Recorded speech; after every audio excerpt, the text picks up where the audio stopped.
following is a special presentation from E-Star Studios. Carry harder.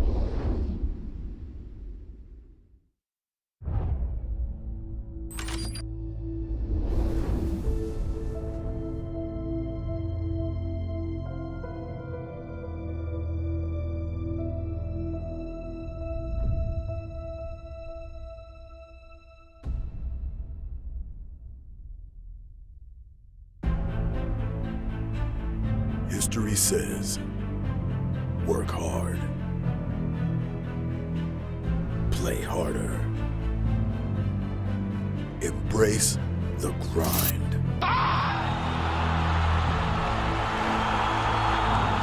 The journey is an arduous lane,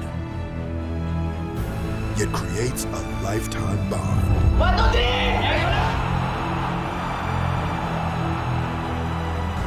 Fight. Learn.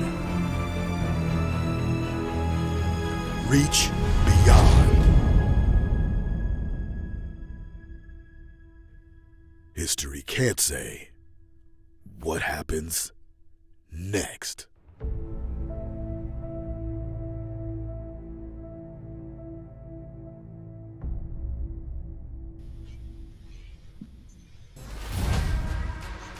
Today is the final day of the round robin that will mark which teams will be taking a spot in the playoffs.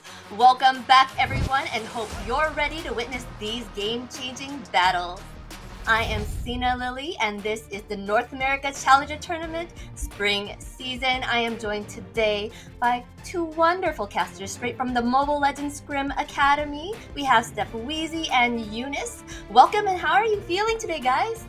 Oh man, I'm super excited. I know all these teams are getting ready. The final chance to claim that number 4 position between three powerhouses. And honestly, looking at what we seen yesterday, a lot of surprises happened, and hopefully we'll see that same type of energy today. Now we are looking at one of those intense matches today, though. So I'm kind of wondering to see who's gonna be able to qualify for the semifinals. So a lot of energy today with Weezy, and we're gonna have a fun time casting today. Super exciting stuff, but before we do, Weezy, will you run us through how we're doing things? Ooh, a lot to kind of break down so far. Looking at that tournament format, right? It all started on March 4th, 96 teams competing for those 8th positions for the top 8. And then the first time ever in North America for a double round robin, which started March 11th and the first half ending April 1st. And now on to the final day of the round robin second half. We have all the top 8 teams competing to try and claim their spots before we move on to the playoffs starting on April 29th, where you're going to see 4 teams go toe-to-toe in a best-of-5 double elimination, all for the goal of going to the grand finals in Vegas for the HyperX Arena. And speaking about grand finals, we are going to go ahead into our schedule, and we have a lot on the board to talk about. We have the Empire versus LaimiTop. Now, we do know that LaimiTop did take a very huge 2-0 sweep yesterday, so we're going to have to see if they are able to keep up with that win. And Empire just right behind their back foot, A77 versus BTK. Now, a little bit of an upset, right, as LaimiTop did take that 2-0 sweep. So, is A77 able to bounce back and potentially get a possible win against BTK? And last but not least, we do have the TheOhioBrothers and Fallout, and TheOhioBrothers sitting at 24-1, the unbeatable team so far. And is Fallout able to take a match to go ahead and secure their spot in the top 4? And there's a lot on the line right now, even just looking at the schedule today. Yes, I'm looking forward to see if Fallout could hold that spot in 4th. But Weezy, can you break us down on what needs to happen today for this, in the standings? Yeah, this is probably the most interesting match so far for the NACT double round robin, as today everything's on the line, right? It's either you make it or you don't. It's that simple. We're looking at 3 teams competing for that number 4 position. That's Fallout, the Empire, and Area 77. Now, a little bit of a look at what we've seen so far. Fallout currently holding that spot, but they're going up against a heavy hitter, the heaviest hitter so far for the NACT Spring Season, the TheOhioBrothers, who are sitting at that almost flawless record. So that's going to definitely be the hardest battle they've ever had so far, and they really need to claim a victory to solidify their position for that number 4 spot. But then we look at the Empire, right? They're going up against LaimiTop. LaimiTop, who we've seen kind of struggling throughout the entire double round robin, but they found their footing yesterday. Were able to claim a series up against Area 77 to hold them from having the easiest time securing that 4th position. So really for the Empire, what they're looking at is needing to find a way to be able to close out this game up against LaimiTop, possibly get a sweep. That's the best optimal scenario. But if they do 2-1, then they're going to have to bank on Fallout kind of losing in their match up against the TheOhioBrothers. If that happens, then they can kind of finagle that 2-1 win. But then you're looking at Area 77. Even though, they're not sitting with the prettiest record, they've kind of been struggling since the mid phase of the round robin. You're looking at them kind of banking on wanting the Empire to lose with a 0-2 sweep, and also the same thing for Fallout. If that happens, and we see somehow Area 77 take down BTK, which I know that's a little bit of a hard one as well, but if that happens, you could see them sitting at that number 4 position as well, and that's all going to be today. Super explosive matches. I mean, just like Weezy said, right? We are talking about these standings, but you guys need to understand, like, this standing alone right now is actually really intense. And like Weezy, the way he's phrasing it might sound pretty tedious right there, right? But you guys need to understand, this is the last matches and the last bracket that really decides who will go to semifinals. Mind you, 3 teams right now are literally at a 1-point difference. No matter if they win, lose, sweep, doesn't matter. Everything's gonna change. So this I think has to be the most intense bracket that we've had so far leading into the semifinals. Super exciting stuff. I am looking forward to these matches as well. It's going to be super exciting. But first, let us check out what these teams are fighting for. The total prize pool features 50,000 worth of rewards, which is split into 24,000 cash and over 900,000 diamonds. First place is going to take home 15,000 cash, 100,000 diamonds. And NACT champs will be going to the MSC, the Mobile Legends Southeast Asia Cup, as well as the IESF World Championships 2023. Big things happening so quickly in NA this season. What do you guys got to say about all of that? Well, you already said it, right? 2 world international events. It's the first time ever we get to compete in them, right? IESF and MSC. I know everybody's ready to see who's going to represent us in North America. That's just on top of the explosive matches that we're going to see today for who's going to move on to those top 4 positions. So if you guys haven't been turned up already, this is going to take the NACT to new heights, and I can't wait to see what we see today in these matches. I mean, if you look down below, right, there is a lot of prizes and a big prize pool, but I'm going to have to say, I feel like the biggest takeaway here is going to MSC and ISF. I mean, who doesn't want diamonds and money? That's great, but representing NA in 2 different ways, 2 different competitions with the big fat crown on your head, literally, you're representing the entire NA community. Yeah, just like Weezy has his crown, right? So, like, I feel like prize pool, beautiful, amazing. I mean, who wouldn't want a lifetime supply, right? But going to a one-time opportunity in MSC and ISF would have to be my biggest crown that anybody could take home. This is big stuff and exciting to take that crown, right? But before we go any further, we have a 30-week giveaway codes on screen right there. A 99.5% chance at tickets, magic dust, premium skin fragments, and also a 0.5% chance at one of those amazing skins right there. The Great Adventure, Floral Knight, 1 skin from the Venom series, Layla Saber, and Saba Saber.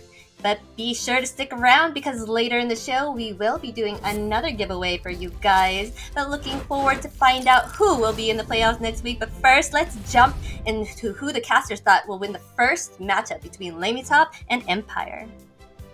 Right now, you already seen a unanimous decision over there for the Empire across the board of all 6 of your North American casters. And you're looking at most of us going in for the 2-0 sweep, with Deku being the outlier, expecting LaimiTop to take 1 game from that momentum that they built from yesterday. And then looking at the caster prediction rates, right? I know I'm a little behind. I need to get back on it. But Eunice sitting with the highest prediction rate, 40-9. What's your secret?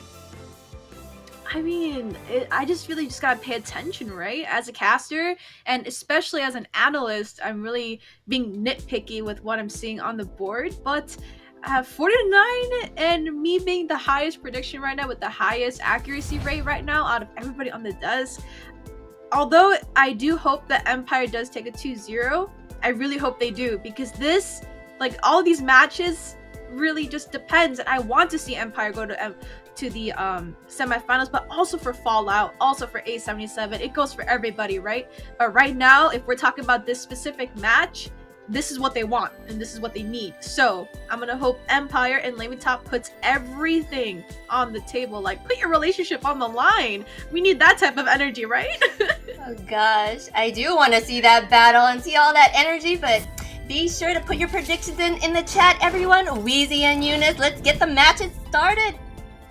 You're starting spicy with the first match of the day, the Empire up against LaimiTop. Now, let's just look at what happened recently, right? LaimiTop, they were able to claim their first series and hold down Area 77, making them have a harder time claiming that number 4 position. Now, LaimiTop's a team. No matter what they do today, they can't make it into the top 4. They're too far behind, but it's not the same story for the Empire, right? The Empire needs to find a way to get this game, but the whole goal for LaimiTop is they're on a sinking ship, and they're trying to take down every team they can, and the question is, can they hold them back like they did Area 77? Weezy, before we get into the draft, are you ready? Oh, I'm ready. Because we're looking at some spicy games today, right?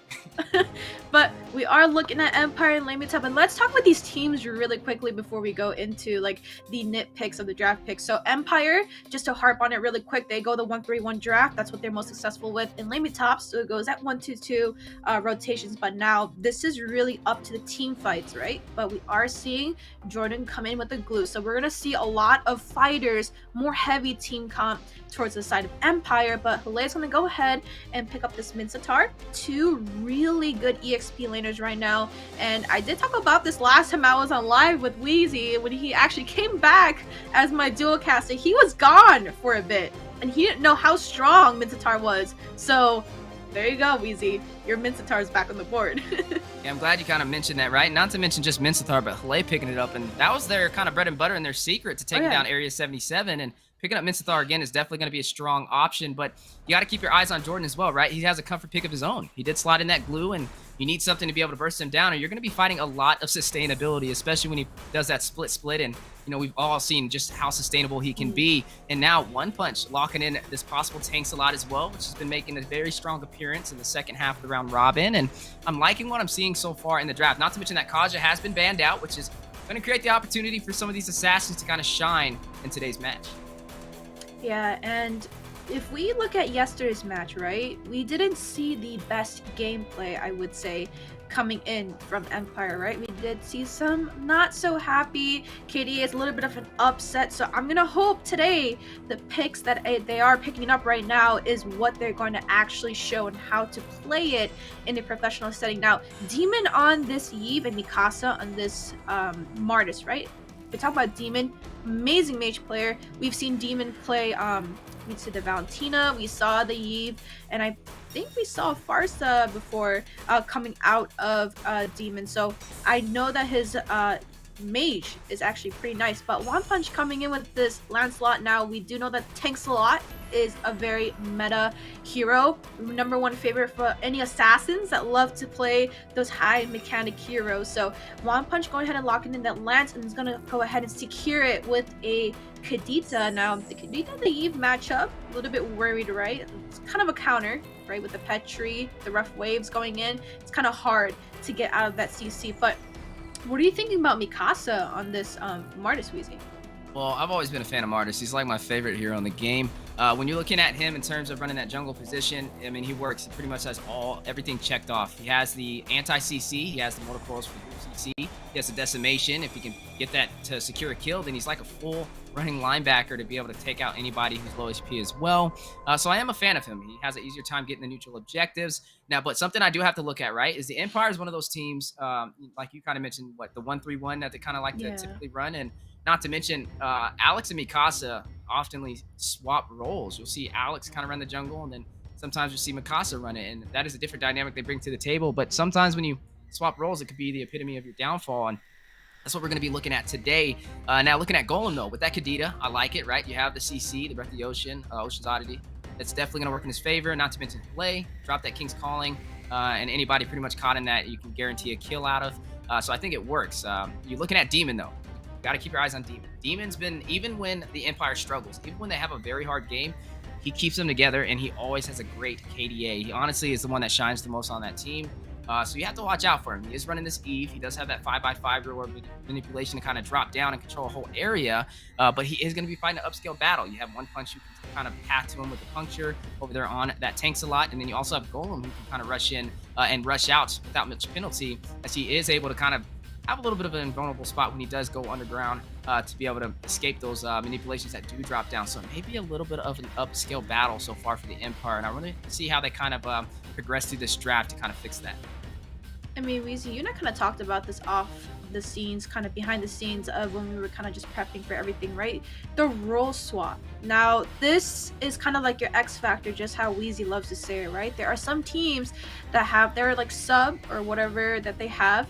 They do pull it into the game, but now the issue is when you come into the game, are you able to execute it almost the same or flawlessly as your main roster lineup? Now, we've seen this happen already multiple times with A77, with Empire, right? We've seen the results afterwards. So it could be an issue with a little bit of a limit of a hero pool, maybe a little bit of the comfort picks that like whatever's left on the board, if you can pick it up and you can play it well, but putting it into a position where you actually have to work as a team, it's just really an issue when it comes down to the actual macros, when it comes to the team fights, right?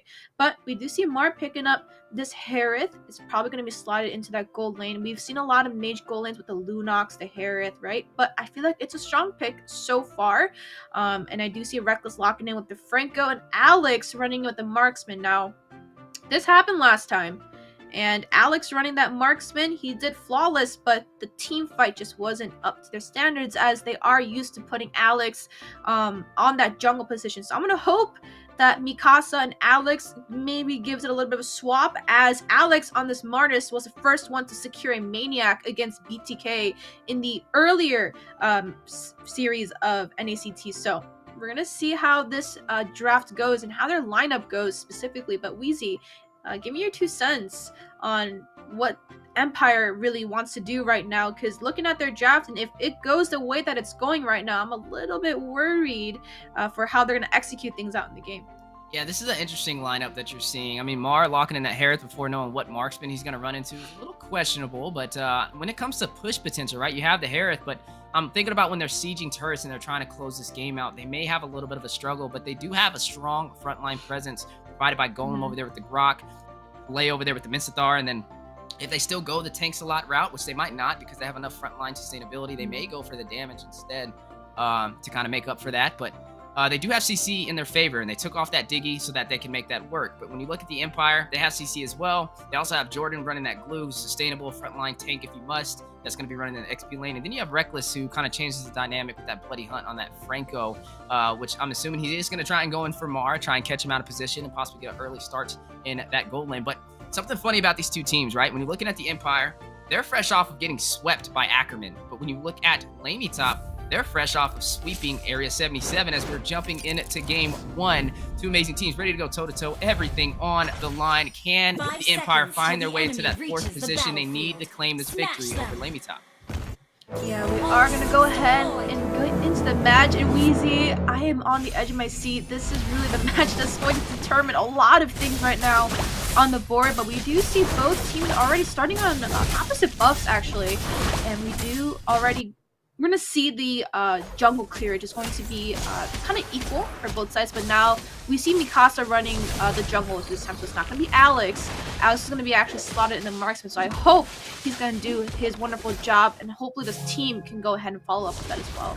You know, it's kind of funny that you mentioned, oh, look at the Iron Hook, nice and early, assures Wrath from Mikasa and the Void Crystal, not wasting any time. The Empire is trying to claim their seeding, and they realize they need to take down LaimiTop. But it's funny you mentioned the farming path of the junglers, right? When you see Mikasa starting on that buff on the bottom side, and same thing with One Punch, they're going to end up meeting near the possible gold lane before this neutral objective comes up the first turtle, which means we may be seeing a little bit of early skirmish. But look at Reckless already providing that vision for the team, trying to keep their eyes on where One Punch is alongside Golem and the Iron Hook. Can they secure the early kill? Do they still? The orange buff, no, they do not. Able to get it just in time, but you can't deny the pressure of the Empire. Weezy, we're gonna have to ask Reckless, like, what is your hook rate, right?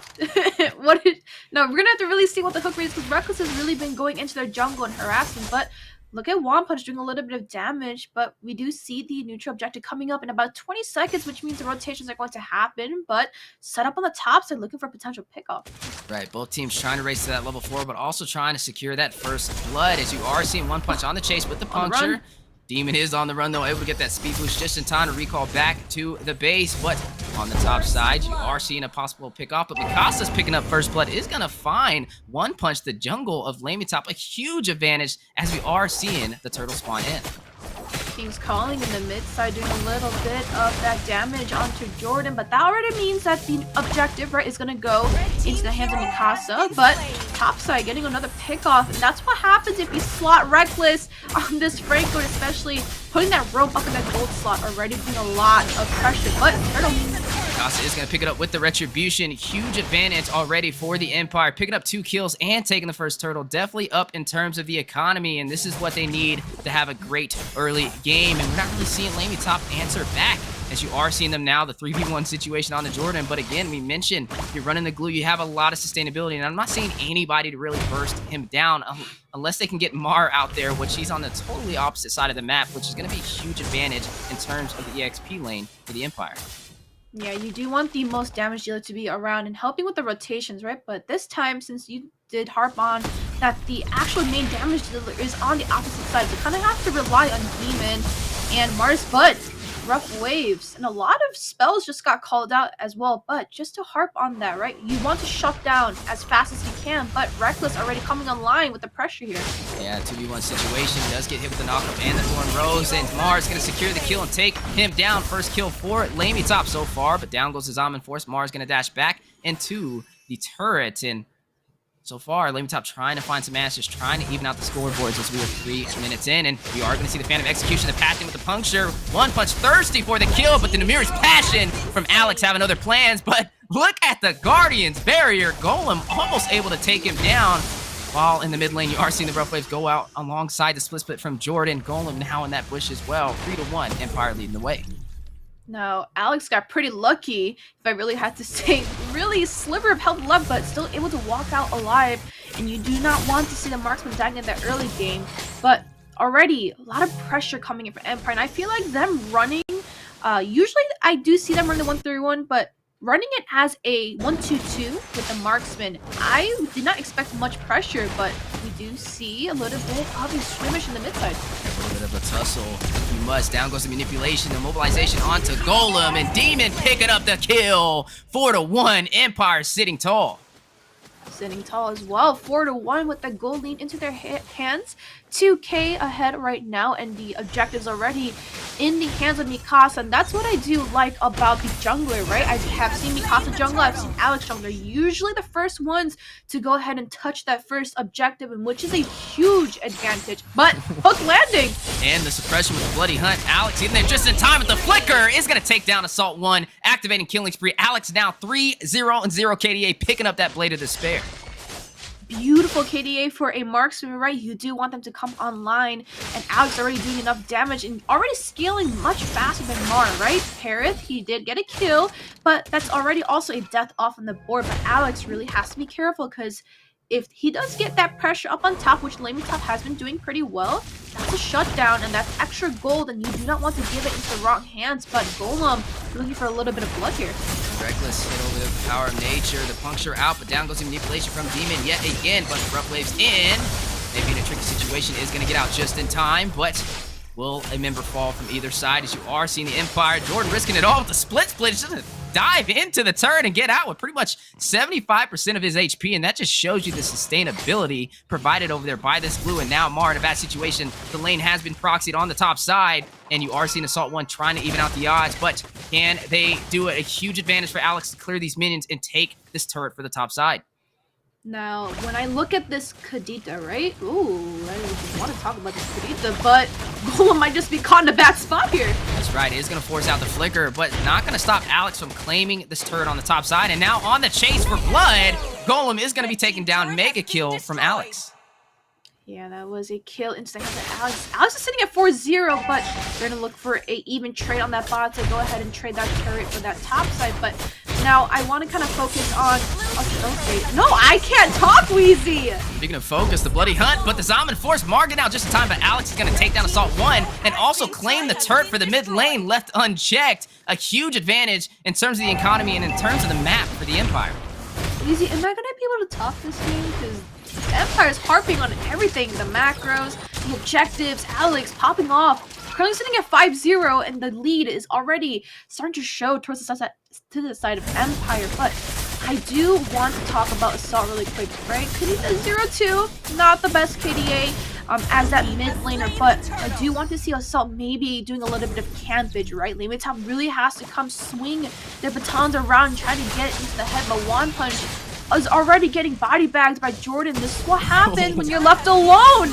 And he is going to grab him with the split just in time, but on the bottom side, Assault 1 is going to take down Alex, but back at the top side, One Punch, 3v1 situation, immobilized as well, and Demon is going to take him down, but on the bottom side, Reckless does fall to play on a 3v1 situation as well. A member down for both sides of the table, but Empire still leading the way 7 minutes in. Yeah, speaking about swing over the baton, they did go ahead and find some answers before I can even talk about their win condition, but we do see already Assault picking up that kill on Alex is going to be really helpful, right? That a little bit of that extra shutdown gold is going to be in his favor, but Mikasa already starting to disrupt the farm over there on the side of LaimiTop, and now the economy for LaimiTop is now very limited, right? All they can do is really either get some kills, a pick off, or possibly just continuously farm as much as they can, as they are on the back foot with kills and also in gold as well. Yeah, definitely leading the way, and right now we can definitely say this is looking like that one-sided story, a possible snowball on the way. LaimiTop gonna definitely take the full force of it if they do not find a way to stop it. And honestly, the Empire, like I said, a couple conditions have to be made. They need to claim this series with a sweep. That'll be the best optimal situation for them to claim that seeding in that number 4 position. But if they fall short and they take a loss, you may be able to see the fallout keep it. But now the fight in the mid lane, Alex does find Golem, takes him down. Down goes the manipulation as well. Killing spree activated by Demon is gonna find play with it. One punch with the puncture, hit by the bloody hunt, and Alex is toppable, picks up the double kill to take him down. 3 members off the board for LaimiTop to none on the side of the Empire. This may be a fast finish on the way, as you are seeing Alex pull out Raynor, trying to snipe down the remaining HP of that tier 2 turret.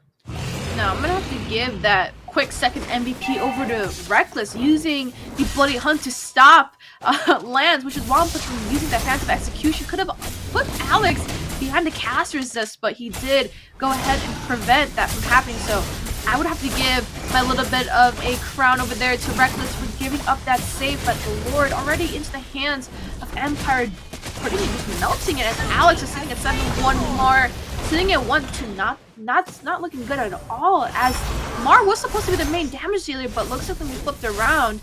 And Weezy, if they really have to harp on something right now, anything to get their things back swung around to maybe sustain a little bit more, what do they have to do? Well, they definitely have to play safe and let some of these objectives go, as they are already too far behind in the economy, as you are seeing Mikasa take the tier 2 turret from the bottom side, and now you are going to find Demon able to take down Golem with the mega kill with the assistance of his team, and this is what I mean. You're already too far down to really be able to contest, and this is just the first Lord already pushing his way through the mid lane, but look at Lei. I'm wondering what the game plan is here. Definitely far out of position. You are going to see that tier 2 turret fall. LaimiTop on the back end now, almost down to their high ground turrets, and only holding on to that tier 2 on the top side, which is going to fall here momentarily, which means now they're only holding on to those tier or high ground turrets. And now, with that being said, Demon with manipulation doesn't have his team to assist him. This may be a pickoff for the backline of the Empire, but no, he is going to be able to get out. Reckless is going to be knocked up just in time. Golem is going to flicker out, but they are out for blood. The Empire putting their foot on the gas and does not plan on stopping anytime soon. Does find the high ground turret for the mid lane, and now going to make their way into the sides as well. The Iron Hook, the suppression, Demon picking up a kill. Unstoppable is going to take down Assault 1, assisted by Reckless over there with that bloody hunt, and unstoppable is the exact word. LaimiTop having no answers. Play is going to finally take down Demon. Reckless is going to take down Play to respond. Alex finds Mar. One punch takes down Reckless, but look at the base crystal, down about half HP. Mikasa finds one punch, and that is all she wrote. Ladies and gentlemen, the Empire claims game 1 against LaimiTop. 11-minute game. What a nice start to the match. We are looking at a quick match as well, but let's look at how they harped on it, right? We usually see Empire running that 1-3-1, but 1-2-2 was successful for them this time, which honestly, I'm happy because I want them to run different rotations, and they are making it happen. This time, Alex is on the marksman, right? Not the jungle, and Mikasa did pop off in the early game, and Alex coming in on this Beatrix, already sitting at like 4-0 in that first 6 minute mark and getting kills over and over. But 18-5 11-minute game, we do see the 10k gold difference, which means the objective was heavily focused for the side of Empire. We do see turret sieges, macro was definitely in play. We do see the Lord and Turtle all has been into the hands of Mikasa, coming in with a perfect KDA of 307, and that's how you know the jungler was online, rotating. All that macro into the team fight was all into the hands of Mikasa, controlling the rotations, controlling the ganks. But Reckless coming in with these iron hooks, landing and already disrupting the early game into their buffs was really what set the stone down, set their 2 feet down for the side of Empire. Yeah, I love how you kind of broke that down. And even looking at Reckless, right? He set the foundation for that to happen, was definitely putting some pressure in the jungle, denying one punch on his farming rotation. As we are jumping into the replay, just looking at the explosiveness from the Empire inside of that first match, you are seeing that double knockup, but it does not stop them from pushing in to the base. And you are going to see that high ground turret on the bottom or mid side kind of get pushed in. And this is what we want to see from the Empire, right? They're ready to try and claim that position. LaimiTop, a team that was able to take down Area 77, claiming their first series victory so far in the NACT double round robin, and they were trying to kind of prevent other teams from taking that number 4 position. And the Empire has just been sitting really strong, right? They know what is on the line. They need to claim this series with a 2-0 sweep to be able to steal that spot from Fallout. Now, jumping back into the draft, this is going to be game 2 out of this best of 3, as we are looking at the Empire up against LaimiTop. The Empire able to claim game 1 with an 11-minute finish, and the question is, how are we going to see LaimiTop respond? Now, if this is the way that Empire is going to play, we are looking at a potential 2-0 sweep, because the way that they played that was honestly flawlessly executed, right? Early game objectives, early game rotations, early pressure topside into that gold lane, and beautiful rotations coming from Mikasa. Honestly, I'm surprised, because the last time I saw them run this rotation, they came out with a loss, and that's not what I wanted to see at all. But today, coming in with an 11-minute game, just sweeping it out like that, I gotta give props for making that draft work. And what are you thinking, Weezy? Well, I'll definitely say LaimiTop tried to do what they did against Area 77, but it fell short on the Empire, right? They tried to lock in that Minsathar, thought it was going to dominate over there in the XP lane, but it had a hard time, especially up against that glue. And so looking at the draft so far this time, they're going to go ahead and ban that out. Looks like they may think that was one of the potentials to that early demise for them, that 11-minute finish inside of the Empire. Now, moving forward, like we said, the Empire really has one goal. Win this with a 2-0 sweep, claim that series, and then bank on Fallout losing up against the TheOhioBrothers. And up against the TheOhioBrothers, definitely one of the only team that's had pretty much a flawless victory when it comes to series, only losing 1 match in a series as well. So that's a high percentage chance of that happening. And so all the Empire really needs to do is close this out with 2-0, and then they just got to wait to see what happens up against Fallout. But LaimiTop on the other side of the table, even though they're not going to have a position in that top 4, they did make top 8, kudos to that, but they have a goal as well. Like I said, sink and ship and grab anybody they can to take down with them, as they are trying to take down the Empire. But so far, Empire sitting strong, able to claim that victory. Definitely congratulations to them for that first match, but we got to see how they respond again and see if they can make this work in the second half. As you are seeing Laylock in this Minsathar again, you know, we talked about it, and taking out the glue. Okay, we'll see where this goes.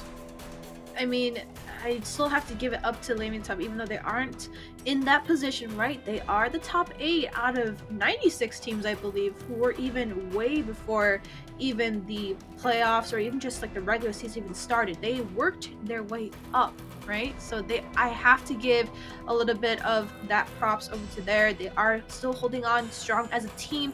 They are trying to show what they have with the amount of practice they have been doing behind the scenes. I do not know how much they've been doing, but I know that they do want to show their dominance at least one way or the other. It might be individual players as a team. So I'm gonna have to give my little kudos over there to LaimiTop. But now we're gonna see a little bit different. Now we're gonna go ahead and see an early assassin pickup on the board. Now my only issue with this is Kaja is still open, which is already a big issue for very squishy early assassin junglers, right?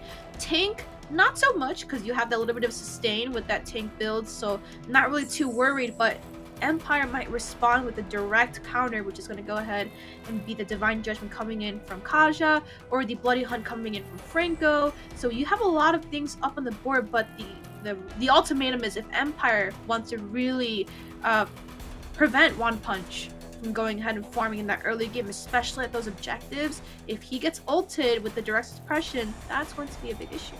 Yeah, I love, how you broke that down, and just to harp on it a little bit more. I mean, yeah, they can lock in the Kaja, definitely can be a menace, especially over there for One Punch, but no, they're going for the Martis instead, and I'm not really sure if that was the wisest decision. I mean, yes, you have the anti-CC, especially when you're going up against a heavy CC comp with Golem running that Kadita, and not to mention the play over there with this Minsathar, but when you don't pick up the Kaja, it's kind of giving One Punch an easier opportunity to kind of dive in and get those kills, and maybe a possible chance for LaimiTop to kind of ban that out and maybe able to claim a victory in this match if they can pull it off the right way. But when I'm looking at these compositions, right, if I look at LaimiTop, they have the Quad Shadow and the Ouija Shadow kill over there from One Punch on this Hayabusa, and they also have Golem to be able to rush in with the Ocean's Oddity and the Breath of the Ocean, Rough Waves, and possibly take down Demon, stop him from using that manipulation. And let's just talk about Demon for a minute, right? He ran this Eve in the last match.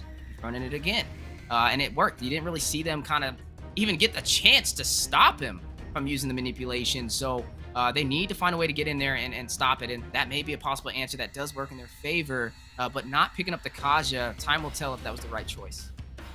Yeah, and I also want to give a little bit of a funny thing that I saw. Demon always runs sprint on this Eve. It was a match against TOB, I believe, where Hoon was ulting under a outside of a turret, Demon being able to dodge every single one. But you saw Demon going crazy, avoiding all of those skill shots earlier at that one gank at that the top side on the side of Empire. So Demon has a lot of mobility running sprint with the Eve, and I think that's actually pretty good, and I might just have to use it myself because I always usually run that flicker. But I'm gonna have to give a little bit of that little bit of a cool thing that I saw. But in response, I already see Franco getting banned out, but Kaja is still open. So the suppression is gone, the Kufra is gone to go ahead and counter that dash. But we did talk about it.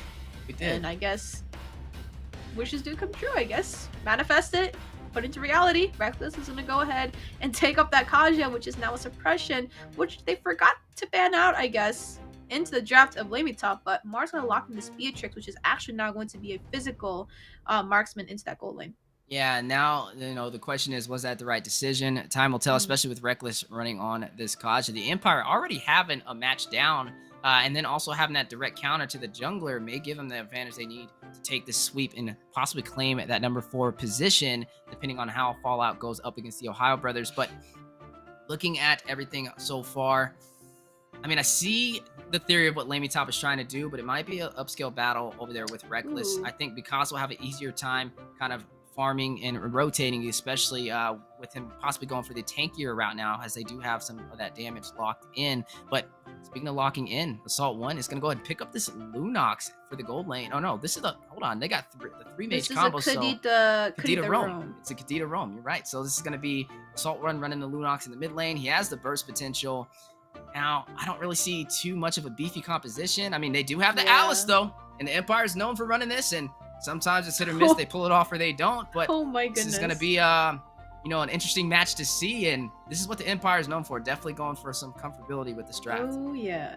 So this what you see on the board is like literally their number 1 comfort pick, and Alex already over here is running that Martis, which is the champion that he used to get the Maniac against BTK. So I'd be a little scared if I was playing over there, if Alex is running this Martis, right? But I the issue that I see with LaimiTop's draft is there's not too much backline, right? We already have Jordan coming in on this Yuzong, and the Alice is being able to peel to that backline. But before we talk more about the draft, this is game 2. We are looking at LaimiTop versus the Empire, and this game, it's on the line. If Empire takes this, they secure their position for now. But if LaimiTop takes this win, we are looking at a little bit of a tight seeding over here for the standings, maybe. Yeah, I'm glad you kind of harped in on that. Today is the most important day for the second half of the round robin, as this is going to determine who you see moves on to the playoffs. And like we said, every team has specific conditions to be made. LaimiTop needs to claim a victory over the Empire to give them a harder time on making it to the playoffs. But you are seeing Mikasa, BloodThirstyKings trying to get out, a little bit of mobilization in effect, and may be able to possibly take down Mar. Oh my goodness, they are out for blood. Not even a minute in. Look at Reckless is gonna flicker in. Ringo Order taking Mar to about 0.01 HP, but he is gonna be able to make it all the way back to the base. Just look at how far he ran back to recall, making sure he stays alive. He realizes I cannot be taken down this early, and this is the Empire we're talking about. They know they need to claim this victory. Like we said, those conditions have to be made. But look at Mikasa. First blood goes into the hands of Golem, who is the roam right now for LaimiTop. And, you know, this is definitely a little bit of a harder battle for them, as we are seeing LaimiTop come alive in the final days of the NACT second half round robin. Now, we did talk about this Weez game. Pretty sure one of the matches that we did talk about Empire, right? When they do on that 1-3-1, it's a little bit squishy in the early game. It's hard to kill the EXP laners, only because, right, Alice needs time to scale. So they are able to put a lot of pressure, as Alice needs that time to spike up and get her defense, get that damage put in. But also, I want to know, Assault in the earlier NACT runs, but King's Calling already coming in to take down Jordan, but also actually ran a marksman before. I don't know if you remember the earlier stages of NACT. He ran that Beatrix. Yeah, no, I remember. Definitely kind of keeps you on your toes on what he's going to pick up. Speaking of pickups, Divine Judgment going down. Reckless is going to find Assault 1, and that is going to be one member down for the side of LaimiTop, as both teams trying to fight over this turtle, but you are seeing a lot of pressure, and it looks like the turtle will be reset, but down goes the rough waves just in time. Golem going to make his way into the turret on the bottom side, but down goes the Black Dragon, and you are going to see Reckless over there with Conceal Play, the Petrify dropping down with Fierce Dive Quad. Shout out to Respond to Play, picking up a kill, is going to take down Jordan. Demon is going to find Play in response, though. 3-2 on the board. LaimiTop leading in terms of kills, and Turtle still standing strong. They are already playing aggressive, really aggressive, and out for blood in the first 3 minutes, right? The last game, we only seen a couple kills off the board here and there, but it took a little bit of time. But Alex can go ahead and harp on this objective, and I did say this in that last match, right? We do know that Empire always gets a hand on the objective first, but it's also that the Demon Slayer emblem is running in, that he has a little bit of prio over the objectives, but rough waves. Go down, Reckless caught with it. Golem is going to find yet another kill, increasing the kill lead 4-2. LaimiTop leading the way, and honestly, this is an interesting composition with the Empire, right? They have the frontline presence, but they're lacking push potential when it comes to these objectives. So the later this goes, I really want to see how they kind of burst down these turrets to kind of close in to take some of this economy on the map. And now the Quad Shadow going in, hit with the Mortal Coils from Alex. He's going to use the Retribution, but the Quad Shadow on the knockup to respond, and one punch is going to take him down. Speaking of down, manipulation does drop. Demon is going to find one punch, and you are going to see the Blood Oath go out with the flowing blood, but knocked up with the Breath of the Ocean, and the Ocean's Oddity. Mar going to pick the kill, takes down Mikasa. Ringo Order from Reckless. Demon on the retreat, trying to get out, as you are seeing LaimiTop this time around leading the way for the early game. Now, I want to bring back what you said really quickly. They have the push potential, but you do see Black Dragon popping out. One to the top side, one on the bot side, taking away 1-1. But going back to what you were saying, Weezy, you were talking about that push potential, right? From the side of LaimiTop, they have Mar on this Beatrix, so the push is going to be there. But the Empire has that team fight ability, right? They're really, really heavy on their front line. They have Jordan and Mikasa, and you said the later the game goes, you're kind of interested, but in my opinion, if this goes any later, they have the dive, they have the backline, and Mar might just be punished for picking up that Beatrix, and the only way they can really go and execute this out is if the split push potential happens. But this is really going to be a game it's either pickoff versus a full 5v5 team fight. The team fights, down goes King Calling. Play picks up a kill on Jordan yet again, making him pretty much immobile when he drops down that King's Calling as he can't Furious dive out of it. And now you are seeing some pressure in the turtle pit. Alex pulling the aggro, but Golem, given that vision, is going to jump in, petrify with the Ocean's Oddity. Down goes Manipulation. Alex picking up a kill onto Golem. Turtle has been reset, but Play is going to claim the turret on the bottom side. Gonna go ahead and secure that macro, but we do see ahead of the side of LaimiTop. The gold is actually pretty, that's not that bad. I would expect to see a little bit more of that lead, but we're only looking at about 1,000 now. But Mar is scaling beautifully, still sitting at 1-0, but we do see the Sileners having a little bit of trouble, especially Jordan is running Yuzong, but actually with the high and dry emblem, which is not something you really see. You want to see that fighter emblem, the Blood Festival, be locked in. So this is a little bit interesting for me, as Jordan's a little bit more squishy in the early. Yeah, he's definitely trying to just pick him off as fast as he can with that additional damage without anybody else in that lane. But speaking of lanes, One Punch is going to claim the turret on the top side. Map is opening up in favor of LaimiTop, leading in terms of kills as well. Now, here we go. Talked about Jordan. Rushes in with a Furious Dive. Down with Manipulation. Reckless takes down Golem. Black Dragon activated. Jordan trying to go in and pick up the kill. Goes the Quad Shadow. Alex taking down One Punch as well. 2 members down for LaimiTop on that aggressive play. And the Empire still trying to find some answers, trying to even out the odds. Play does claim yet another turret on the bottom side. Assault 1 takes down Reckless. Flowing blood out for the lifesteal onto Assault 1, and Alex is going to rush him with the motor coils to take him down. Mikasa is going to stay alive through all that. But look at Reddy's empathy! My goodness, Mar is an American sniper. He is going to find Mikasa and make him pay, but not before the Empire claims the turret for the mid lane. Now, this isn't the best trade that you want to see, right? Mar was able to take off Mikasa off the board, but that is still a lot of members down. Rough Waves has to be forced out, and that's already enough utility burn. But from that one skirmish, Empire just took a lot of macro. That mid lane and that top side was a little bit forced and pushed. Now looking to siege it by Jordan, but still a little bit behind on the back foot, right? LaimiTop still has 3 towers in their advantage. And this is what Empire really needs to do from now on, right? Let them scale, take their time, pick their team fights well.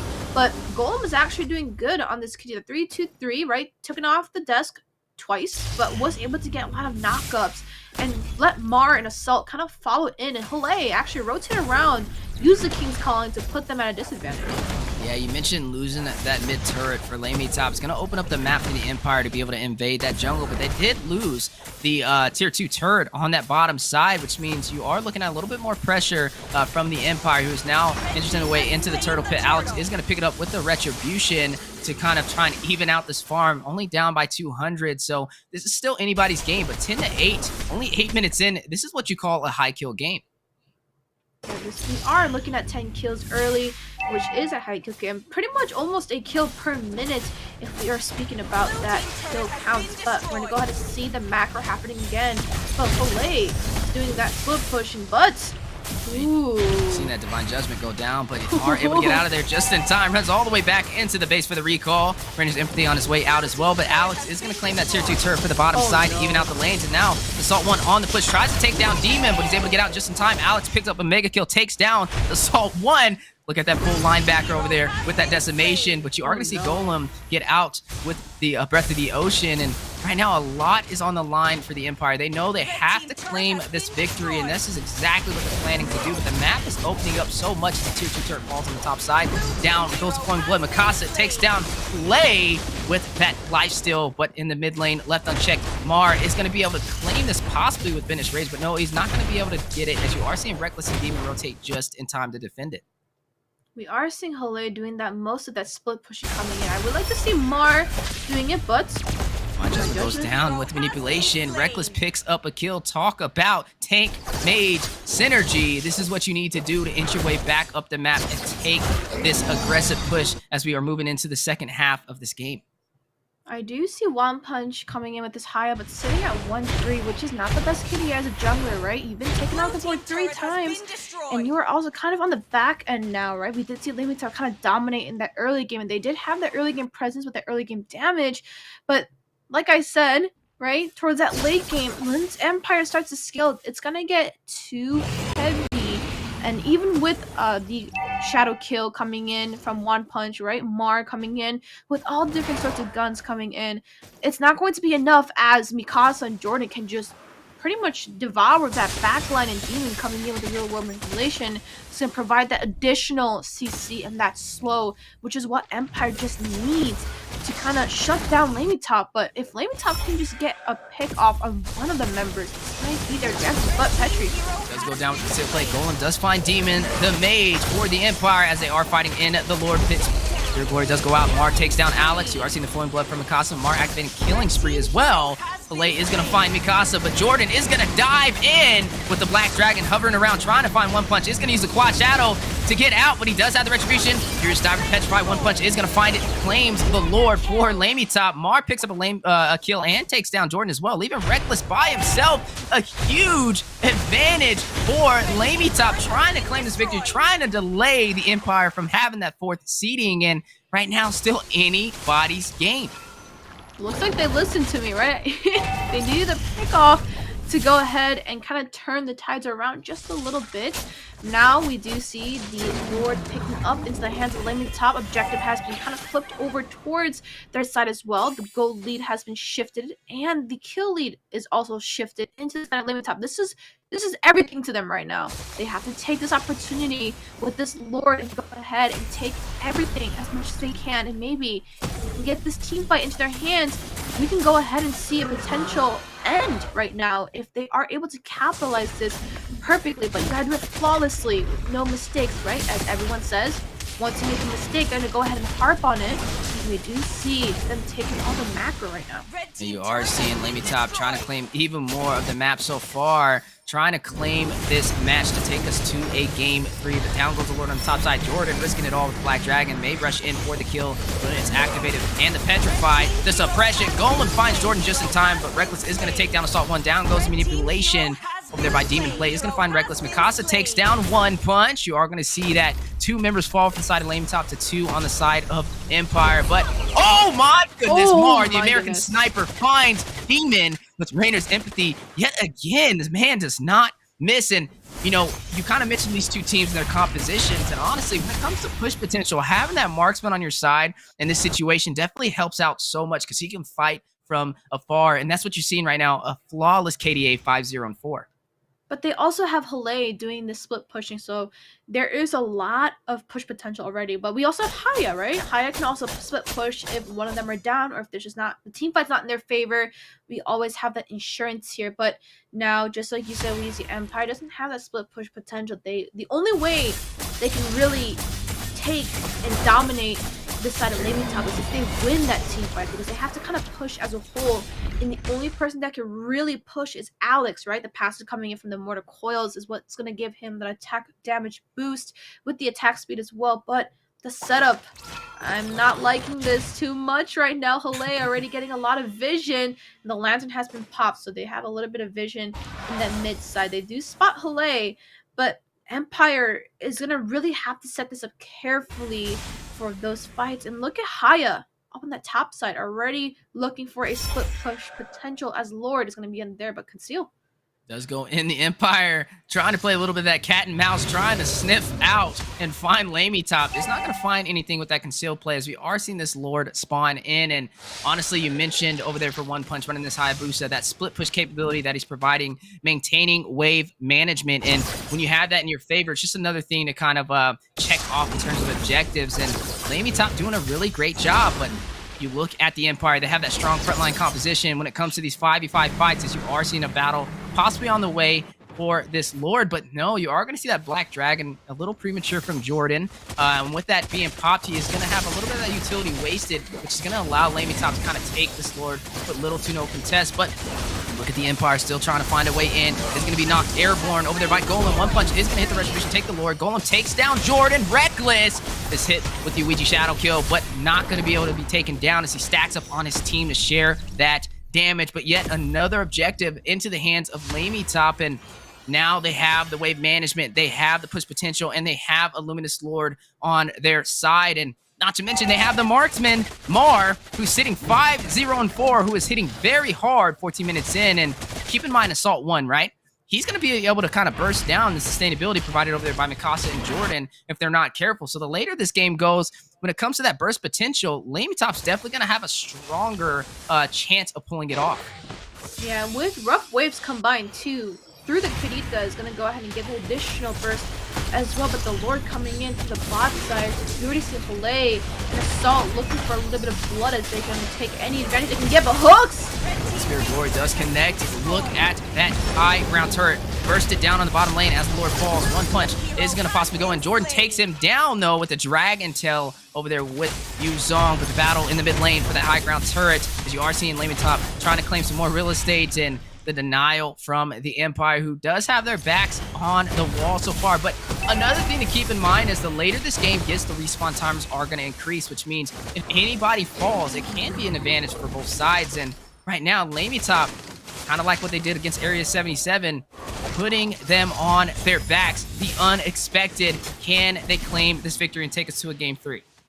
We are looking at that 60-minute game, which is going to start that power spike, which is not something you want to get to. You want to avoid that by all means possible. I mean, I do not want to sit in a long game where this is kind of getting tossed around back and forth, right? But it looks like the Lord getting pushed in, but Alex. Whoa, 1v1. Didn't even need his team. He's going to take down Alex, and now Spirit Glory connecting onto Jordan is going to use the Furious Dive to get out. Namir's pass and drop it down, not able to hit the mark, but Demon responding with manipulation. Golem finds a kill, takes down Mikasa. Black Dragon from Jordan on his way out, but look at Reckless, not the same situation. Knocked airborne, put on trampoline. Mar is going to find Jordan, and down goes Reckless. Flay picking up that kill, leaving Demon all by himself. And we talked about the respawn timers. Alex, 18 seconds till he gets back in, leaving Demon all by himself. Is this the amount of time they need to be able to close this out? Can LaimiTop take this victory and take this to a game 3, as there are minions now in the base? Crystal Mar making quick work of the base, is going to quickly burst it down and take Demon on his way out. And ladies and gentlemen,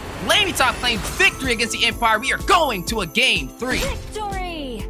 We are going to a game 3 indeed, and we are looking at Deku's prediction potentially being right. So, man, Deku 2-1 maybe, right? But that is a game taken up by LaimiTop, and that, honestly, LaimiTop is on a good roll right now. They 2-0 swept A77 yesterday. They lost the first match, but they took it right back. So that's a rebound right there. And if honestly, I wouldn't even be upset with that, right? That they still won a game, but we are looking at that standing right now, and Empire's kind of they have to do something about it right now, as they are looking at a 1-1 right now. The last game for these two is going to determine the actual final score, right? But we're going to go ahead and look into a little bit of those stats right now. We are looking at a 16-minute game, which is a little bit longer than that last one, just by a little bit.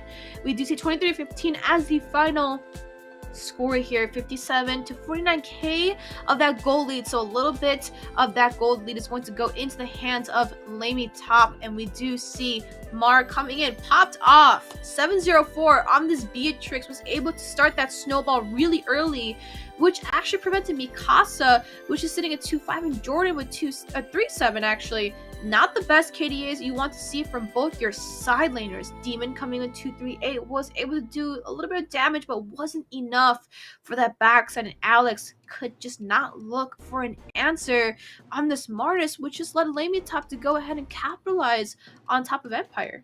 Yeah, I just want to emphasize on how important this match is, right? You know, looking at the stats, but overall, the Empire needed a 2-0 finish, and to lose a game, let's just talk about how explosive that is. Like, LaimiTop, like I said, they're on a sinking ship. They're grabbing anybody they can. It looks like they snatched a match off of the Empire so far, was going to give them a harder time getting that number 4 seeding, meaning if I'm Fallout right now, you know, I'm definitely smiling with a big grin on my face, hoping that LaimiTop is able to claim this victory yet again. Because if they do, you can pretty much count the Empire out of that number 4 seeding. But if the Empire does take this, then they still have a shot. So we'll see what happens. But honestly, LaimiTop, I don't know what's going on, but in the last 2 days, we're seeing a totally different team when it comes to synergy. And We are. we got to give credit to Mar, as we are going to be jumping into a replay, a little blast from the past and what we've seen in these amazing matches. You are seeing that first or second match on the way. Clay getting that killing spree is going to find Alex.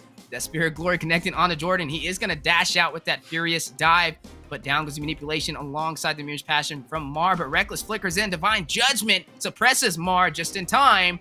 But look at Mar. He is going to find Jordan over here as he does wrap around for the kill. But in the mid lane as well, you do find some heavy pressure from both sides. It was a pretty much back and forth game, but the later it went, honestly, that push potential provided by that marksman definitely outshined. And now jumping into the final match of the first series of today, the final day of the round robin, the Empire up against LaimiTop, both teams with 1 win on their side. I feel like Halei was really the one that made that last, like, secured fight, right? The Kings calling solo killing Alex on a Tink Martis? I gotta ask you, Eunice, do you think, was it because they didn't have the glue? Because, I mean, they had the glue, right? And Right. I really didn't see any pressure over there when they had the Mensatharma glue was activated over there, just popping off. But when you locked in that Yuzong, we just seen a very dominant performance from Hlei. Now, the thing is, Empire ran that 1-2, but I feel like in their draft, in that first game, it was just favorable, right? They did have that marksman for that little bit of that back distance with the damage, but the glue was more towards the front line. But in this game, or the previous game, right, they didn't give Empire a chance to scale, which was the issue, right? They just kept getting picked off way too early. The Alice sitting at like what, I don't know what the final KDA was, but sitting in at 5 deaths that early is not something you really want, because Alice needs the items, she needs the gold. They slotted her in the gold lane for a reason. And Demon running more towards a squishy Yuzong, that's not really what I want to see. The high and dry, I don't think really is the answer on a Yuzong, right? You need to have that sustained. But Demon is going to go ahead and lock in this Valentina. And Demon has played a lot of mages, but Valentina and Eve has to be Demon's strongest picks. And now Alex picking up this Melissa. We're seeing completely like some of the new picks here, right? We'd see Melissa get banned out every single time, and same with the Valentina, but they're walking into the hands of Empire. And this is just crazy what we're Yeah. seeing so far. LaimiTop, man, I gotta give kudos to them. Yeah. Guys, just to kind of mention this, right? After today, we're only going to be seeing 4 teams out of the 8 move on to the semifinals, which means this may be the last time you ever see LaimiTop. Actually, this will be the last time you ever see LaimiTop Yeah. until possibly the fall season. So to go out like this, honestly, you know, it's a pat on the back. It's definitely some brownie points Definitely. and some an amazing performance to show the world, hey, don't count us out yet.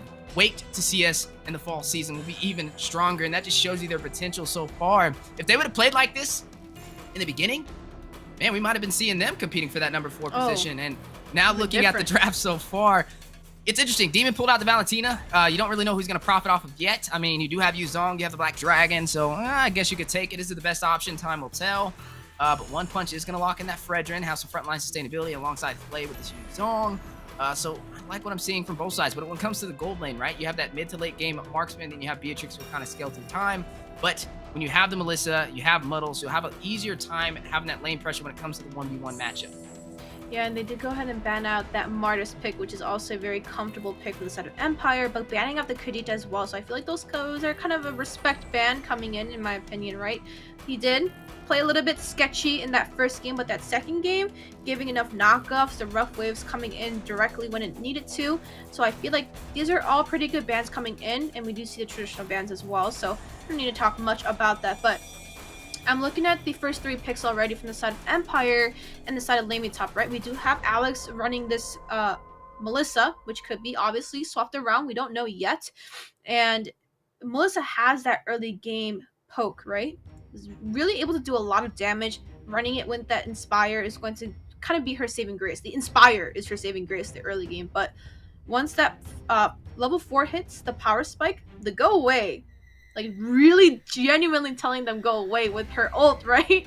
It's gonna be also a big factor. Now, what I want the response from LaimiTop is that back line, right? The go away immune, not able to get into her bubble, is going to block out a lot of CC and not a set potential. So maybe we're looking at a Yve, a Farsa. They're still running, right? But we also have Demon on that Valentina. You can still draft the way you are drafting, but you have to think that Demon is going to take your ult, and now I already see a real world manipulation into the hands of Demon, which is not something you want to give over to Demon running this Valentina. Yeah, it's going to be interesting. But something that does work in their favor is they have Flay with the Black Dragon. And if you do use that Artillery Mage, that means Demon is going to use that IMU. He is going to take that manipulation. But when he's in that state, he's kind of invulnerable. But you can still dive in on him. He's not going to be able to move. And that may be actually working in their favor. It's almost as if you have a Yuzong up against an Eve. So I'm not knocking it too much, as we are seeing the draft be finalized for the side of the Empire. Reckless is going to lock in this Lolita. I'm looking at this. I mean, hey, you can deflect the bullets from Assault 1. You have the Conal CC to work in your advantage, and that's topped off alongside Jordan, who does have this Grok as well. So overall, it's a strong frontline composition, and also they have a little bit of that late game presence. Not to mention Mikasa, who is going to run this Karina to be able to rush in and get these kills on the low HP. It can work. So I like what I see so far. I will say one thing. I got to extend a question over to you. When you're looking at the Empire, if you looked at match 1, we seen Mikasa was the jungler, right? And they won. Then we see match 2, and you know, Alex ran the jungle, and it wasn't the same story. Do you think maybe they have a stronger chance if they let Mikasa run in the jungle? I mean, Alex did pop off on that marksman, so maybe they're gonna keep that win condition and they're just gonna leave it. But Golem is running Chow. So we do have the Way of the Dragon. Now, I feel like already seeing the draft itself, Reckless and Demon are going to pair beautifully, right? Once they steal the real world manipulation, it's going to be that good pair. It's kind of like you ult, I ult, it's a secured kill. Now, the only issue is Reckless can get his ult canceled by so many different people right now on the side of LaimiTop. The taunt coming in from Fred on One Punch, the knockup coming in from Hole and the Zizong, the Way of the Dragon, even just the G Kundu is going to cancel out Reckless's ult, so you have to be careful. But Jordan also has backup with the ultimate coming in from him as well on that Grok, the wild charge. But this is going to be the final game. This really is going to decide the standings right now, and we have to see what each team, they're putting everything on the line. Empire versus LaimiTop. Yeah, everything on the line so far. Empire needing to claim this victory to have a chance for that number 4 position. If not, it's going to make it even easier for the Fallout to remain in that number 4 seeding. And looking at it so far, Mikasa is going to swap to the jungle again to try and increase those odds. And honestly, we'll see how it goes. And LaimiTop, it's going to be the last time we see them play. I know it's kind of breaking some of those hearts across the land of Dawn for North America, but they are going out with a phenomenal fight as they are showing the world, hey, we claimed one series and we may be able to claim another one. And honestly, if they take down the Empire right here, it's a strong chance that the Empire will not make it to the playoffs. Yeah, and I do want LaimiTop to come out with a very strong finish, right? This is their last time we're going to see them, so might as well give it their all and their best. And we already see a lot of high pressure already coming in from each lane, and this is what I want to see from both sides. But Demon already showing a little bit of that dominance on Assault. Yeah, showing a lot of that dominance as you are seeing both teams getting ready for this first neutral objective. Kind of anybody's match, and you are seeing Golem rush out just in time with the G Kundo. Mikasa on the chase with the Shadow Assault, not able to take him down, but still a good push. Didn't really lose anything out of it, and you got to respect that play. Sometimes you got to claim some risk to get some rewards, and the Empire realizes we need this victory if you want a chance in the playoffs. Absolutely, and we already seen that pressure coming in from the top side. Reckless, I feel like even Reckless running that Franco that first game, already giving his presence in that top side, in that gold side with Alex, you know, letting them know that, hey, like, I'm here, we're gonna get this through, we're gonna get this over with, we're gonna make sure the jungler does not get, not the jungler, the marksman, not get as much as they can and profit off of it. So you see a little bit of a lane share going on. Looks like they are trying to fight for this turtle, as Reckless is gonna go ahead and get that 4 and potentially set up for a fight here. Yeah, right now you are seeing LaimiTop trying to go in for this first objective, and One Punch is able to get it just in time. You did see Mikasa try and wrap around, but a little too short to hit the mark. You are going to see Play rush in with Black Dragon, Fierce Dive, hit the Retribution. Give a blast, winds down. Mikasa picks up the kill, first blood for the Empire. Down goes Manipulation. Jordan finds one punch. Assault finds Reckless. 2 members off the board for the side of LaimiTop. Fight not over. The Terrified, the knocked Airborne from the way. The Dragon. Mikasa takes down Assault 1. Mar takes down Jordan. 3-2, the Empire leading in kills. Beautiful kick actually coming in from Demon. It's not coming from Golem this time. It's coming in from Demon as he was able to steal that. But Alex doing already a lot of damage. And this is the outpoke that we did talk about in that early game. Melissa is able to do a little bit more on the Beatrix and have a little bit more of that lane pressure as you do need kind of like that babysitting that you want to see. But speaking about babysitting, we do see a lot of damage right now. Finish Rage and the mirror with the swap. Mar is going to find a kill, takes down Alex. The airborne knockup, the Numian Blast winding down, the stun connecting onto Golem, and a double stun at that. Reckless pulls out the Bulwark Shield, but LaimiTop on the chase is going to try and burst him down. Retribution does go out to claim that crab, and honestly, 3-3 on the board. Both teams still pretty much even. A little bit of a hesitation coming in from Mikasa, right? You kind of see him do his little dance right there in that bush, kind of deciding whether or not to go in for the kill as he does have enough damage, but Mikasa might just get caught up by one punch.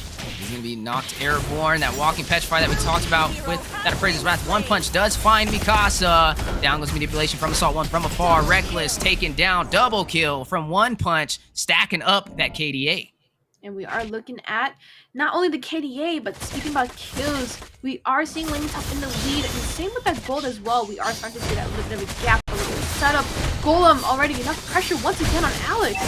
Is in a bad situation. 3v1 to be exact. The taunt on to Alex. Golem trying to take him down. Demon is going to flicker in. Mar takes down Alex just in time, but Demon trying to take down Golem. Hit with the G-Kundo. Knocked airborne with the way. The Dragon. The stun. And Appraiser's Wrath possibly on the way. Down goes Manipulation. Numian Blast canceled out. Assault 1 is going to find a kill and take down Demon, but you are seeing Golem responding just in time. Reckless is there to contest the push on this turret, but looks like the recalls are out for the additional damage, and they are not done. They are going to go ahead and try and claim some more of this turret in terms of gold. Reckless hasn't really been able to get a fully comfortable, if I should say, set, right? The taunt counted it out, the G-Kundo counted it out, and there are so many other X factors that can cancel out Reckless from giving that set potential, and what they need to do now is kind of rely on Jordan, right? If the Numian Blast is not landing, we're going to have to use the Wild Charge for a little bit of that health, but mid-side. You can see the knock airborne, but into his turret. That is definitely the most favorable outcome out of that. But the cancel again. Down goes the Manipulation from Assault 1, controlling the mid-river. But you did see LaimiTop claim a turtle, so both teams still having one neutral objective on their side. LaimiTop still leading in terms of kills, and LaimiTop, like we said, definitely showing the world they are not done yet. They are showing who they really are, but also ending it on a very strong note, and also, not to mention, a very strong early game right now, 3-7. You see a little bit of that goalie 2K as well, but bot side, a little bit of a tussle here. That's right, that tussle that we all love to see. But on the top side as well, 2v1, make that 3v1 situation.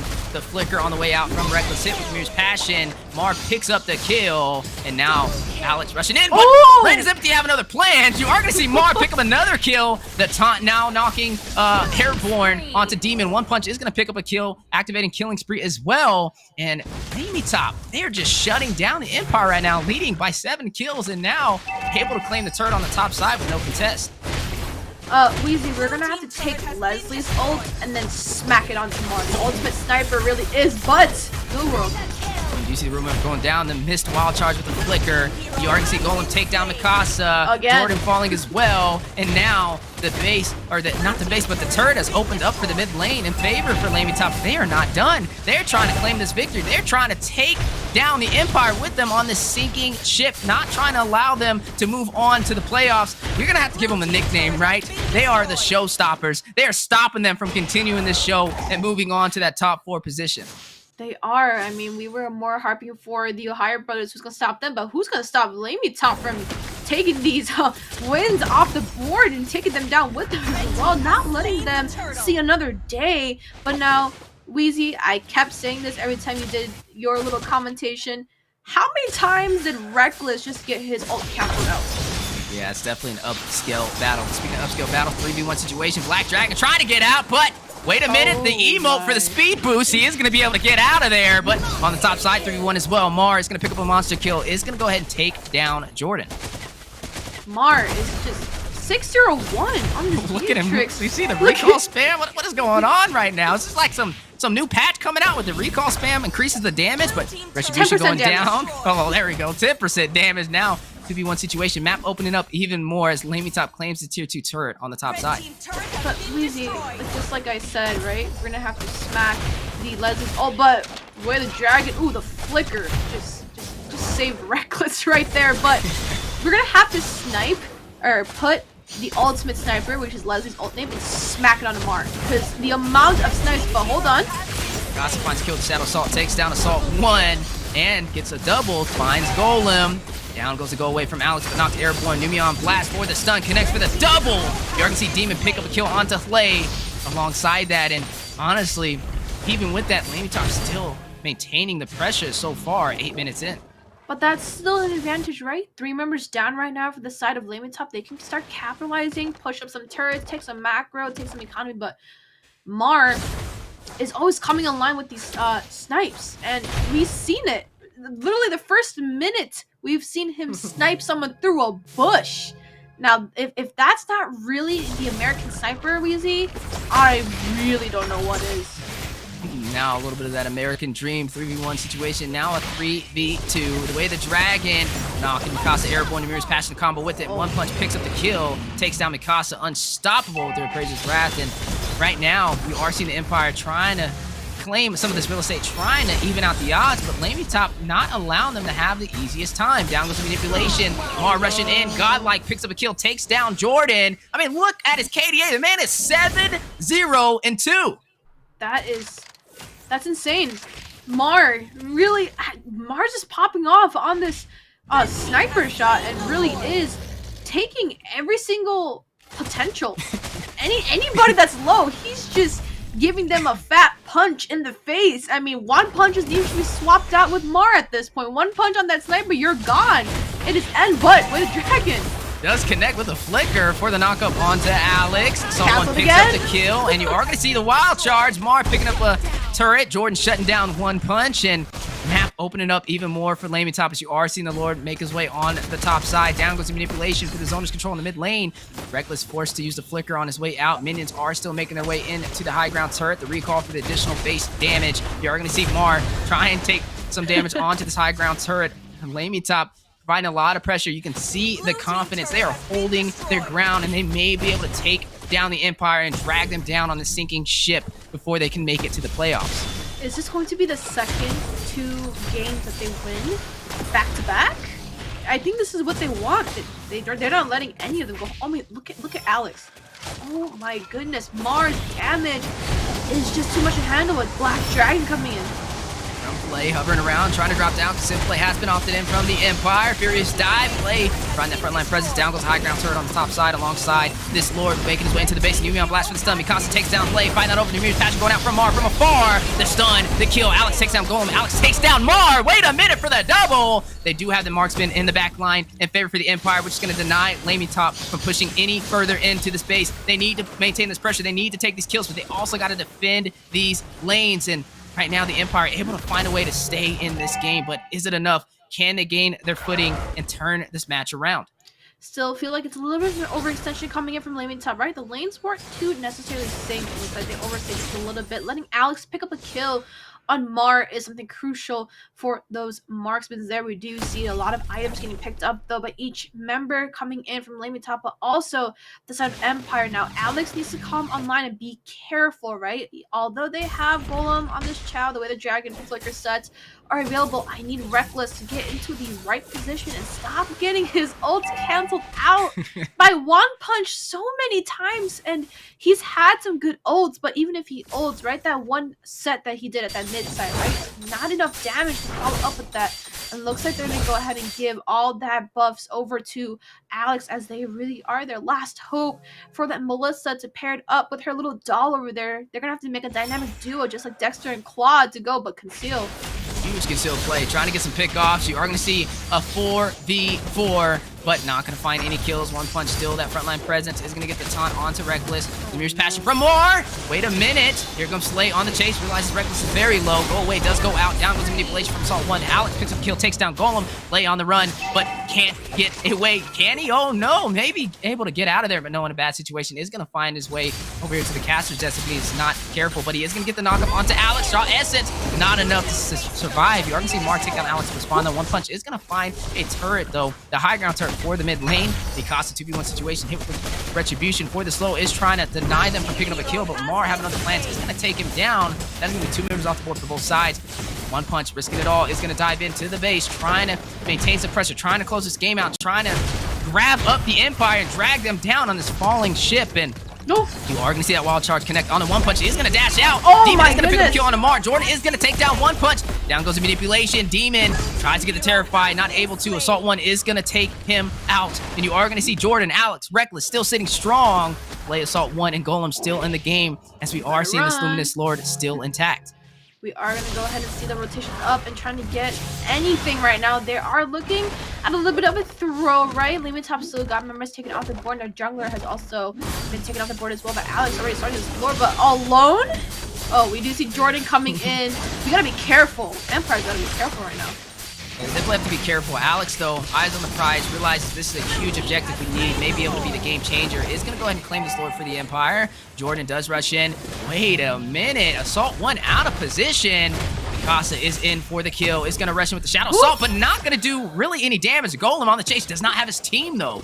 Wondering if this is the right decision. They do not have the Lord on their side. They need to have the wave management. And honestly, so far, this may be the turnaround that the Empire needs to be able to maintain their spot, have a chance for the top 4 in the playoffs. You see how quick Assault just got out of that? The real world manipulation popped and then flickered out just for that little bit of a shield to protect himself. That was some fast fingers over there. But Mar still sitting at 9-2. Alex coming in at 4-5, but still not the prettiest KDA you want to see on a mark when he needs to scale, but he scaled a little bit too late. But we do see a little bit of a fight happening, but is this what they really want? This may be the final fight on the way. Down goes the Black Dragon. Oh, no. Laid. Having a second decision, is going to go ahead and try and delay this Lord, is going to go ahead and hover around and drop on it. But the Empire, they are having their foot on the gas. They are trying to turn this around, trying to maintain their pressure. Jordan takes down Mar. The marksman for LaimiTop, good start. Alex finds Slay, 2 members down for LaimiTop. Numion Blast does not find any members, but you are going to see one punch in the bad situation. Oh! Alex picking up a double kill, takes him down, leaving only Assault 1 and Golem to defend against the full team of the Empire, with the Lord on the bottom side making its way into the high ground turret, which is going to fall. The base has been cracked open. Can the Empire close this game out? They're going to see Assault 1 take down Demon, but look at the base crystal. Jordan finds Assault 1, and ladies and gentlemen, the Empire claims this series against LaimiTop. They may have a chance on moving on to the playoffs. We did see the flip around. That's what Empire needed. They needed Alex to come online. And we do see the early game Mar was just dominating with those sniper shots and just blowing them everywhere. But Alex, once that scale happened, you do know how scary marksmen can be when they get their Trinity build. Alex did show it well, and that is a secured win for the side of Empire. Congratulations. And you are still sitting in that standing. You did get what you want. You got what you came for, right? But LaimiTop did put on a phenomenal game, especially that second game. They were just popping off.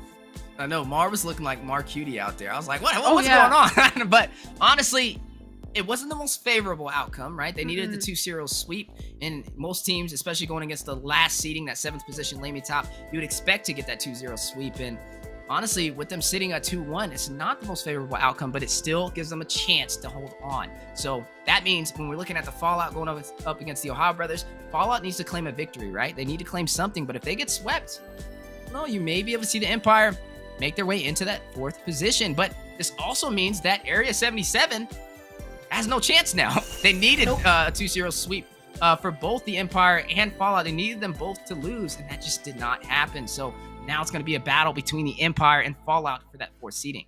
15-minute game right now, 18-21.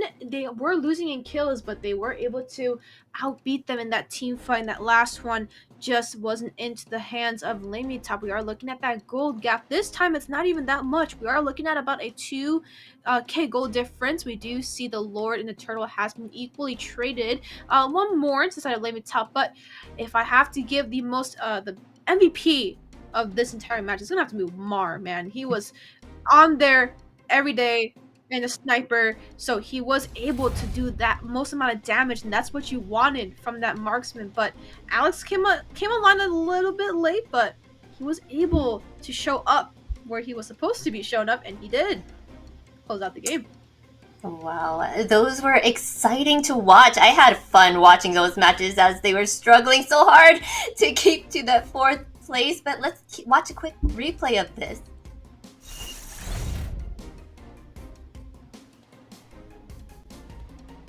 Yeah, you do look at that replay. Amazing footage from the Empire versus LaimiTop. An explosive match, and you never knew which way it was going to go. Honestly, a different story from LaimiTop. A totally different team almost, and it just shows you how much they have grown since the beginning of this round robin. And honestly, I gotta give them credit. Even though they didn't take that victory, it was a very close game, and that is going to be the last match we see from LaimiTop, maybe until the fall season. But if they continue to play the way we just seen them play in the last 2 days, then they may be able to take the playoffs next time. But honestly, very good match indeed. And like we said, everything is on the line. Honestly, this is the most intense, explosive series or round that we have for the NACT Spring season. This is the last day for the playoffs, and 2-1 right now. I don't know. Empire, you know, they're still a little nervous. They got to see how Fallout goes up against the OhioBrothers. And like, we thought the OhioBrothers and BTK was really that, like, you know, that big match. But I mean, if I had to compare it between that match and who really goes to semifinals, there's a lot more on the line, and the amount of intensity and the amount of how much you're laying on the table, right? You gotta lay everything, you gotta give your all. So I feel like that's just what the game is. And I mean, for every one of you watching, it's really intense. This bracket itself speaks volumes right now. Yes, and the Empire still holding on to that chance of getting that 4th spot, which leads to our MVP, Jordan. Wow, what do you guys got to say about this? Are you serious right now? No, Jordan, I mean, he was doing good. I'm not gonna lie. I would have gave it to Mar. But Jordan, I mean, he's been dominant. He's a really good XP laner. It was a very explosive match. Even though Mar, you know, their team wasn't able to secure that victory, but bit of that replay on the way. You are seeing both teams battling it out. Jordan definitely was a strong contender, as you are seeing Golem in a bad situation trying to get out. The Empire maintaining the pressure. This was match 1, right? We thought Empire, hey, they took this one, they're going to take the next one. It was a one-sided story. You see the map, you see the bases. Everything was just intact in their favor, and they were dominating. But when we progressed on to game 2, it was like they just swapped, or a light just turned on for the side of LaimiTop to kind of even out the odds. And you know, that just shows you when you're under pressure, you know, either 2 things happen. You either fold or you make diamonds. And honestly, LaimiTop was on their way to making some diamonds, but were short at the ending. But as we are looking at that second game, this is where LaimiTop came alive, right? We're able to see Mar, who I thought should have got the MVP if they would have won, was able to pick up a lot of kills. Golem on the chase does pick up a kill as well. Look at Mar, right? He chases down Jordan, picks up a kill while this is happening. And that just shows you just how much pressure he was providing over there for LaimiTop. But Lay picking up a kill as well. Demon all by himself. And very explosive match as we do move on to that final one, where the Empire, they had their backs against the wall, but they were able to turn it around with a little bit of that skirmish 15 minutes in. And this is where things shifted in their favor with that Lord on the bottom side, the high ground turrets intact, but they were able to find a way into the base and force LaimiTop to defend, having a very hard time. And honestly, I gotta say, with that, this is what they needed. They needed that 2-1 situation, and now they have a shot to claim that top 4 position in North America in the playoffs. It's huge. I mean, you just look at those plays, right? We like I said, and just like Weezy said, if they were on the winning team, I would give my MVP over to Mar.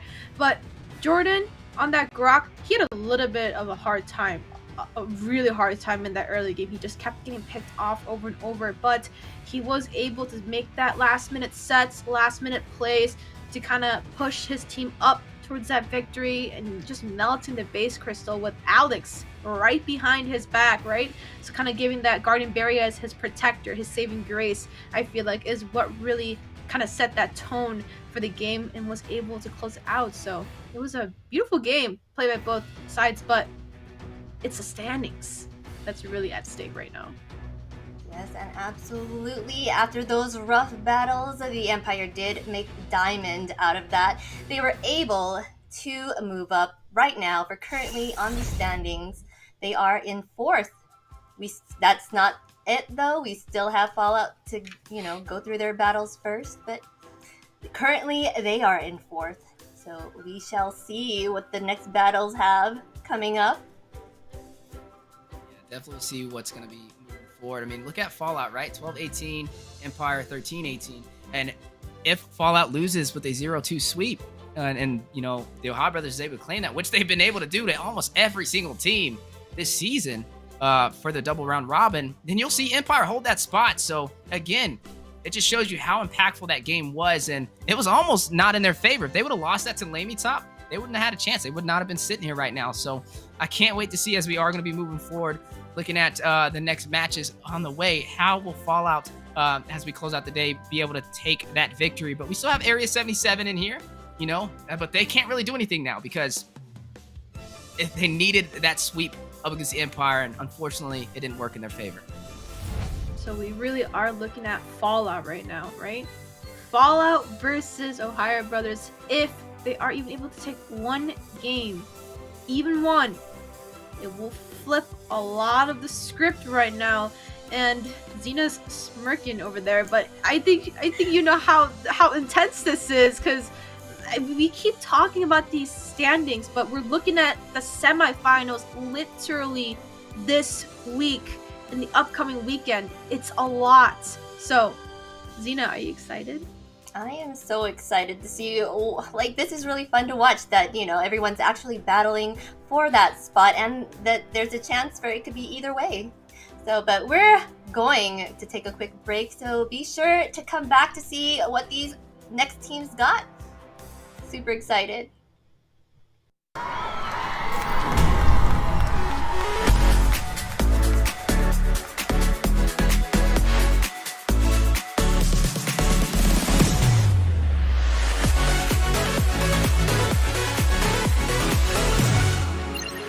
We've got each other's back. Legendary! We're the best duet ever. An enemy has been slain. The melody is my calling.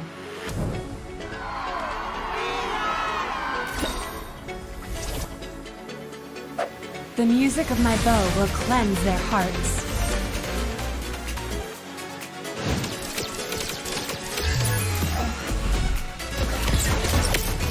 Legendary!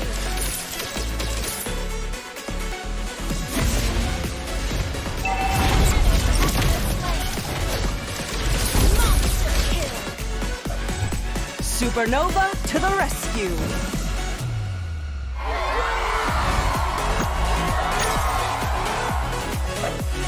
Music is the strongest form of magic.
Hello everyone and welcome back to the North America Challenger Tournament spring season. We are down to the last round robin and the excitement is only building up for this last match. But before we dive into that, we have some exciting news to share. We have so many incredible players in the North American community and we love to celebrate your stories. This week we're featuring our good friend Trucker Jung, also known as Nicky Poo. Who shared his journey in the Mobile Legends world. So if you haven't checked out our latest interview with him, you are missing out, but be sure to watch the video and who knows, the next story could be about you. We're always looking for inspiring and passionate players in our community to feature, so don't hesitate to reach out to our people here on the Discord and tell us your interesting stories and share. And speaking of members, of the community, we've got Zero here with us today. Hello, Zero. How are you doing? Hello. I'm doing pretty good, thank you. I'm glad you're doing well. So, since you're such a great assassin player, what do you think of the meta so far with the assassin roles in the tournament?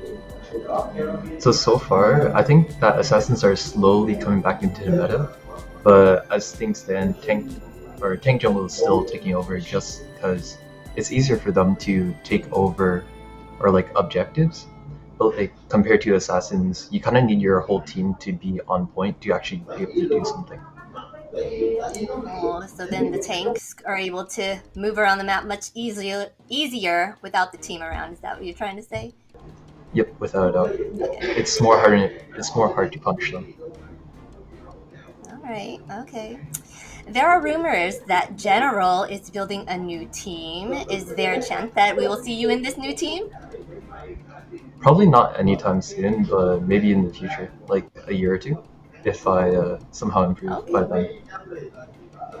Oh, you're interested. All right. It'll be interesting to see you back in this esports scene. So, what is your opinion on what the teams need to do to dethrone the EDT and to take that crown?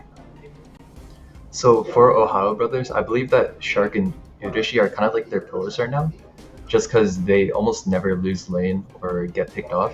They just roam around and help out the rest of their team. So I feel like they have to do something about that. Gotta take out that roamer, right? Yeah. All right. So the EDT they were the best this season long. So who do you think would be the best matchups against them? Like who would be the best and who would be the worst? You know, like out of these 8 top teams.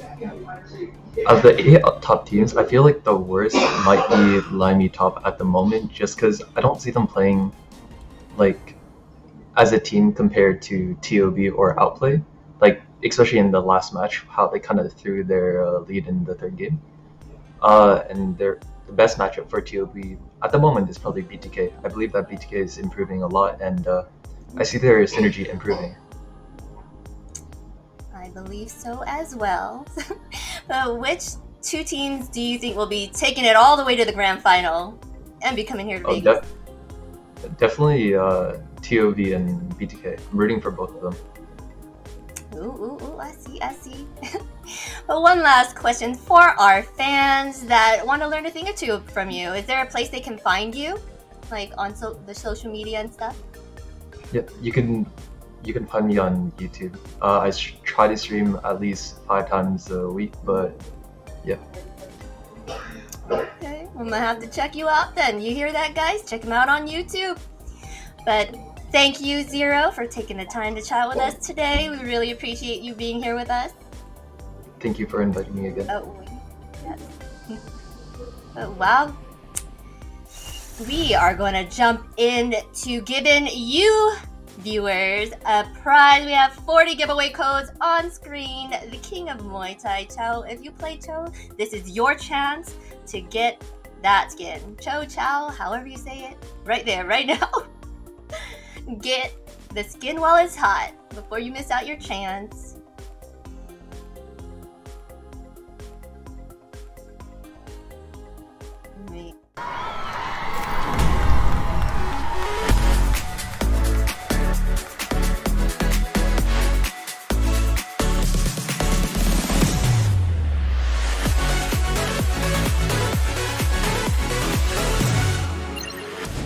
We've got each other's back. Legendary. We're the best duet ever. An enemy has been slain. The melody is my calling.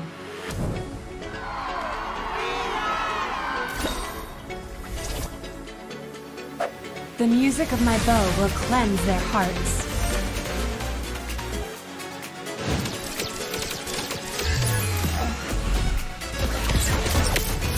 Legendary.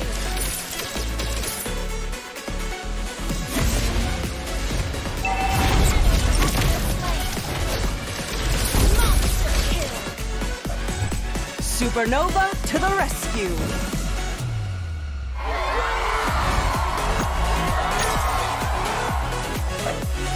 Music is the strongest form of magic.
Welcome back, everyone. We've got Area 77 versus BTK up next. Let's take a quick look at the predictions. We've got basically a clean sweep of BTK overtaking Area 77, which I'm ready to get the matches started to see how this is going. Are you, chat? Casters, take it away.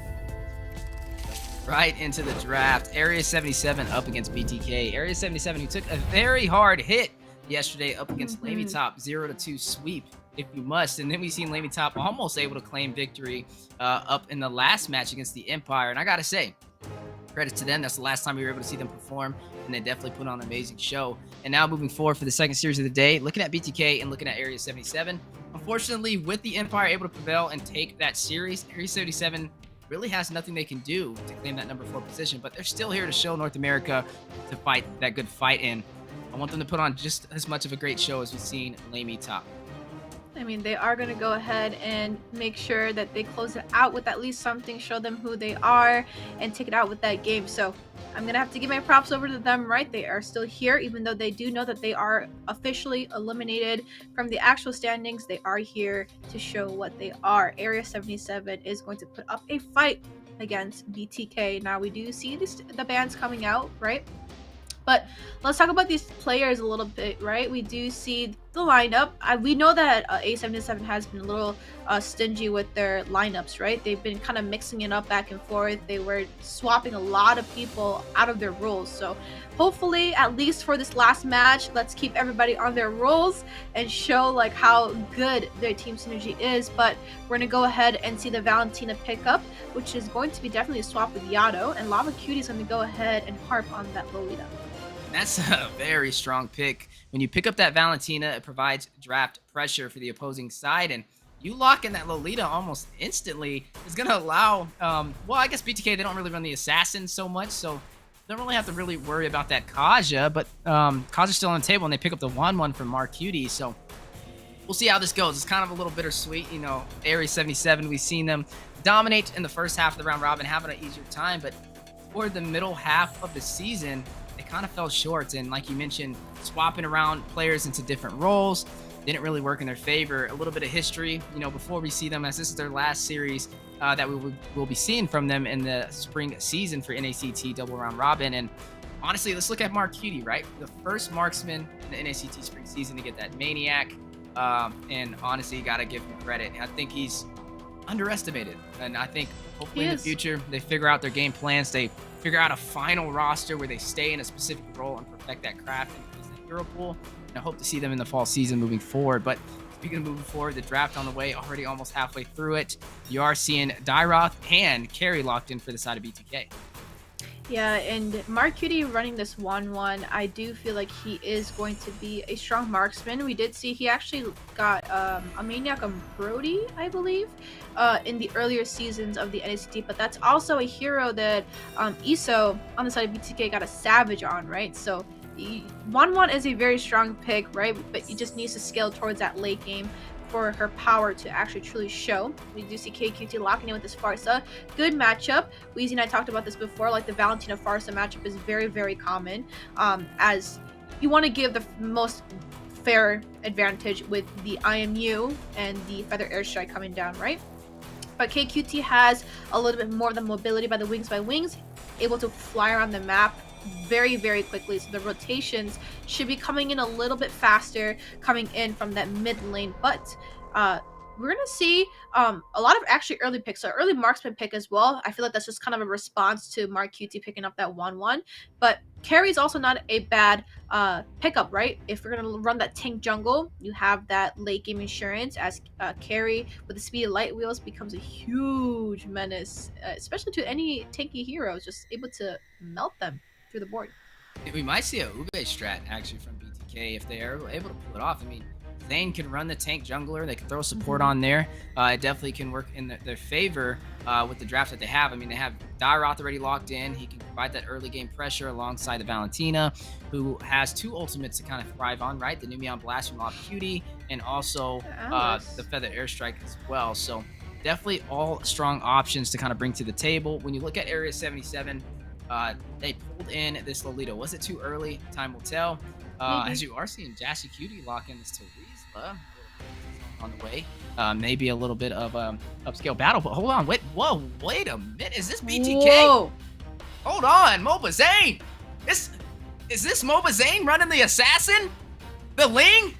Oh, North America, we are in for a show. This is what we want to see. North America's #1 jungler swapping to a hero you don't typically see him run for the final day of the double round robin.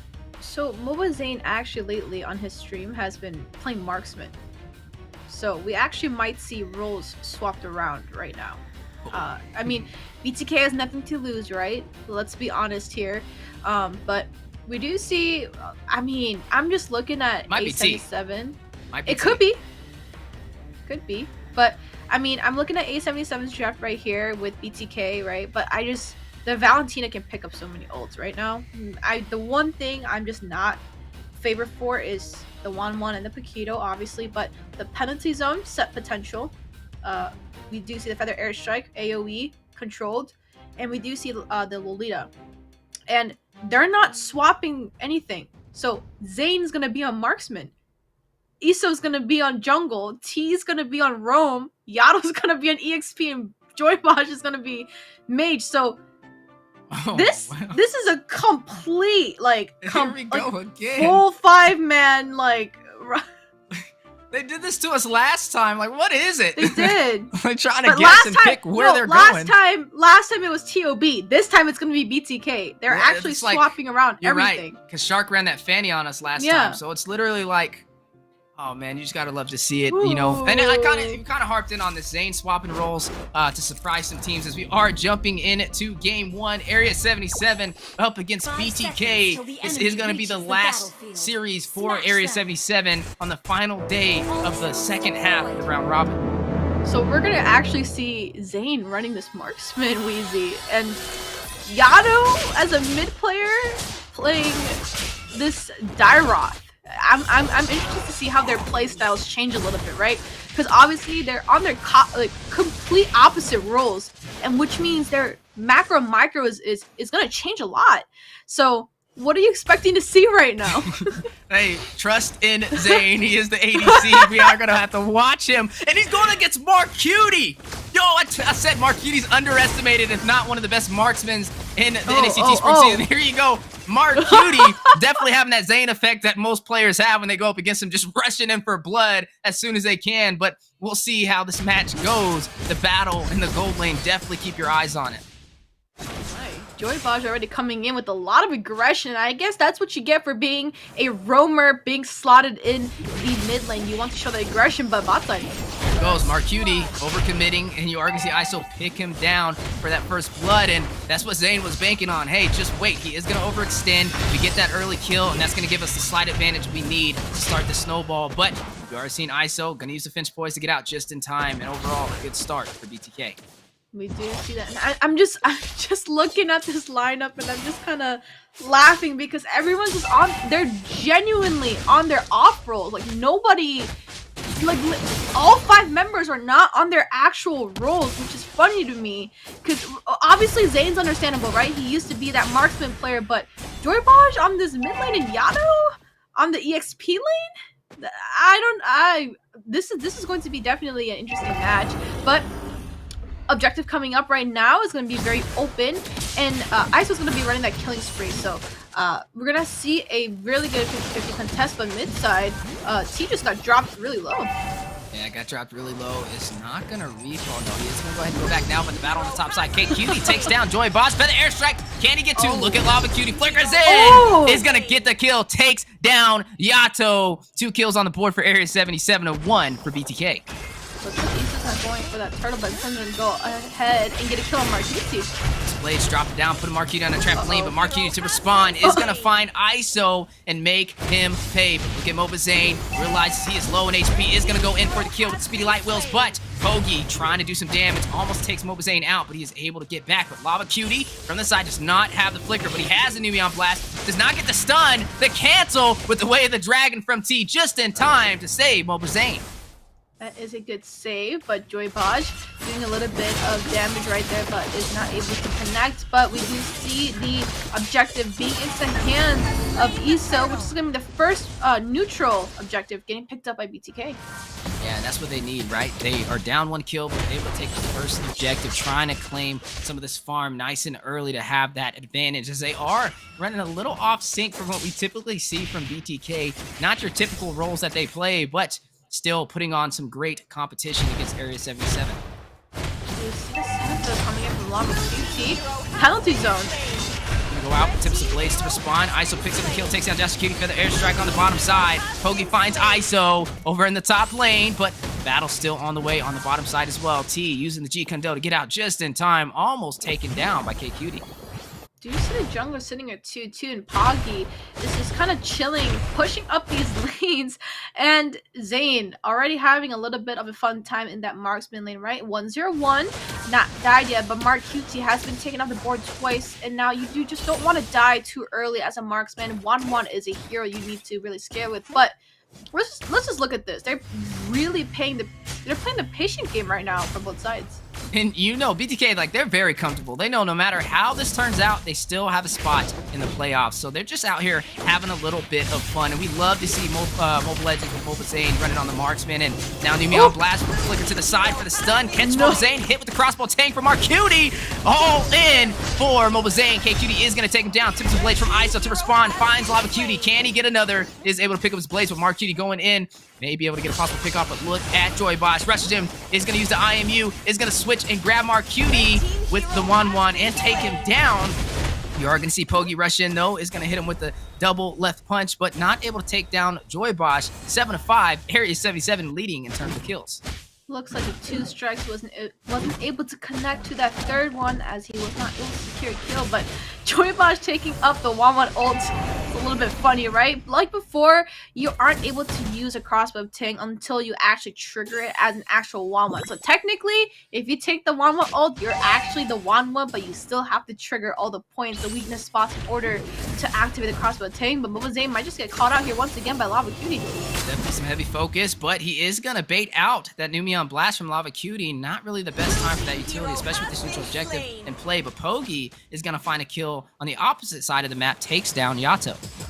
And Joybaj is just continuously stealing Lava's ult. The Numion Blast is what's going to be at his favor. No one has yet harped on that objective, but Mobile Zane. Against Marcuti, T takes down Pogi off screen. Zane flickers in onto Marcuti, finds the kill. But Lava Cutie and KQT to respond for the airstrike goes down. The emote from Mobile Zane for some additional HP on the 2v1 situation, but not enough. KQT is going to take him down. Joybaj not able to make it in time. But that is an objective picking up by BTK. That is a bot side turret. And no trade yet coming in from A77, but looks like ISO's going to go ahead and farm a little bit more and potentially see his hands on the next neutral objective, which is going to be that second turtle.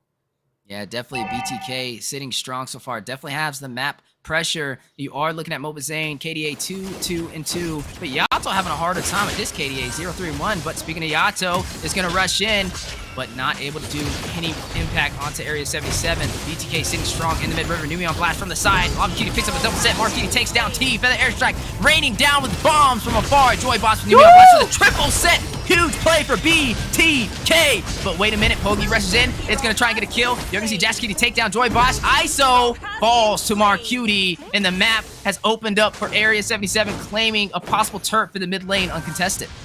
That was a nice set, but no follow-up, unfortunately. And that's just a roamer instinct, right? The flicker set coming in with the Numion Blast was able to land 3, but looks like the tide had turned a little bit and just went into the hands of A77. They did go ahead and trade that mid-side turret, which is going to automatically open up a lot of vision, but bot side. Rushing away the drag connected Pogi, Speedy Light Wheels combination. Zane picking up the kill, takes him down. You already see Marcuti, though, on the opposite side of the map, claim the turret on the top side. Looks like an equal trade, but still, BTK is losing a little bit in those turrets as A77 does have a little bit of advantage as they have not yet traded that mid side. But Turtle has also traded and picked up at A77, looking at a little bit of a gold lead for the side of A77. And Zane's actually scaling beautifully right now, sitting at 3-2. But if you saw the damage and the amount of basic attacks he was spilling out with the speedy light wheels, he is scaling nice.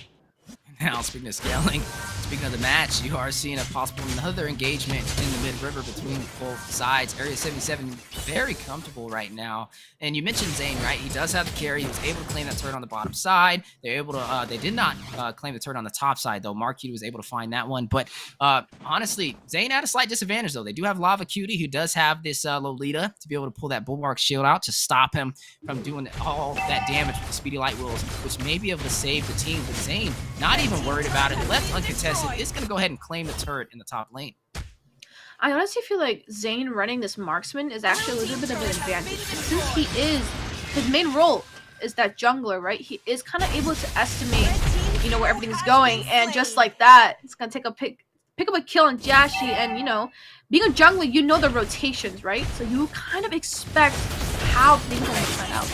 Zane sitting strong, claims the turret for the top side. Lava Cutie taken down by the Abysm Strike of Yato. Pogi to that situation is going to hit the double jab, is going to take down T with the heavy left strike. And honestly, a great game, very explosive from both sides. Map opening up all over the place, but right now, BTK still sitting short in terms of kills, but in terms of turrets, even with Area 77, as you are seeing ISO K Cutie 1v1 fight. ISO picks up the kill, takes him down, and he's going to possibly be able to claim this turret. But Mark Cutie from afar is going to wrap around. He's going to try and take down ISO, but stuck on that wall, unable to get to him in time. Bitch Boy's activated. You are going to see ISO escape with barely any HP. Yeah, I mean, Poggy being able to smack T in the face, man, I guess the punches win over the kicks, right? He was able to take him down in the mid set, but we already see the Lord aggro is going to be pulled as BTK, but they're going to go ahead and reset that. But I don't know if Zane realizes Lava's in that bush, so it has a lot of vision already, but Joyba is just also holding on to that Aluminum Blast, kind of sticking by Zane's side right now. And like, even if they aren't really in their main roles, you can kind of tell like their instinct, right? The roamer being with the marksman to protect, but we do see conceal play coming in on Zane. From Area 77, Zane dashing out, but Yuumi on blast, feather airstrike dropping down, flicker on his way out for the escape. Joy Boss takes down K Cutie. ISO rushing in with the tips of blades on to Mark Cutie. A battle on the way. Jazz Cutie takes down ISO. Crossbow take activated, and Pogi is gonna find Yato, and Mark Cutie takes down Joy Boss. But T 2v1 situation. Zane farming up, ready to rev up and take some damage to Area 77. Jazz Cutie on the retreat. Mobile Zane not gonna let him escape. Hits him with the Speedy Light Wheels and takes him down. I think you're ready. Yeah, look at Pog is swinging around looking for a little bit more right now. Sitting in, is it gonna get smacked in the face? Ooh! The dragon for the knock up, but you are gonna see Zane pick up the kill from that amazing assist. Mark Cutie now on the retreat. Zane on the chase, going for blood, finds him. Mark Cutie has been taking down Zane with a double kill. We do see that, but this time T didn't get knocked off with a punch. He actually kicked him first before he could get the punch. So I feel like that's good. But Zane is sitting at 8-2, and that is your marksman in play right now, is able to prevail right now, the most amount of damage, and he kills as well as Lord in the blast. Goes down, ISO picks up the Lord just in time. You are seeing BTK, even though they got the objective, they are still going out for blood, going for the kill. The way the dragon, but T does get stunned, but he is going to be able to take down K Cutie. Look at the damage from MOBA Zane. My goodness, this just goes to show why he is the king of farming, even when he's in the gold lane, miles ahead of the opponent. He literally just melted down KQT like he was a piece of paper. Oh my goodness, the disrespect with the Speedy Light Wheels. That is insane, but looks like they are going to try and siege this mid turret as Lord is coming on the top. So Yato is already having a little bit of difficult time with 1-1 down there. He's doing a little dance of Business Strike. And the crossbow tank for the response. Mark Cutie may be able to take down Yato, but no, he is going to be able to live to fight another day. Zane is going to take down Mark Cutie. T is going to recall on his fall as well. And MOBA Zane is revved up. He has all the farm he needs to be able to pretty much one-shot Area 77 if they're not careful. I mean, he does have half the kills of his team's score right kills right now, 18. He's sitting at 9-2-3, right? So he is kind of carrying the team right now. He needs a jungler. You just got MOBA Zane, smack him on any roll. He's going to go ahead and kind of carry out the team, but we do see the proxy of the high base area. And down goes away the dragon. Feather airstrike to respond. Tips Blades from ISO from afar. It's going to cancel out the feather airstrike. You are going to see Jash Cutie with the frontline presence. ISO is going to be hit, possibly taken down by the execution strike. And you are going to see Jash Cutie take down ISO right now, 18-17. But looking at the turrets, BTK has claimed 6. Area 77 has only claimed 3, and right now, still a very hard fight to turn around. Unfortunately, Isaac got picked. I was doing a little bit of his panic dance on the wall as he didn't have enough energy there, right? But look at Zane's position right now. Do you see a lot of damage? Zane very confident, but finds himself in the wrong bush. Uses the wind of nature, trying to take down Mark Cutie, but Pogi is going to find Mobile Zane just in time. Numion Blast for the wind of the way. The dragon connecting from T onto Lava Cutie, but for the airstrike from afar from K Cutie to respond. Pogi is going to take down Joy Bosch. You are seeing ISO trying to get this buff. Can he get it? You are seeing Area 77 on the denial. The question is, who will it go to? Look at the top side though. Mark Cutie still eyes on the prize. Keeps the blaze going down from ISO. Crossbow tank activated by Mark Cutie is going to find T. Maybe able to get another. Look at Yato. Is going to have to dash out over there with this Dairoth. But still, Area 77 putting on a show. This is their last series that we'll be able to see them perform in for the second half of the round robin before we move on to the playoffs. Unfortunately, Zane got a little bit too overconfident. Maybe it's that Frederick instinct, you know, kind of spilling out that pixie dust. Might just have been caught out in that wrong bush. And ISO not being able to get his blue is going to be a little bit of an issue, right? The thing is with these junglers that requires that blue buff for that mobility, it might be a little bit of an issue. He might not be able to hit his Tempest Blades and not have enough energy to sustain. But we do see ISO for that split push with mid side. Beyond Blast, not going to find any members of BTK. The emote for the response, letting him know this is not what you want. But you are going to see Area 77, cool, aggro explore. T is going to give in some vision. But look at the back door. Look at the top side. BTK may be able to close this game out as they're focusing on this Lord. Yato, ISO, and a minion, a hope and a dream, and Mark Cutie for the denial. But it is not in time, and BTK claims the first game up against Area 77.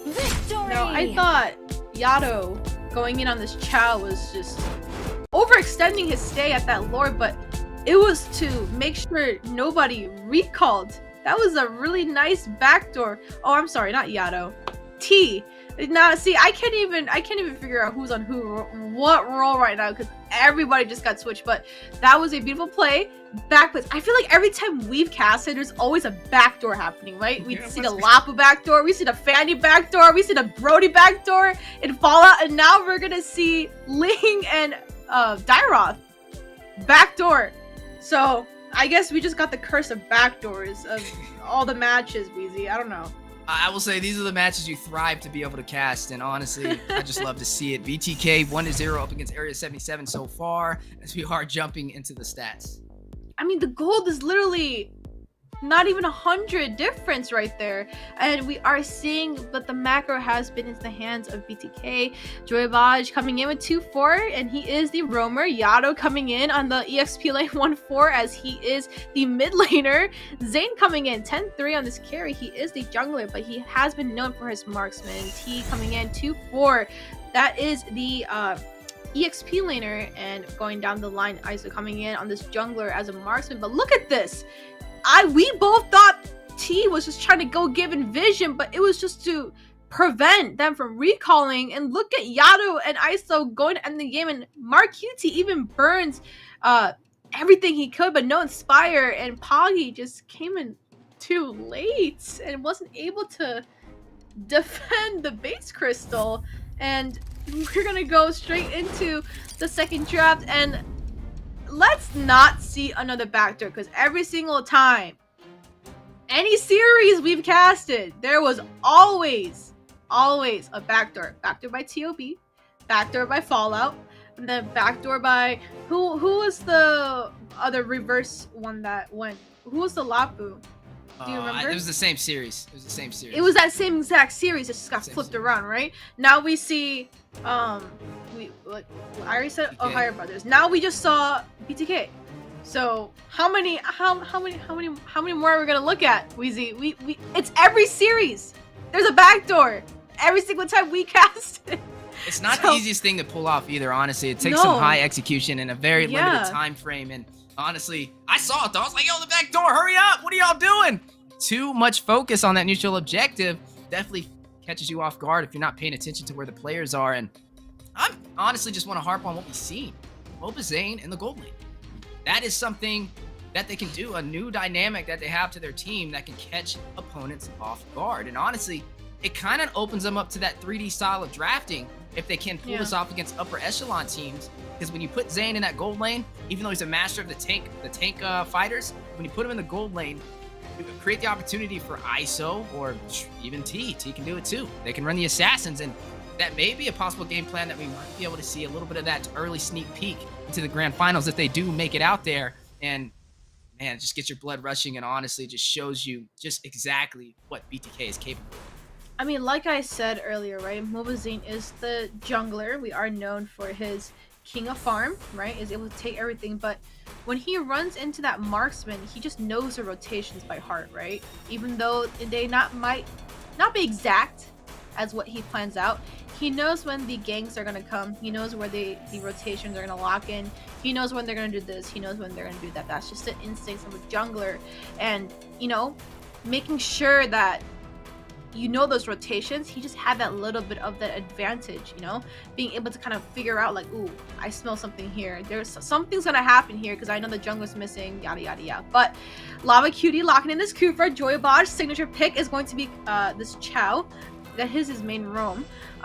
We did see it in the early NACT stages. Everybody was hating it for some reason because it just wasn't played out in the right way, but I'm still gonna lock in Farsa now, so now this is gonna be another flip up of roles, Wheezy. You and I are in for a ride trying to figure out like how this is gonna play. So if I'm gonna take a wild guess, okay, well there it is. He's gonna Joybot is gonna stick to his tank, I think. Iso's gonna run the mage. Yado's gonna run the marksman. Zayn, I'm sure, is gonna run the EXP, and then T's gonna run jungle. Never know. Honestly, I think you so. never know. But I mean, I will say something know. interesting with this draft so far, though, is KQD about this Sicilian, and that's going to be something interesting to see. You know, Sicilian takes a long time to rev up and requires you to be able to make it to that late game, but BTK is not a team that waits for the late game. They take advantage of the early phase and they close it out with that 12, 13-minute finish. So when you bank in on the Sicilian, you have to be able to maintain yourself, maintain your objectives, and survive up to that 16-minute mark so he can get those stacks to be able to kind of deal the damage needed onto the team. But you look at BTK, right? They have ISO, which locked in the Farza. They may swap around. Too early to tell who's going to run what. But you have the Brody, you have the Farza, both really strong early game presence to be able to close this game out, which may be a slight disadvantage for Area 77. yeah, but speaking about that though, I still don't think they're gonna mix up their. I mean, they got nothing to lose, all right. But If you really want to see it, I want to see Mobazane on the Fanny. What do you got to lose? Let's go. Pull out the Fanny. Pull out the banned. Ling. Oh, Pay Fanny is attention, banned. my caster. Oh, you're right. Pay attention, It's my because they caster. saw the Ling. They saw the Ling and it scared them because normally nobody is banning the Fanny against BTK. But this is what Nobody we talk plays about. 3D style of drafting. When you pull that out and you show people, hey, we have that capability and we are also Look at it. running Look on at it. it. Here comes the dang. Here we go. So we are looking at that off roll again. This is more of those entertainment type rosters, right? So enjoy it while you have it, right? I don't think you'll catch this in semifinals, but Mobazane's gonna run this Badong. I've not seen Mobazane in the EXP lane, so we're gonna go ahead and see that. But speaking of that late game though, that Sicilian is there. It's present.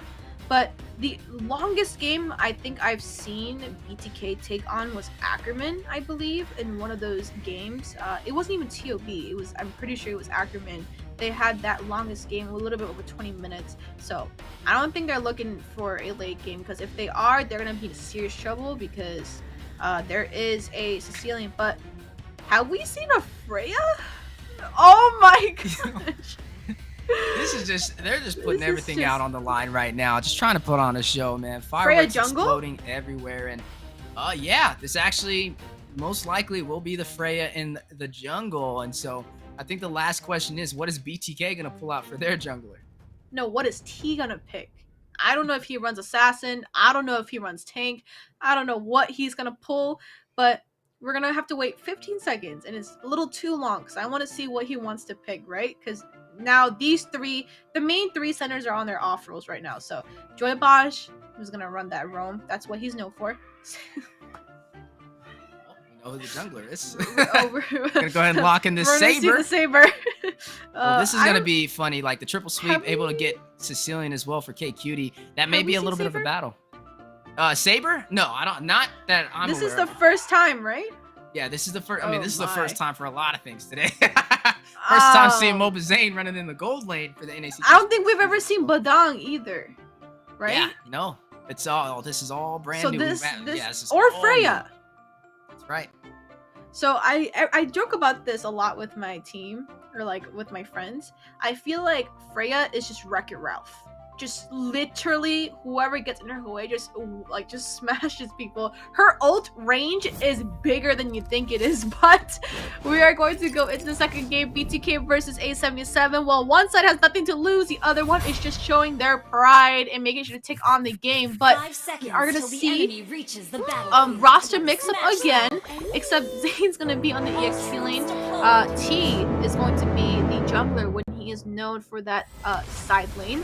Yato is going to be in that marksman position, and Iso is going to be in that mage position, which is what Yato's known for. The only person that is on their actual row is going to be Joybosh. Yeah, it's just showing you BTK, a team of all-stars, and they're not afraid to switch it up. And honestly, when you're looking at Zane, he ran the gold lane, he performed well on it. Ooh. Wait a minute, Iron Venge from afar. He's going to connect onto ISO nice and early. And Area 77, a team, you know, if you look at their history, they did really well in the beginning of the round robin, but had a little bit of a struggle during the mid phase. And now on the back end, starting to finally pick up their pace, but just too late. And there goes that Freya we talked about on the top side. An interesting matchup, seeing the Freya go up against the Badang, and not just any Badang, going up against Moba Zane, who is now swapped to the EXP lane for BTK for this match. Absolutely, and we do see... Oh! Flicker Tyrant's Rage landing on Yato. And a possible pick off. No, Yato able to get out just in time. Marcuti unable to seal the deal. Unable to secure that into a kill. Joybot just came a little bit too late, but looks like T is not having a fun time. The orbital blades going out as that last line of defense. He is able to get out just in time though before he was taken down from Area 77. Still, neither side able to claim a kill. Absolutely, but Moba Zane still kind of chilling right now against this Freya, and we haven't seen anything too major yet, but T. These orbital blades, you are going to see the fist break over there onto Lava Cutie, putting up that little barrier provided by Moba Zane for this Badang, as we are seeing this turtle spawn in. We do see the rotations already happening from both sides. Each roamer trying to get their 4, and we do see another possible pickoff on Yato. Heavy presence on the bottom side, but this time they are able to pick up the kill. Marcuti securing first blood for Area 77. Absolutely, Joybot still not looking at that 4 yet, where the dragon is still not there. Lava Cutie already has his 4, so this turtle fight might be a little bit of a suspicious fight, but Zane... He's going to rush in, is going to use the fist break, is going to trap Lava Cutie, and now use the fist crack to possibly take him down. We've already seen the airstrike from ISO, not able to connect onto Lava Cutie, standing with the claws from far with Bat's impact. ISO is going to use the revive wings to get out, but you are going to see Jackson Cutie rush in and take down T. But oh my goodness! Oh the my flicker of goodness. The G-Gun-Do! Joybosh finds K Cutie, and the way of the dragon, making it even spicier, picks up the double kill and takes down Lava Cutie, pulling the aggro of this turtle. But here comes Moba Zane. Fist break, fist crack. Zane takes down Jackson Cutie, hit with the Spear of Glory. Inside of the King's Calling as well. Emotes on his demise, and you are going to see Pogi take him down. Bodies dropped left and right. I mean, it was just one kill connected after another, right?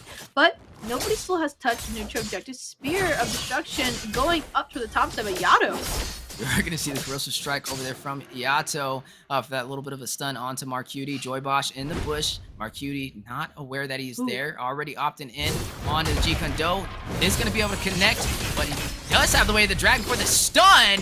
Yato now trying to close it out. Torn apart memories. Down goes Marcuti in the gold lane.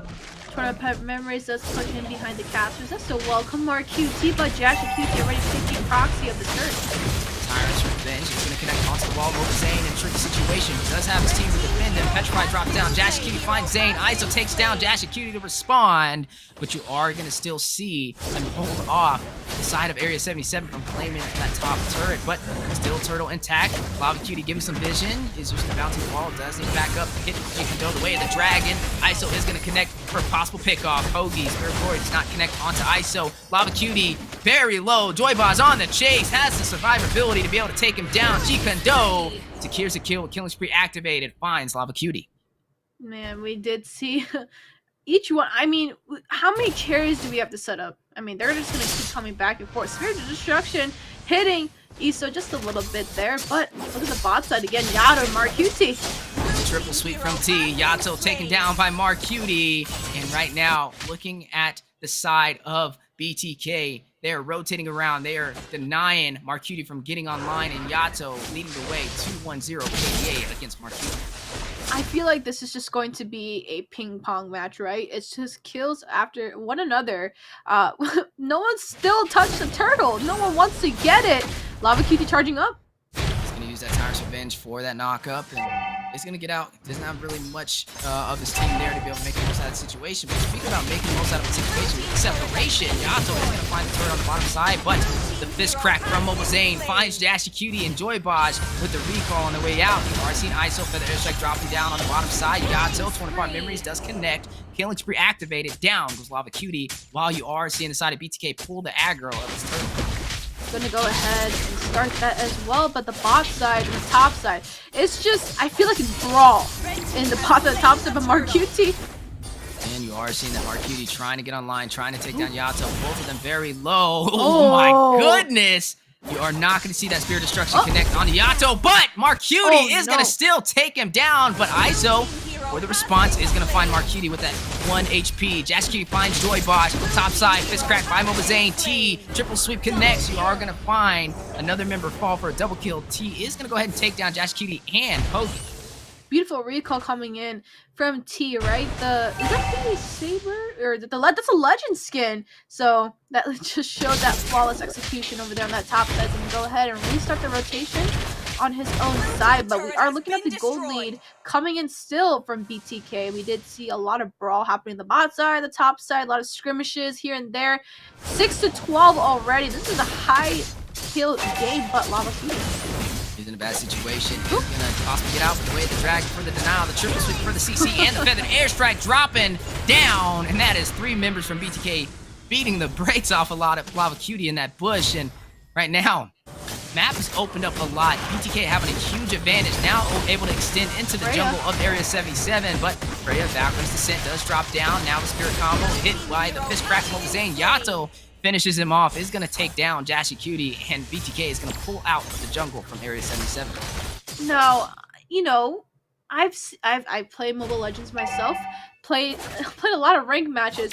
I don't know what's up, but there's a lot of Badang picks being picked out, and the damage is actually a lot more than I expected, but top side. T finds Pogi, very low himself, able to secure that kill in that 1v1, but he can still play the rush onto the bottom side. Yato in a bad situation. Tyrant's Revenge winding up from Lava Cutie, but now hit with the G-Kondo and the way of the dragon. Moba Zane is going to flicker him with the fist crack, but not onto Lava Cutie, who is going to get out. Zane is going to take down the backline, though. Talk about target prioritization. Finds K-Cutie and takes him down. The mage for Area 77. And you are going to see T get a mega kill as well. Is going to take down Lava Cutie. Mark Cutie finding Yato. Bodies dropping as ISO finds Mark Cutie. But look at the Lord. Jassy Cutie on the top side, though, is going to focus on the wave management. You are going to see BTK clear the minions in the lane. I feel like every time Yato doesn't secure a kill on Mark QT, ISO just secures a kill for him. ISO sitting at 405 versus KDA with a dragon. Drop down. They are not going to go in for this turret, but Mobazane is going to do the finishing touches to be able to secure it possibly, but no, ISO is going to go ahead and secure that. Right now, BTK leading the way, 19-7, one-sided story, 3 turrets taken down from Area 77, and they were only able to respond by taking 1 turret themselves. Weezy, I'm gonna have to ask you, who has a better punch, Joybaj or Zane? Well, right now, I mean, if we're talking about KDA, I'm gonna give it to Joy Bodge. I mean, he has way more assists, so he's definitely a very crucial player when it comes to these setups that BTK needs. Speaking of setups, speaking of who has the heavier punch, ISO is gonna go ahead and steal that kill from Zane to deny him that glory. KQT is gonna go ahead and take down T. You are seeing Lord still in play. Neither side going in for this objective, just going in for the thrill, going in for the kills. Are you sure that Joy Bodge has the better kick? Because right there, that was a difference what he's calling. He's going to drop down. You are seeing the 2-1 situation. Spirit Glory pulling Yato in. He is going to take some turret damage now, needing to get out. You are see Zane take down Pogi. You are going to see both members still fighting it out. Yato and Lava Cutie. Rose Strike going in. Joy Boss taking out Jashy Cutie. Zane taking out K Cutie. And Lava Cutie finding Yato off screen. My goodness, what is going on? Martini is going to shut down Moba Zane. Everybody falling. 3 members from the side of Area 77 to 2 members from BTK. 10 to 23. This is just war back and forth. All BTK want is living up to the name. Bloodthirsty Kings right now. 23 kills up on the board right now. Still winning in macro. So look at the setup though. We do see Joy Bodge and ISO just sitting in that bush waiting for somebody. Here it goes. We might see it. Yeah, right now, I think BTK should instead of Bloodthirsty King, should be Bloodthirsty Zane on all these roles he's swapping to and performing well. Look at that recall, charge up, Marquiti as well. They must know something we don't. There may be a little bit of a buff to it, a little bit of a trick that we're not aware of. But down goes the feather airstrike, KQT finds ISO, but you are going to see Joy Boss, 41 situation with Spirit Glory. You're going to see Marquiti pick the kill, but taken down by T. Pogi is going to find Joy Boss off of screen as well. 3 members down for BTK. The advantage Area 77 needs to be able to claim some of this map. Iron's Revenge winding up is going to miss T. T is not going to be able to stop the side of Area 77 from claiming that turret in the mid lane, but he is going to possibly deny the push for the tier 2. Looks like a little bit of recall there. It's going to give him that little bit of extra chip damage on himself to go ahead and possibly take on a member, but they are going to go ahead and start the slur. A77 does have all the macro, but Zane is going to go ahead and use that fist break. Going to try and trap in Lava Cutie. You're going to see the fist win as well. T is going to find Jashy Cutie off the screen as well. The battle on the wood pit on the way. Feather airstrike going down with the dash forward. Lava Cutie is going to use that conceal just in time to get out. Zane with the fist crack is going to connect on to Pogi and take him out. The RBC Zane, though, hit connected by a double kill from K Cutie with the Bat's impact, but G Kondo, Yato finds Lava Cutie from afar, but the flicker ends with G Kondo for the knockup. Yato joining the fight. Corrosive Strike for the stun. Mark Cutie versus Yato. Who will be able to win when the nature prevails. Mark Cutie is taken down by ISO. K Cutie by himself is going to be forced to recall back to the base, opening up the opportunity for BTK to take this Lord. But do they go for this objective? No, they don't. They are trying to go in for more blood. The Bloodthirsty Kings.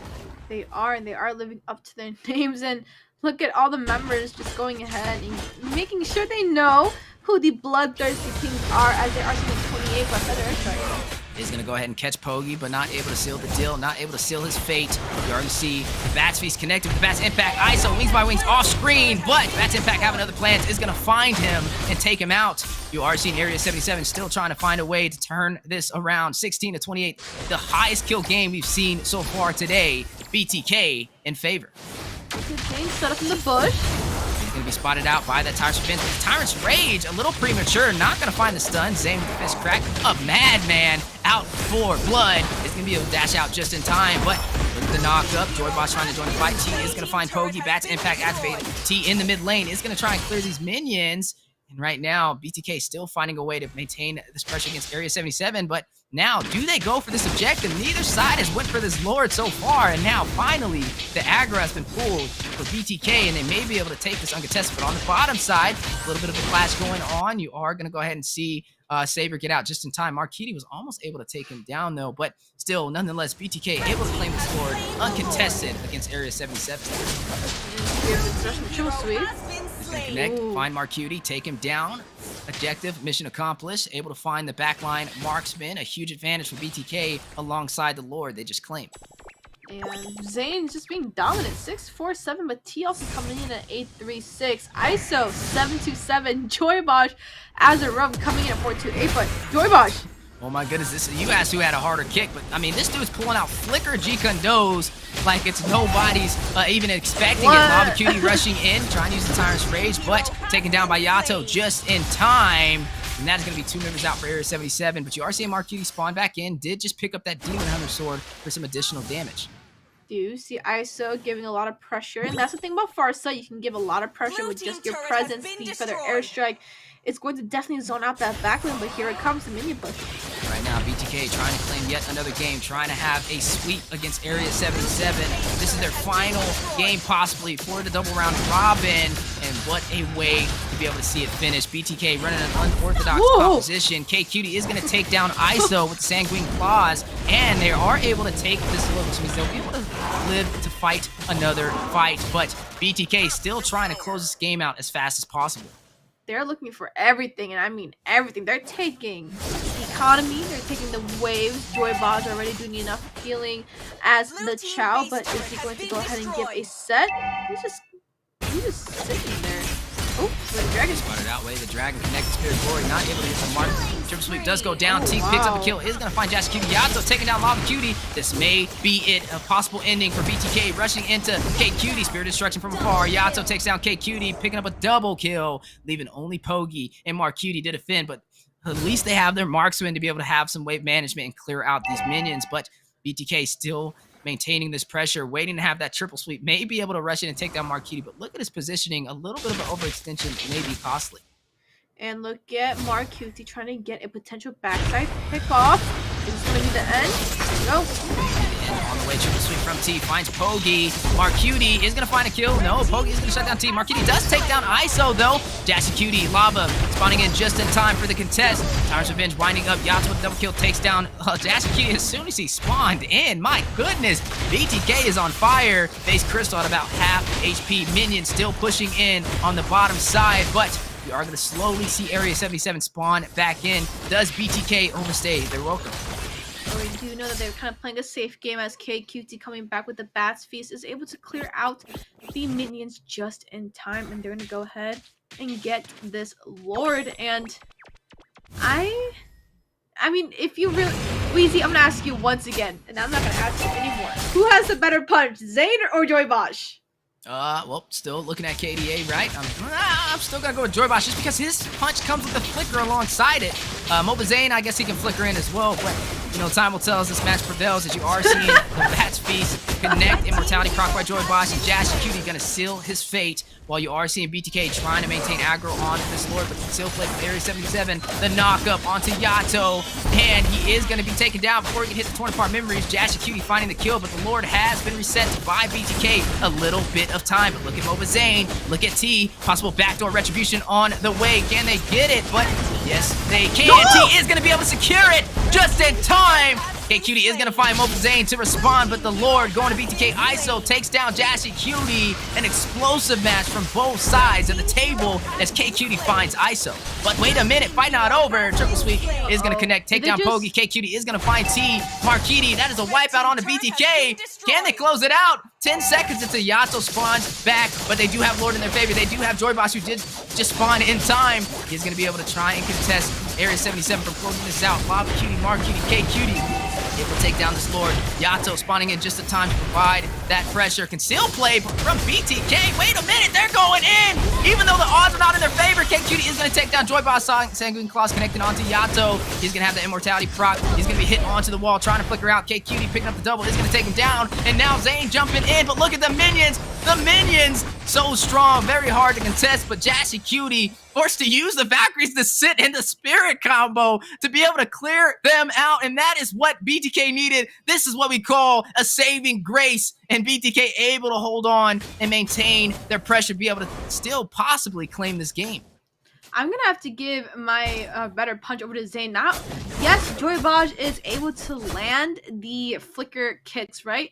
Zayn has been going for KQT, the backside, every single time, and that's what you want to see from an EXP laner, always diving for the backside, but conceal play coming in, potential pickoff. The rush onto ISO, they were able to spot him out. They know how valuable the target he is, and Jassy Cutie is gonna find him.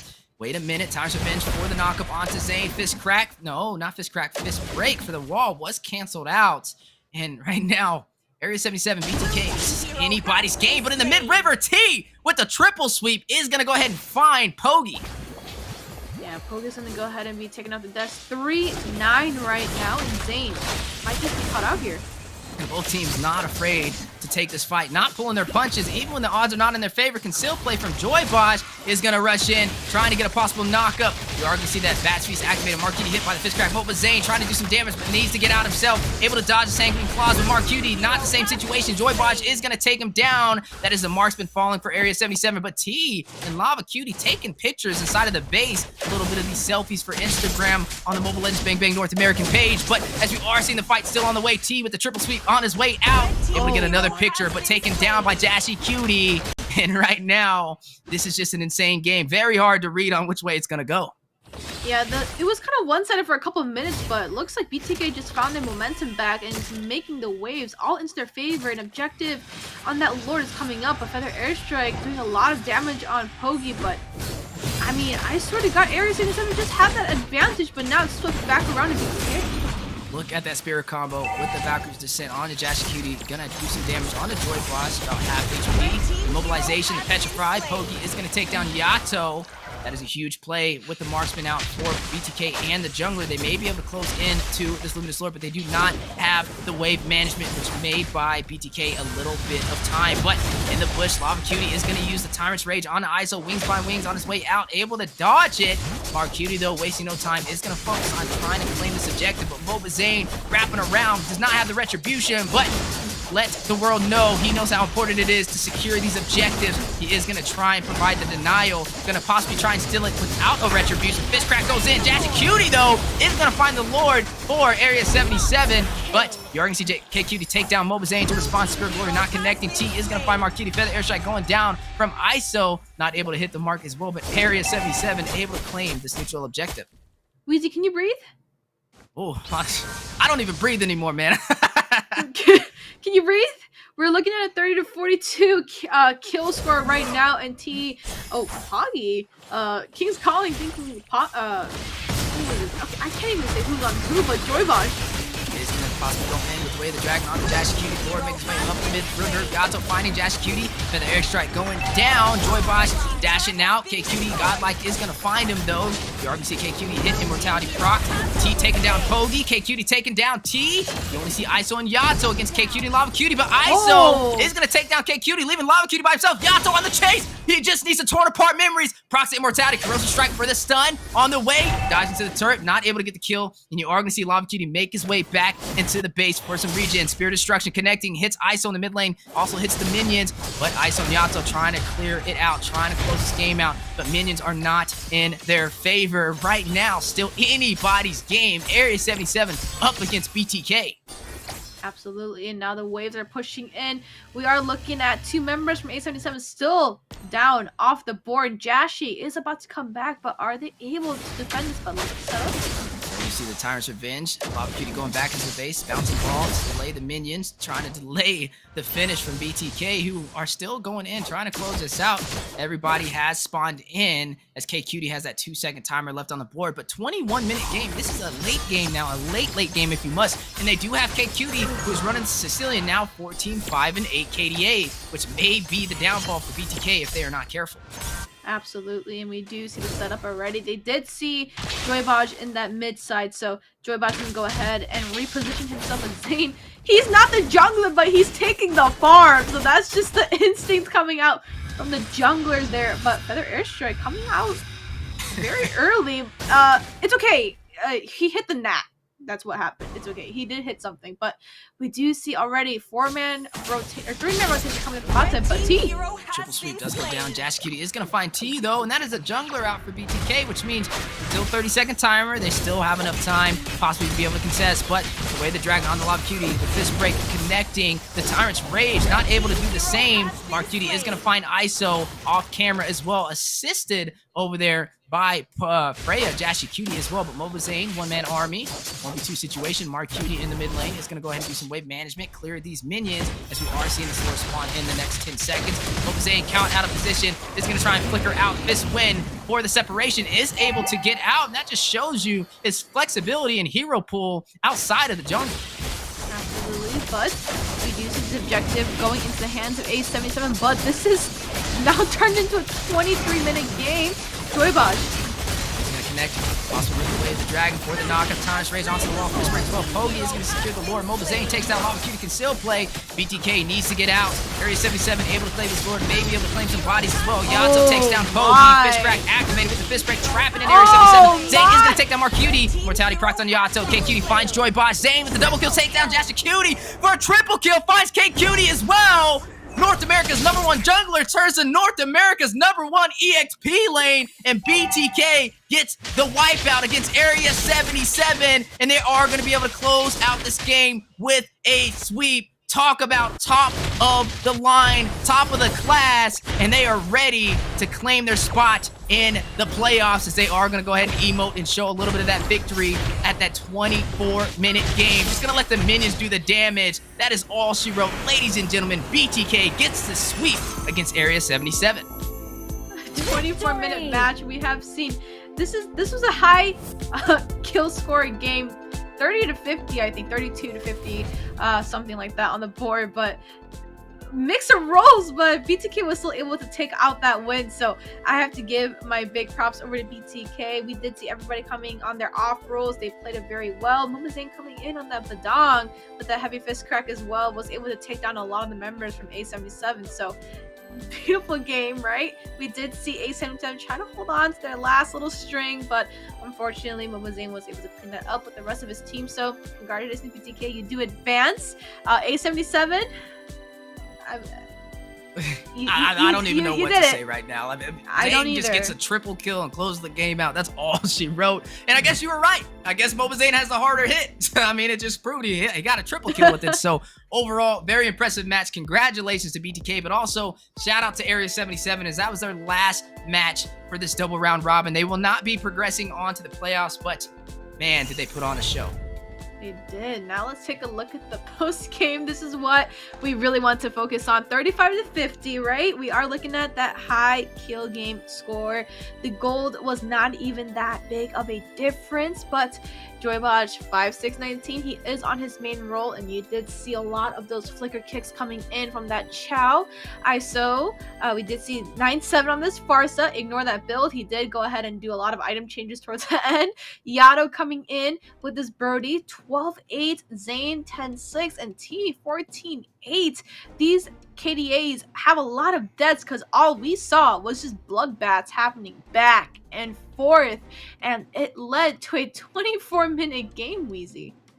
Yeah, it was definitely a very long game, and honestly, probably the highest kill game we've seen, 50 to 35. I mean, Zena, I know you've seen that. How did you feel about that match?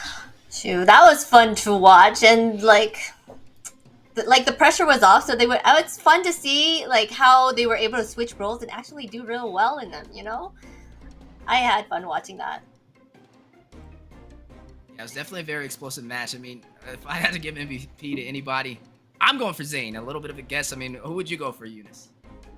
I mean, that last fight, they got kind of shoving them into the wall, and I asked you who had the bigger punch. There's your answer. Right there it is. I mean, you don't need Zane in the jungle area. You just need to put him on the EXP lane, but we're gonna go ahead and talk about this, Wheezy. You're the play-by-play, so go ahead. Do this for me one more I time. was hoping to breathe for a second. Golly, Eunice. No, jumping into this play-by-play, though. Looking at what we've seen, a battle at the best for BTK, swapping to different roles, and Mobazane shining, thriving, and you are going to see it here. This was the game winner, that triple kill. Zane stacking them up, bodies dropping left and right, but BTK able to win in the situation, that victorious claim into that match. And I got to say, Mobazane, honestly, really good gameplay. You saw him running the marksman, you seen him running the XP lane, dominated in both positions. I mean, he ran the carry, he ran the badang, he led the way still for BTK no matter what role he plays, and honestly, big credits to him. Yeah, and we are seeing another one here, right? Zane already being a menace in the early game, right?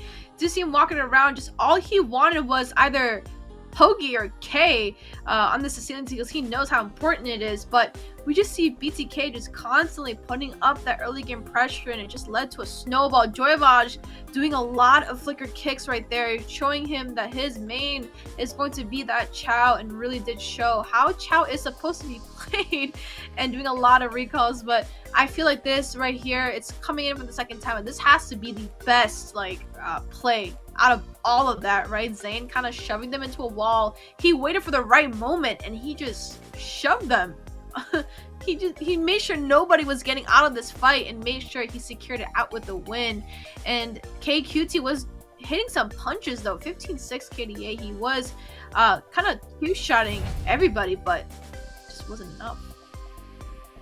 Yes, that wasn't enough. But let's look at our current standings right now. Before we get into the match of the night, we still have the Empire holding on to that fourth, but Fallout needs to actually sweep this and win against the Ohio Brothers just to take the win away from the Empire.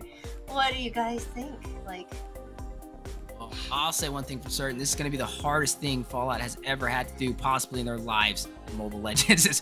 You're looking at the Ohio Brothers. They have not lost a single series, and not that they got to claim a match. They got to claim a sweep against them, which means you got to beat them twice in a row with almost a flawless game. And if not, unfortunately, they won't make their way into that top 4 position. And credits to the Empire, right? It wasn't an easy road for them. They had a very hard time up against LaimiTop, who shocked the world in the last 2 days with their phenomenal performance. And that just goes to show all these teams kind of progressing through the double round robin, the first double round robin we have ever done in North America nonetheless. And I can't wait to see where this match goes, but we got to keep in mind one thing has to happen and one thing only. Fallout needs the sweep against the Ohio Brothers. Absolutely. I mean, if Fallout can take this out on a very 1 in a very million chance, a 2-0 sweep, they're gonna take on Empire. But just like we said, Ohio Brothers really have nothing to lose either. They are the ones that haven't been dominated yet, so they are sitting at the 24-1, so they can literally just walk out of any series right now, still go ahead and secure that spot. But if Fallout does bring out a very tight game, we might see them possibly take out Empire out of that 4th place spot and secure themselves in the semifinals.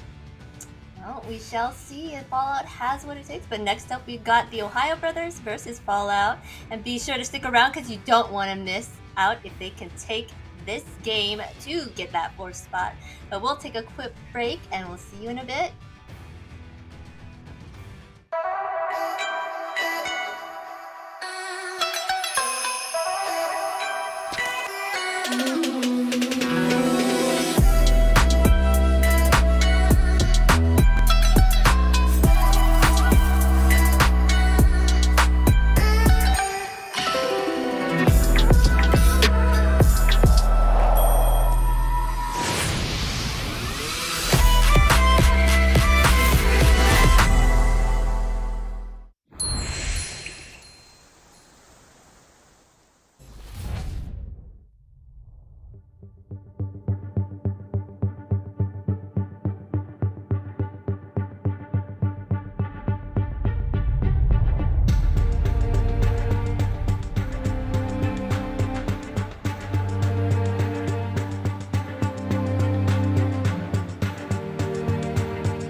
Welcome back, guys. You just watched a video of Hoon, one of the best players of the Ohio Brothers, who has been a major part of leading his team to victory this season.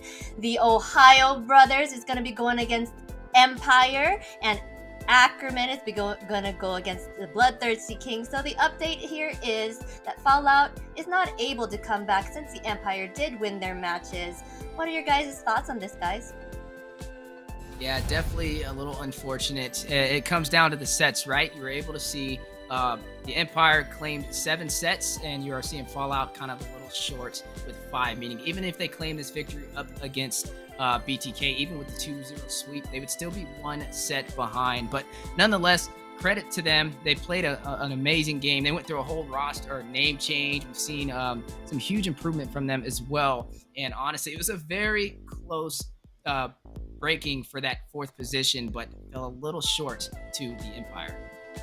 Yeah, but they're still gonna go up and show that they are here for who they are, right? Fallout is gonna go ahead and show their dominance as well, just like A77 did. So I kind of want to see how this match goes, but unfortunately, Fallout, just like we saw the bracket, is officially not on the roster. Is going to be taken off as Empire just has that 1 series lead out of the entire double round elimination. But this is a match that caught a lot of people's eyes, as before it was one of those tough games. Actually, TOB versus Fallout, they actually held on for a little bit, so maybe we'll see that today. But that is the bracket for the semifinals.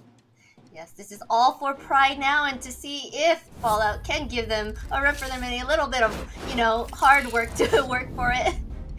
But let's check out our predictions right now. Apparently it's going to be a sweep with the Ohio Brothers taken. This is what the casters are thinking. What are your thoughts?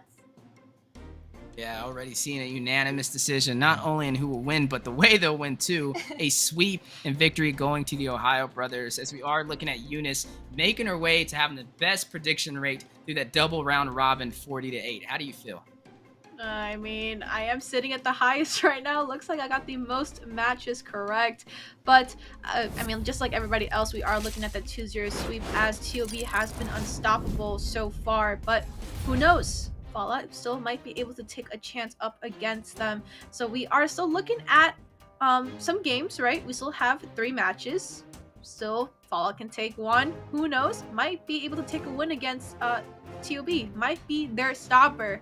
But we're looking at 2 amazing teams right now. TOB versus Fallout. Now, Weezy, I don't want to jinx this, but are we going to see another... I don't know. I mean, we saw BTK just kind of surprised us, and honestly, with nothing really to lose for the Ohio Brothers, they can be a little bit flexible, a little bit more creative.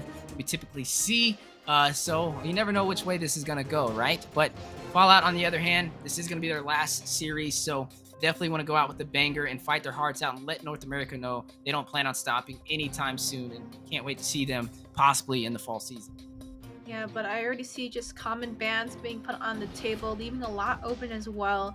But let's talk about the members of Fallout, right? As this is their last round out, I kind of want to give them the most credit over here. Not saying that Ohio Brothers did come out very dominant, but I also want to harp on Fallout, right? Midnight, as a mage player, has been very, very dominant in that mid lane. I've seen Midnight play Farsa, Valentina, Eve multiple times in a lot of these games. Beautiful, beautiful mage player. Ana, the tanks a lot. We've seen it a lot, and Weezy loves the way Ana pats his jungle way with that tanks a lot. So I'm gonna let Weezy talk a little bit more on Ana as I run down the roster. Right, Guapsi was able to pull out the Herod Gold, the Leslie Gold, which we don't really see getting pulled on often, but Guaps was able to throw some punches and some shots at everyone's faces.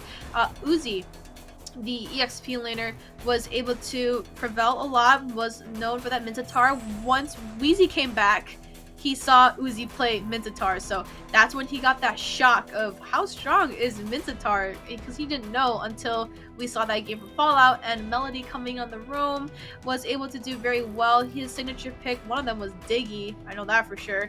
But Weezy, any additional sprinkle on the top of the cherry, whatever, ice cream, whatever you name it, add whatever you want.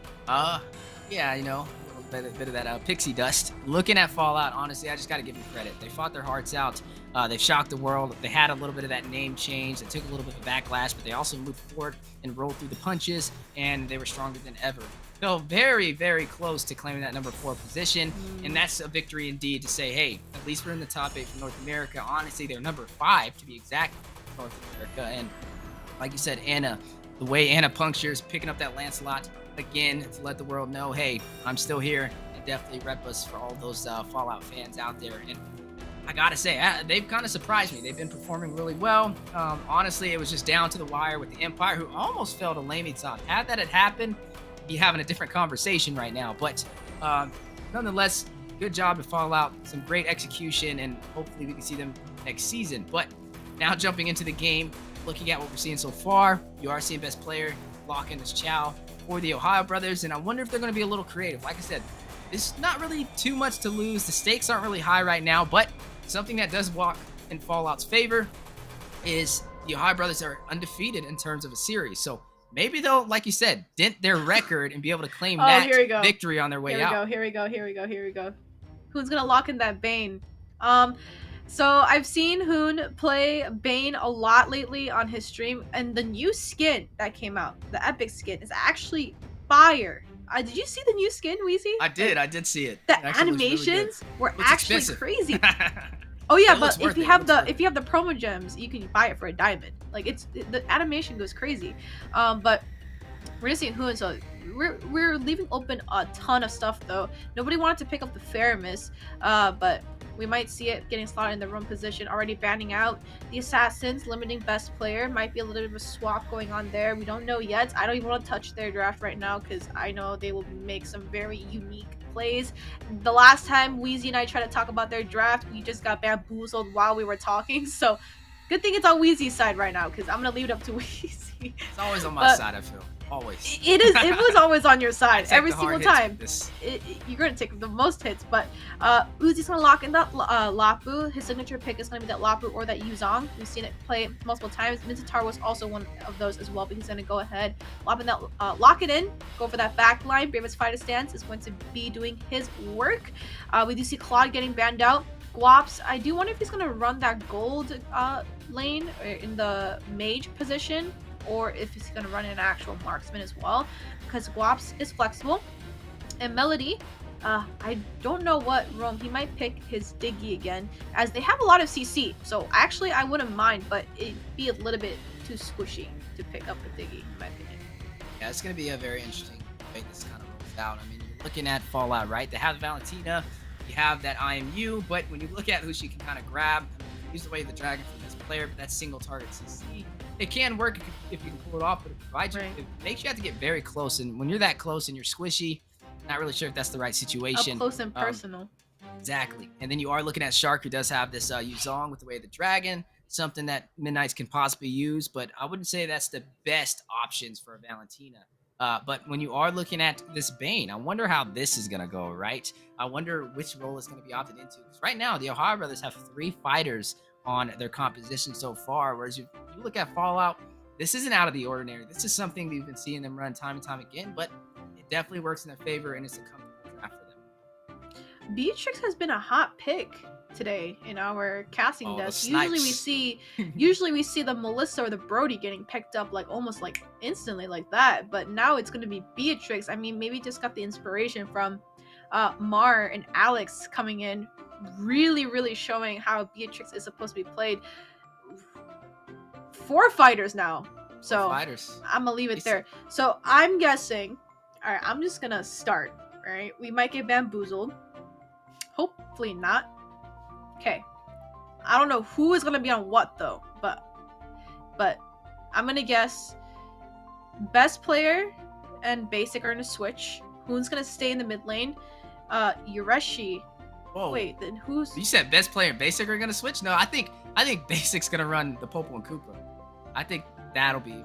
Oh no, I was gonna start the order of the switch. So best player and basic switches, right? And then there's gonna be a Chow left in basic's hand. Basic and Shark is probably gonna switch, and then Yureshi and no, I'm making this really. You are. No, I but think Popo's basic gonna will be swap in with basic's Yureshi. hands. Basic will swap with Yureshi. Wait, they're not swapping. And then you're. Oh, they're not swapping. No, they might. Maybe they're trying to throw us off. I mean, you never know. We always get, as you say, bamboozled. But looking at Fallout as well, I mean, I guess we can be more comfortable saying where this is going to go. So maybe we stick on your side of the table. Yeah, let's with all this stick over crazy here. Let's stick confusion over from here. the Let's OhioBrothers. stick over here.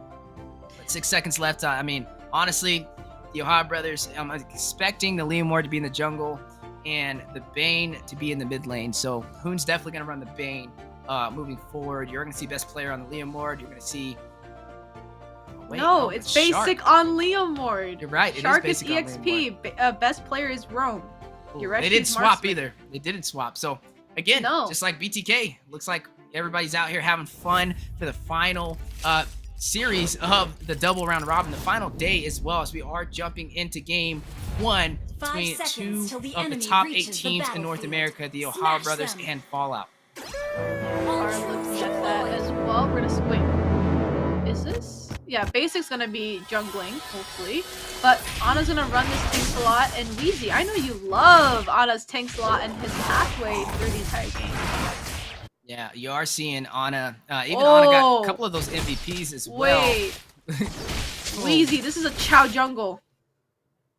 That's what I'm saying. It's just so hard to read what's going on right now. I'm literally ripping my hair out, as you are seeing a 2v1 situation. Uzi not really able to do much. Look at all the gold that Shark is getting. We're only 45 seconds in, and the gold has been stripped off of the turret on the bottom side.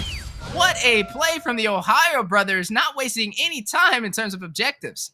So this is... Who's the Rome? Because we've seen Popa Rome before. So who's the Rome? Is it Shark? I would assume Shark is still running the Rome, but he's just going to be very aggressive. Or it might be the Popa Rome. Oh That's my something god, more common they're to see, just... but look at the pressure. Look at the dynamic that the OhioBrothers provides. Fallout not able to find any answers and already leading by about 500 gold and stripping down that turret to about half HP. This is not where you want to be a minute and 30 seconds in.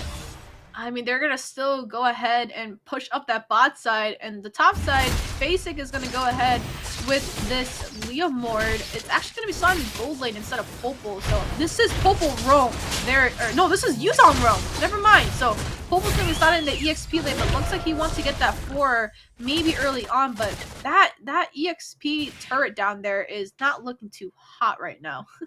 Yeah, definitely Fallout not anticipating running up against this composition, and the OhioBrothers making them punish. And you are going to see right now the turtle aggro be pulled in from Fallout, but here comes best player wrapped around as well, that amazing skin that you are in on. And now the battle over this objective with the Dragon Connect with the Wild Charge. Melody is going to be able to steal it with the Wild Charge. Huge play for Fallout. Absolutely, but look at the bot side once again. That turret is gone. First turret down in 2 minutes, and that is already a huge macro for the side of OhioBrothers. Yeah, a huge advantage, and honestly worth the trade allowing Fallout. I wouldn't say allowing, but even though they took that turtle, didn't really hurt them too much. As now they've opened up the map, and Fallout needing to find a way to not let these towers fall so easily. Absolutely, but look at the top side. Basic already doing a lot of damage on Guaps, but it's going to show a little bit of dominance towards Guaps as he does have a little bit of range, but drop dangerously low. And the wraparound from Midnight. Anna is going to path in with the puncture. You already see the Retribution go down. Midnight is going to pick up first blood, takes down Basic. Midnight falls to best player. That is going to be 1 member down for both sides. And honestly, even though it's an even game, it's an unorthodox pick from the OhioBrothers, but they have the macro and the micro to be able to pull it off. But Fallout, you know, they're running more of a typical draft that we've seen the entire season. And, you know, in terms of what works and what doesn't work, they definitely have the odds in their favor. But up against the OhioBrothers, they're a team that can definitely make the impossible possible. We do see already a lot of aggression again in that mid side, and this already gives enough time for the OhioBrothers to rotate around that mid side, right? Since the bot side is pushed, they don't have anything to Shark. Here's dive for the knockup. Melody gets kill on the Shark. You are going to see that Phantom Steed rush in from Basic. He is doing some damage on the Melody. Midnight wraps around with the Terrify. Not going to stop Basic from doing damage, so he is very comfortable, but hit with the deadly catch and taken down by Mello, who's picked up yet another kill over there on this Grok, and Uzi with the Bravest Fighter Raging Slash is going to find whom. We do see, I mean, look at Yoreshi. Look at Yureshi. He's just pushing towers left and right. That's already 2 turrets gone for the side of Fallout. And I guess Yureshi's just going to be the one going around the map and pushing. That's already a base turret right there. Just high ground turret left for the side of Fallout on that bot side. Yeah, this may be a fast game the way this is looking because you're already seeing the high ground turret vulnerable for the bottom side. But on Fallout's favor, they were able to claim that mid turret, which will open up the map for some invasion into the jungle of the Ohio Brothers. But speaking of the jungle, battle in the turtle pit on the way, as you are seeing Anna pull the aggro, but best player in position for the contest. But like Fallout is rushing in, Anna able to steal it with the Thorn Rose just in time. Best player is going to have to get out of there. The wild charge from Melody is going to find a brick wall and not able to get the stun on the best player, who is going to use the GP though to escape. Absolutely, but the mid-side turret is gone, which is going to open a lot of vision for the side of Fallout. But we do see the top side. Looks like they did a little bit of a lane swap. So Basic is going to have a little bit of an easier time laning against a Lapu compared to Guaps when you did have a little bit of that range up against Basic coming in the Fantasy 7 Stampede. Might not be able to do too much, but looks like they are trying to get this mid lane out of the way. Yeah, it looks like they are trying to claim some of this map. The Brothers is stacked up inside of that bush. Is going to rush in for the kill. We are going to see a lot of utility burnt out, but Anna is going to path into that orange buff to escape. But the Ohio Brothers still shifting focus, going to clear out the minions, but not able to claim anything from Fallout so far. 5 minutes in, but you have to keep your eyes on them. They are very sneaky. Definitely need to know where they're at all times. And Midnight did pick up Bane's ult as well, so a little bit of CC is going to be provided to give that little bit of airborne if they need that saving grace play right there. But the bot side, whoa! Does rush in. You are seeing Shark with the Black Dragon. Midnight takes down Yureshi, but Wapsi is going to claim the turret unchecked. And now the fight for a possible tier 2 siege. You are seeing Fierce dive rush in. This is from the Black Dragon, and it is going to puncture out Airborne from the deadly catch. Shark in a bad situation, almost hit by the Guardian's barrier. Able to escape, but isn't the same for best player, who does use the G-Kundo. And tries to pass it in, tries to hit him with the Thorn Rose, unable to connect, but Fallout is able to answer back and take this tier 2 turret, but in goes Phantom Steed. Basic with the charge, trying to rush in and stop Fallout from claiming this turret. They were able to defend it, and now may be able to claim some bodies. Anna has been stunned. Wait a minute, Anna's not moving right now. What is going on? Hoon is going to go ahead and take down Anna. I'm not sure. Didn't see a request for a pause there, so you are going to move forward, but you are going to see one member dropping from both sides. And speaking of dropping, on the top lane, Uzi was able to claim the turret. Absolutely, but Guaps. Wild charge, and now Raina's empathy from Guapsi from afar. What is going on with the Beatrix snipes today? He is going to go ahead and take down Hoon.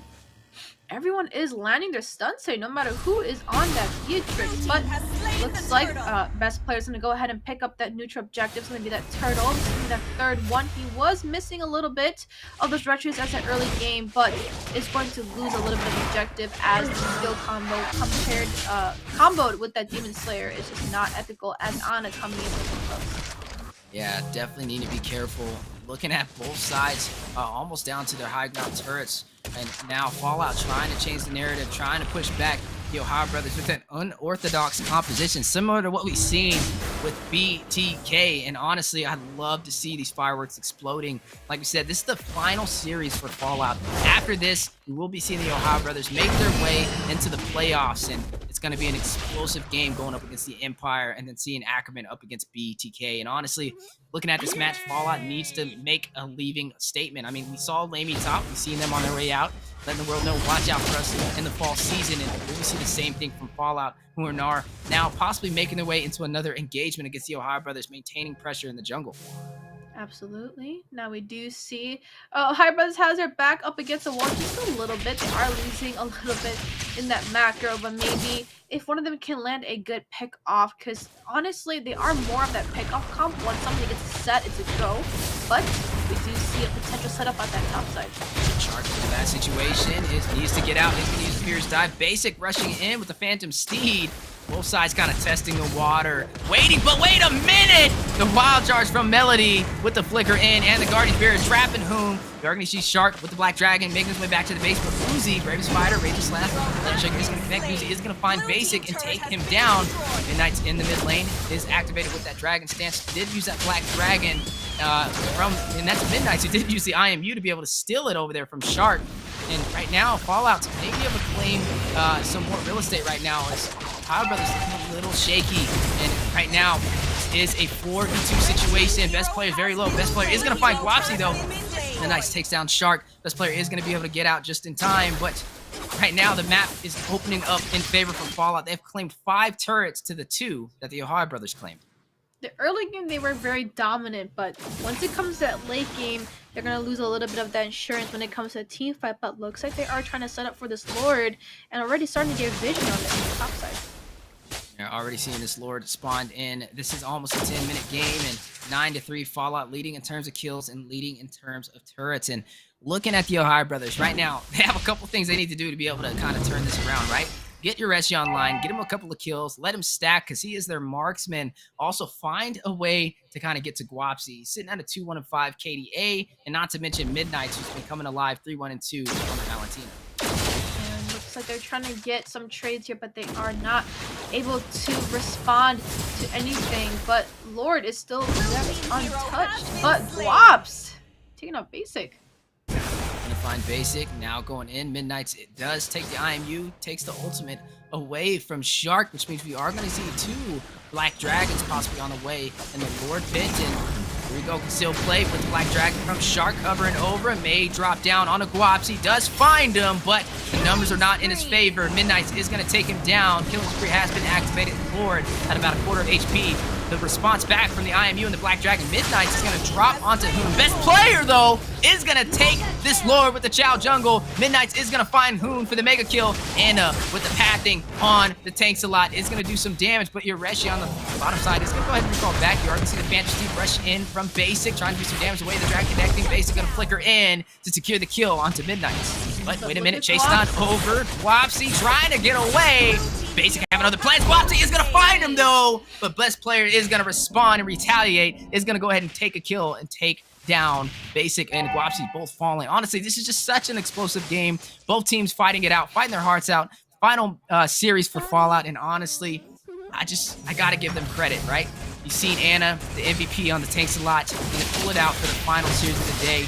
Definitely shouting their team out and showing them that they are ready to take it to the next level. But wait a minute, fight in the mid lane, possibly on the way. Best player is going to give some vision. This is just like the BTK game, right? They're not out for objectives, they're out for blood. And you are going to see the battle over on the purple buff, the way the Dragon connected to Anna. You are going to see the pathing though, needs to get away. You are seeing Hoon wrap around. It's going to try and do some damage. It's going to use the Crab Claw.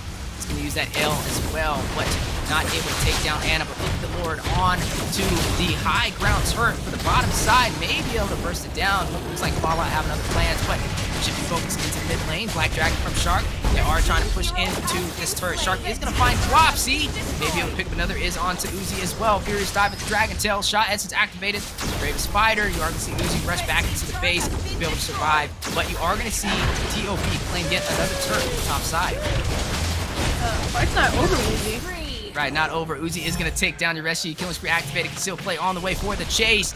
The way the Dragon knocking airborne. A little bit of a distraction from the best player to kind of keep his team alive. Can he get out of there? Yes, he can. High micro plays right now. Black Dragon from Midnight's on the chase onto Hoon. He's going to flicker out of that Raging Slash. He's going to possibly dodge. Midnight's able to get out, but no. Midnight's having a little bit of a different change of pace. Is going to be able to find him after that IMU, and right now a lot of bodies dropping left and right from both sides. Black Dragon active. How many Black Dragons are we gonna see in the span of 2 minutes? Shark rushes in for a kill. Anna is gonna deny it, but Shark is gonna take down Midnight, so I guess he was able to get one on his way out. And honestly, between both these teams, 7-16, 13 minutes in, very high kill game, but Fallout's leading on the scoreboard.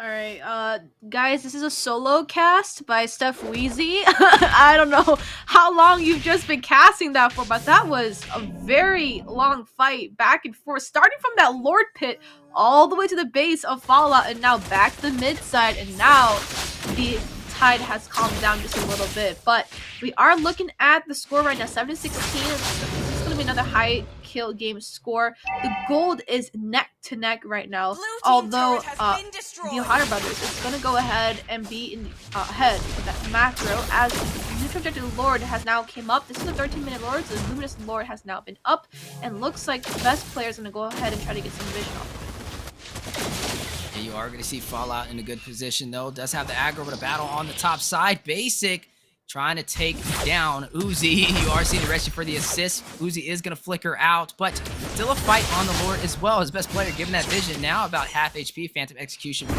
Anna is going to force best player back, but Guapsi is going to take down Shark. Guapsi falls to Hoon though in response, and now Midnight's against best player. Use the way of the dragon for the separation, but now going to shift focus on to Hoon. 3v1. Midnight is going to pick up the kill. This may be able to be the advantage Fallout needs to be able to take this Lord. But Yoreshi is already trying to dominate that top side. He is just going to go ahead and sit there, use his traps as a little bit of vision, plant his way around the map just so that no one can go ahead and cut him off there. But looks like Uzi already has a read on what's going on, as he's going to go ahead and cut that wave off and choke Yoreshi from going ahead and push up that turret. Yeah, definitely need to be careful. We've seen so many backdoors. It's not even funny. And honestly, that may be the plan for Yoreshi this time around if they're not careful. Best player in the mid lane, though, taking a little bit of damage. Is going to use that mobility in his favor, though. But still, neither side has gone in for this Lord. Yeah, they have to look for a perfect opportunity, right? This fight can go both ways, and Shark coming in on this realm, on this Yuzong, there is still a lot of zonage, so this all really depends on who can zone out each other first and potentially get a pick off before things go down south very fast. Yeah, things could definitely go south very fast. 16 minutes is slowly closing in, which means we are in the late game. You're going to see that Holy Crystal picked up by Hoon as well. But looking at the KDA, TOB not really sitting very strong, but they are able to claim a lot on the map. Darcy and Basic up against Uzi. Uzi in a bad situation. Yoreshi is going to go ahead and shut him down and now push on the top side. And all they have to do is stop Fallout from going back to the bases. They are focusing on this Lord, but you are going to go ahead and see Midnight in the mid lane to be able to stop Yoreshi from closing this out. The battle on the Lord. Best player is going to hit that Retribution just in time for the Chill Jungle and pick up a kill onto Guapsi. 2 advantages going into the favor of the Ohio Brothers. For Melody with the concealed play for the chase. Release that momentum from Basic. A little bit of that slow to stop Mello from rushing in. And honestly, I don't know if they're going to be able to stop them. I mean, you're down Uzi and Guapsi. Guapsi having that range damage. Still has 25 seconds left to respond in. And you are seeing them down to their base crystal. Right now, TOB trying to close this game out. Already seeing the push towards that mid side and top. Can go ahead and get that Lord in, but Bot is also getting pushed up. We might see a big clash here. Mello with the immortality being front. Yoreshi gonna pick up the kill. Black Dragon hovering over there. Possibly gonna get a pick off as well. You are gonna see the Lord make his way into the base though. Fallout backs against the wall, trying to stop the Ohio Brothers from getting this first victory in this series. And can they do it? Deadly catch does connect. Anna needing to pass out. Phantom Execution using all the utility, unable to escape from Basic. But Midnight is gonna slay Basic to return that response. You are gonna see the Lord fall as well. And now TOB needs to get out of the base for Fallout. Can they do it? You're gonna see Guapsi clear the minions. Midnight's on the chase. Possibly gonna drop down onto Hoon. He is gonna use that L to get a little bit of that reach in. Furious dive from Black Dragon. You're gonna see Hoon take down Midnight to respond. No, a little bit of that over-aggressive commitment is costly. And now, this player able to get that orange buff just in time with the Retribution. Still anybody's game. 17 minutes in. Respawn timers are slowly getting higher and higher. Yeah, but they are winning in macro for the side of Ohio Brothers. They might not be low in kills, but Black Dragon sharp. He's going to hover around. Not really going to be able to find anything, though. But both sides being very over-aggressive. They are. They just want this game done and over with. TOB wants to go ahead and take that win home. Sniper shot widely missing, but does give a little bit of that vision over there. And backs are up against the wall for Fallout. They are losing in that macro. They only have 2 of their base towers up. So this can be anybody's steal right now, as they're already being a menace in the game. Claws picked up by Guapsi as well for the sustained. And right now, battle on the way for that purple buff. 4v2 situation though. Make that 4v3 as Shark is in the bush. Man, I gotta say, how many Black Dragons are we gonna see within the next 2 minutes, especially with Midnight's on this Valentina. 8, 4, and 6 KDA. And honestly, pulling it off a little bit better than we've seen Shark on it so far for this match. I mean, we could see 2 Black Dragons, or 2 Yuzongs, 2 Banes. We saw 2 Banes happen earlier at that top side. Basic unfortunately got caught out, so we're gonna have to be careful to see whose Black Dragon is whose for sure when it comes to these team fights. But Fallout, they wanted to secure this win. They're gonna have to take somebody off the board, but they are running more of that heavy comp, right? Shark coming in, Yuzong, Hoon coming in, more of that BB mid laner and basic coming in on this Leo Mort. So they have a lot of front present, and best player going in on this Chow, building that tank route as well, is going to be able to tank a lot of damage and kind of zone out Guaps on this Beatrix. And they have a lot, right? One falls off, the other one can go ahead and tank, but we do see Lord getting touched first by the EDT. That's right, a little bit of a dance and Lord Fit Fallout making their way to the party. They do have the numbers, and it looks like they are gonna kind of wait and see what the TheOhioBrothers does to respond. They're not going to overstay their welcome, though. Best player is going to dive in, risk it all. The way the Dragon connected with Darkness and Anna knocked there. One Shark is going to use that Black Dragon we talked about, hovering over. He is not going to be able to find Anna, though. Broke his ankles. Talk about a huge play, but the flicker in. Midnight is going to pick up a kill. Who's going to take down Anna? That is going to be Reshi falling and Anna falling from both sides. Basically is going to find a kill as well. He's going to take out Beatrix. Midnight is going to take down Best Player. There's Fighter, Raven Slash, Basic takes down Mellow. Find out over though. Triple kill from Midnight. Is going to find Shark. Uzi is going to find Basic to respond. Hoon all by himself. Look at topside. To fight off Look at against topside. Uzi and Midnight. But you are going to see the minions make their way into the base, but Uzi there for the denial. But there is a lot of minions to go up against. He's going to have to use all of his utility to stop it. But they are going to be they are going to be able to tell another tale. They are going to be able to fight another fight. This is a 20-minute game. Kind of a similar pattern we've been seeing today between these teams, kind of just showing the world, hey, we're out here to have fun today. We're out here to party and switch things up. And this is exactly what we're seeing so far from the TheOhioBrothers and Fallout.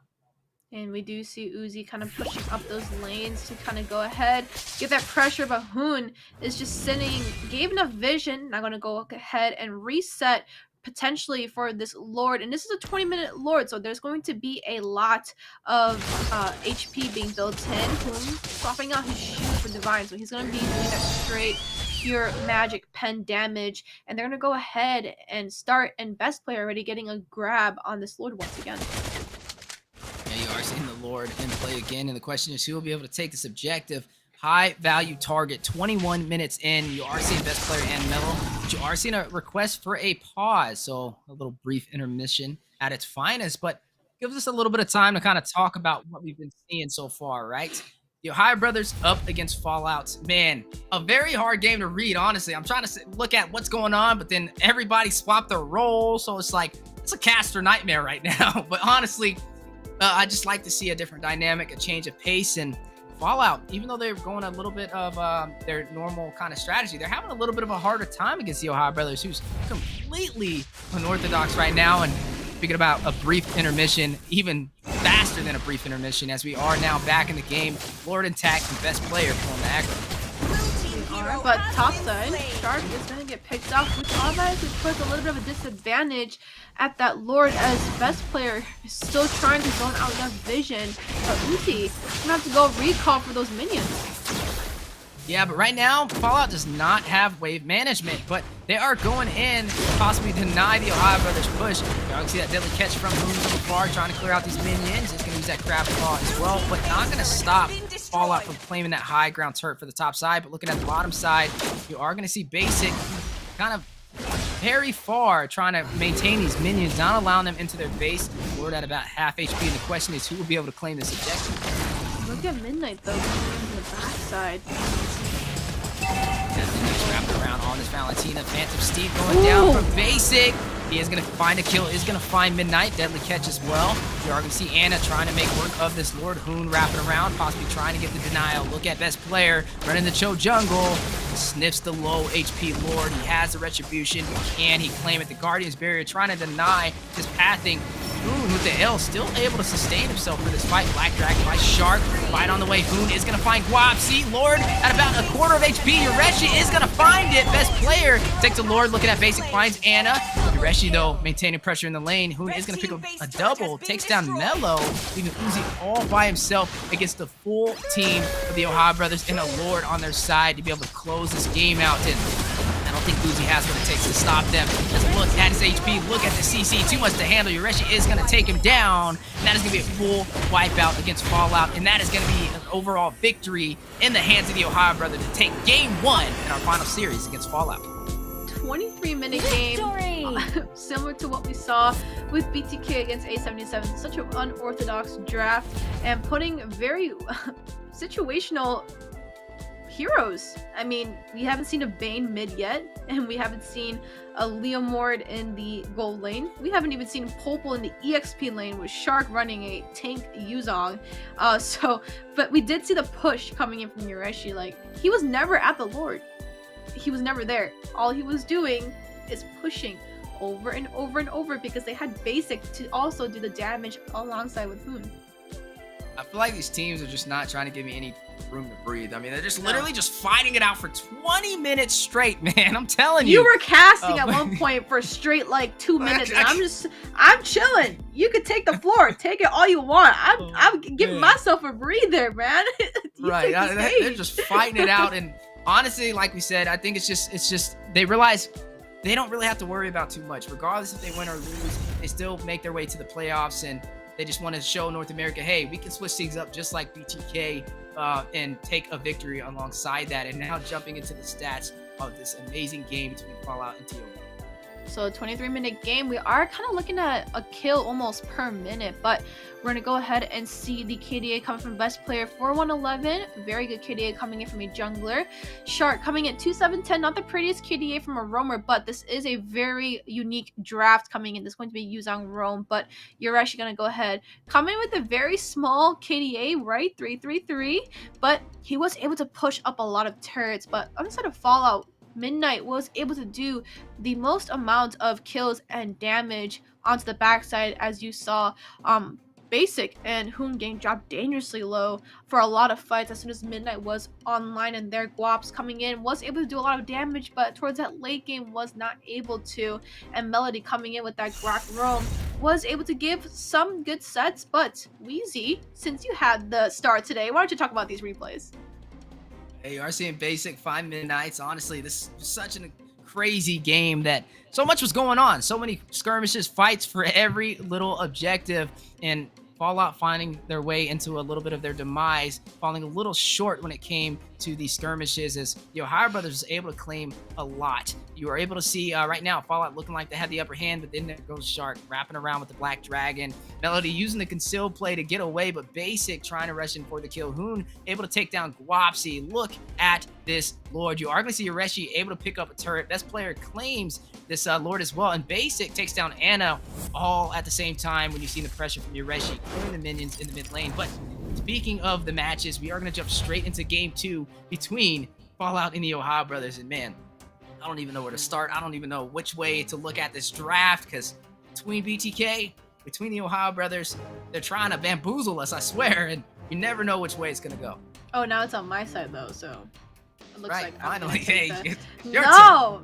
No, it needs to go back on your side, but looks like I'm going to take the hit this time and have the very unique draft up on my own. But we did see some very interesting plays come out from that last game. Some of them were very questionable plays, but the lineup was just questionable itself. We've seen new heroes come out today, something we haven't really seen at all. So it looks like this is your special unique draft running teams, as they have nothing else to lose. Mind you, even if TOB loses any of these matches, they are still secured in the semifinals no matter what. So you are seeing some fun games, some very interesting pulls as well. So Weezy, is there like something you maybe want to see on the side of TOB or Fallout or anything? Honestly, like, anything going in your head?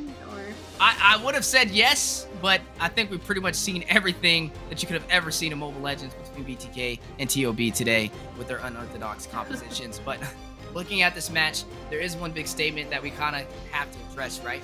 This may potentially be Fallout's last game. If they don't take this to a game 3, if they don't claim a win in this series, then this is going to be their final match, as they were not able to make it into the playoffs, falling short over to the Empire with 1 series behind. So definitely go out with a banger, definitely go out with your best picks, and show the world that, hey, we'll be ready for the fall season. Yeah, Fallout has been doing good. There has been some losses, obviously. Not the best set that they could have potentially taken to maybe take their secure in the semifinals. But we are seeing them play at their potential. That game did drag out to a 24-minute game, very close. So they were able to hold on just a little bit longer. For those viewers out there who are supporting Fallout as well, they are trying their best. They are doing whatever it takes to kind of stand their own ground, give it their all for the last day today for the regular season. But we're gonna go ahead and see Midnight picking up this Valentina. Obviously, that is one of Midnight's signature pick. Uzi coming in with the Minotaur, also one of his signature picks. What we first saw. Wops coming with Carry. So everything on the side of Fallout right now is what they are most comfortable running. We did see that in the early stage as well, and towards the mid of NACT as well. But side of OhioBrothers, I kind of feel a sense of the Empire draft happening in a way. I already see Alice getting locked in. Shark going with Paquito too. So I feel a little bit of a 1-3-1 kind of thing going on here. And honestly, in that last game, even though Urashi did run the marksman, they were literally running a 1-3-1 because they slotted the marksman in the EXP lane, shoved waves. That's all they were doing. Urashi was just never part of big team fights. So it's kind of like that 1-3-1. All he was doing is pushing. He's like, you know what? We're gonna just do this. Best player already picking up the Izun Shin. So this is actually Alex picked up Izun Shin at one point, I think, in one of the Yep, he did. NACT. So looks like, yeah, I just feel a lot of Empire vibes on this side. Now on this side, they are going Fallout. They're gonna go more their comfort route. So I'm gonna have to respect Fallout. They want their stand. They're gonna show what they are, and we're gonna see it. Yeah, you are seeing Guapsi pull out this carry as well. Maybe a slight advantage, especially when you're going up against basic. It's going to be pretty beefy and very sustainable with that flowing blood. So can't wait to see which way this goes. But we got to look at Midnights, right? Not really too many ultimates you can profit on in this situation. I mean, you can use the Mountain Shocker, I guess, from best player on the Vision. East Shin. Yep, exactly. For the vision on the map to be able to know exactly where the OhioBrothers are. But outside of that, I'm not really seeing anything that's that profitable. But best player on the East Shin, honestly, this is something I've never seen before. So I've never seen best player on the East Shin, so I'm definitely excited for that. But looking at Uzi, right, he is going to run the Sminsathar, one of those heroes that kind of been shining since I got back from my little short break. And honestly, this is a strong hero. Yeah, no, it was definitely a little bit of a extended vacay if you patch note. You missed a whole patch note. Exactly. It ain't short. And now Minsathar is one of the kings in the XP lane. And speaking of the XP lane, you know, looking at a couple of fighters on the way. We're looking at Basic possibly running this Alice in the gold lane. So we'll see how it goes up against Guapsi. But looking at the ban so far, Badang locked out alongside the Liam Ward. And I'm wondering if that Liam Ward was a respect ban for Basic after his performance in the last match. You mean, Minzatar, you say is the king of the EXP lane. His ult name is literally called King's Calling. So there is your king of EXP lane. King's Calling is going to go ahead and dominate, hopefully, in the XP lane, because I don't even know what they're going to pick at this point. So we're just going to hope that the King's Calling is going to definitely dominate in that lane. But we are looking at the pick phase. I can't really say much. I don't see any heroes yet up on the board, and I am waiting. Nat. Wait a minute, but you're going into a Minsathar, so you're rushing into a King's Calling, so that might not be the wisest decision, not to mention Midnight's has the Valentina, so that's two heroes I can deny. Hylos. Yo, what is going on right now? I guess the Glorious Pathway, a little bit of that mobility, a little bit of a fancy push on their way out for the side of Fallout, comboed over there with this Rafaela for the sustainability, and like I said, you just very hard to read these drafts today, and honestly, I think it's just because it's at the very end of the double round robin, and right now this is just a little bit of that showcasing of talent. Who doesn't want to have fun, right? Valier. Now, okay, Valier, we gotta say something. Earlier in the first NACT, towards the first few rounds, who was it that ran? Was it Toinks who ran Valier Roam? Yeah. With Nicolette on Mage. Yeah, so that actually worked out for a couple matches, but it started, spiraling downhill. But we did see Valier already out, so we've seen it played, not much. But Raphael and Hylos and Nat haven't seen yet. So this is we've seen everything else. To the last game. We've seen everything else. Now I feel like this is more of a cheese draft. like a cheese pick, right? So we're gonna go ahead and see, but just like you said, Nat into a Hylos and a Minotaur, and Rafaela can definitely spot out Nat with her first skill, but we are looking at a potential final game for Fallout, or is this going to be another match that Fallout just does not want to take home yet, as we are looking at that second game. And Weezy, what are you feeling right now? This draft coming from both sides is just I think my emotions are the same as the draft, all over the place, and we got to see how this kind of plays out between both sides. I mean, you have Melo with the Holy Baptism, with the Holy Healing to be able to keep the team alive. You have something that we haven't seen in a while, the Hylos in the jungle, but then also you have your Reshi running this Natalia alongside Hoon on this Valier as well. So I think this is going to be a match that boils down to the micro, as you are seeing a heavy presence from the OhioBrothers on the bottom lane. Guapsi trying to flicker out, unable to escape, and Basic picking up first blood for the OhioBrothers. And speaking about last picks and these weird picks, this is also our last day casting the regular season for NACT. So there's a lot of, as you say, emotions on the line right now, as we are seeing a potential setup towards that bot side. That's right, Yureshi trying to rush in, trying to take down Midnight. And honestly, the OhioBrothers, they're a team that doesn't miss any objectives. They don't even blink when they play this game. I'm thoroughly convinced of that. And Fallout needs to kind of be on their toes. And they went a little unorthodox as well for their possible final game, as they were not able to kind of climb up to the top 4, falling short to the Empire. But they can go falling short. The flicker in from Hoon, the searing turret onto Melo, not able to seal the deal. But look at Guapsi, look at Basic, look at the flicker. But Reshi from the back door is going to find Melo. Guapsi is going to find Basic, but Basic's going to take down Guapsi to respond. 3-1, OhioBrothers leading in kills. Eye for an eye on that bot side, but we already see this time, and just like we said, Ana is a very highly objective focused jungler, but here we go.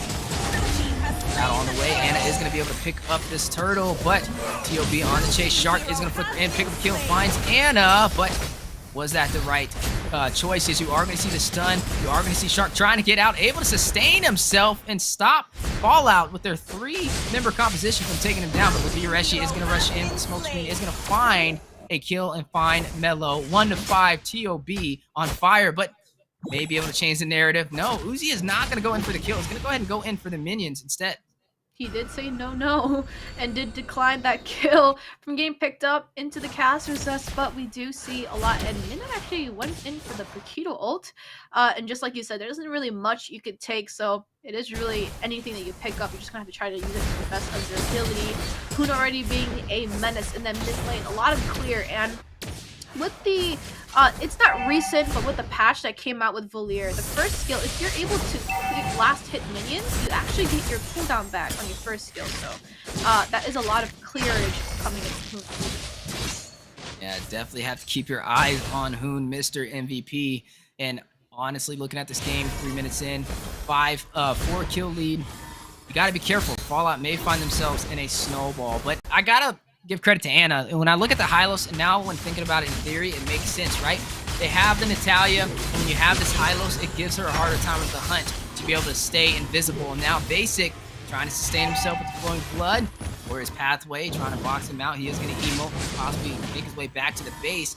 And it looks like Fallout is not going to be able to take him down, as Hoon is able to block their pathway, but may not be the same story on the top side. Uzi versus Shark, and Shark just letting the world know he's very comfortable so far, and it looks like the OhioBrothers just kind of playing for fun right now, having a really great game, and Fallout trying to keep on this pressure, trying to stay even on the board. Wait a minute, did he just Talk about the minions. Whoa! Shark, he didn't even get the assist! Man, what is going on right now? Mid-side You are going to blow. go ahead and see the battle inside of the jungle as well. Looking at the burst fireballs over there by Hoon, trying to keep Fallout at bay from being able to stay inside of these skirmishes. Absolutely, but Yureshi looks for Guaps, but goes the opposite direction, but looks like he's going to come in from that backside and try to take Guaps off the board. Anna is going to pick up the turtle. Yureshi is going to find Melo to respawn, and now Guapsi, 2-1 situation, maybe able to take down Basic, but They are going to be able to slay each other, and that is going to be a member down for both sides. Actually, 2 members down for Fallout, but Fallout was able to claim that turtle to give him that slight advantage. But you are going to see that King's Calling drop down on Shark, and he's not going to be able to make his way out of it. Uzi is going to secure the kill. Just like you harped on earlier during draft, King of the EXP lane, the King's Collins, is going to go ahead and take off Shark off the board, but he might just get collapsed down here. Trying to do some damage onto that turret on the bottom side. Not something you typically see from your mage, but that just shows you he definitely has the macro checked off. Best player is going to find Uzi off screen. And is going to go ahead and pick up that kill, secure it into their hands, but we do see the rotation coming in from Fallout to go ahead and take control of this bot. But Shark already here to deny them from pushing up this. Like a little bit of a mere trade as the turret falls on the top side, but possibly the same on the bottom. Shark needs to get out of there, but Anna with the denial is going to take him down. Guapsi is going to go ahead and claim that turret, but now a battle in the mid-river possibly on the way. Best player winding up for a possible kill is going to dash in to Midnight's, forcing out that flicker. Basic is going to find Uzi on the top side, and now you are going to find a mega kill from Yureshi, who does find Midnight's over there with the hunt provided by this Natalia. He is one of those sneaky players, right? He's able to kind of roam around the map freely. Doesn't really matter, right? He already has that vision. You don't have to technically walk into a bush, as you do have that indicator that somebody is there. So he's going to go around giving that vision. Not only is he giving vision, the Mountain Shocker coming in from best player, though, Isun Shin is also going to give a lot of vision up on the map. But Ana getting dropped low by Hoon. That burn is something else, Weezy. Bottom side, Shark left unchecked is going to destroy that turret, and Mountain Shark going out. This is what we kind of talked about with best player on this Isun Shin. Gives that vision to allow him to know, is this the time to take this objective, or is it the time to push back? And right now it's the time for him to secure this turtle uncontested. But being a contest, Uzi using the King's Calling is going to slow down the Ohio Brothers, but not stop them. His best player is going to take him down. Yureshi Unstoppable finds Melody for a double kill, but Melo is going to take him down to respawn, but not before he takes down Uzi. And Guapi fell as well, so that is 3 members out for Fallout to 1 on the side of the Ohio Brothers, which is going to allow them to claim this turret in the mid lane uncontested. And a lot of macro trades coming in from the side of the Ohio Brothers. Looks like they are respecting each other at this point. They know what is at stake. They are kind of pulling out their cheese picks, but we do see that the goalie is definitely inside Ohio Brothers. Mountain Shocker giving a lot of vision again, coming in from best player on this East Machine, is looking for a potential fight in this mid side. Yeah, potential fight, but they don't have the numbers, as you are seeing Fallout stack up in that mid lane. But now moving toward the bottom, Shark trying to take down Guapsi is going to try and get out, but Melo and Guapsi are going to go ahead and take him out. You are going to see Yureshi pull back, is going to use that hunt, does have that survivability rate, especially on this Natalia, to be able to stay alive and stay invisible as well. As you are going to see Winter Truncheon picked up by Basic. Possible game plan on the way with that lifesteal. But wait a minute, Midnight's on the chase, finds Hoon, but hit the first fireball. Anna joining the fight is going to get him the stun, is going to force him to flicker as well. The Mountain Shark going down. Anna is going to take down Hoon, and it looks like the Ohio Brothers was not able to stop him from falling in that skirmish. He was not, and he did end up being put behind the cast resist, but we do see another objective picking up, but Yureshi does dash in, finds Guapsi, finds a backline, but is punished quickly by Midnight's. Yeah, we do see Yureshi coming at 7-2, so is able to continue to take Melo and Guaps off the board. 3-5 and 1-4. That is not a very pretty KDA, but into Yureshi's hands, the hunt is definitely going in for some kills. And they're definitely going to have to keep Guapsi alive, right? Guapsi is their main source of damage for Fallout, but when Yureshi's running this Natalia, if you're not protecting him, it's going to be an easy day for the Ohio Brothers. That is Yureshi's main goal, is to find Guapsi at all costs. Yeah, not letting him scale is a big issue, but they are starting to give up some buffs to Guap, as he is a little bit low on farm. But you're actually already picking up another core item, but now spotted out Mellow. But looks like the Lord is going to be uncontested to the side of the High Brothers. But look at topside. Yeah, you are seeing Shark on the push. Basic is going to use that flowing blood for sustainability. He does have the Winter Truncheon. May be able to pull it out right now. Is he going to use it, though? No, he is not going to use it. He's going to get out. Best player is going to claim the Lord, though. The advantage with the Ohio Brothers maintaining pressure and making Fallout focus on their members and not focus on that Lord. And that is a huge play for TOB. A great advantage to be able to claim some more real estate on the map. you see already a lot of pressure in that mid side, taking away all the economy on the side of Fallout as TOB is not looking to let anything go. But Uzi is dropped low, but is it really? Yeah, you should definitely go home as the Lord is definitely pushing up that top side. Mid side is also going to get taken down by best player with that macro, but Midnight doing a little bit of chip damage, trying to get them low, but this is going to be possibly or maybe the final clash coming in as Lord is coming down this top side. You know, one thing I gotta say though, when you run an attack, oh, Wapsi is gonna find Shark though. You are gonna see Fallout able to take down this Lord. Looks like TOB not gonna try and push in and claim some of these high ground turrets, but best player does rush in last minute, not really able to find anything. But you know, back to what we were saying, once it's only high ground turret, this is where Yureshi is going to have a little bit of trouble because he's not going to have the huge impact anymore. But Guapsi is going to find basic, and speaking of Guapsi, we said it, right? You're running this carry, eventually you're going to scale and be able to burst down basic with little to no issue, and that may be what we see today. That may be how Fallout gets out of this hole.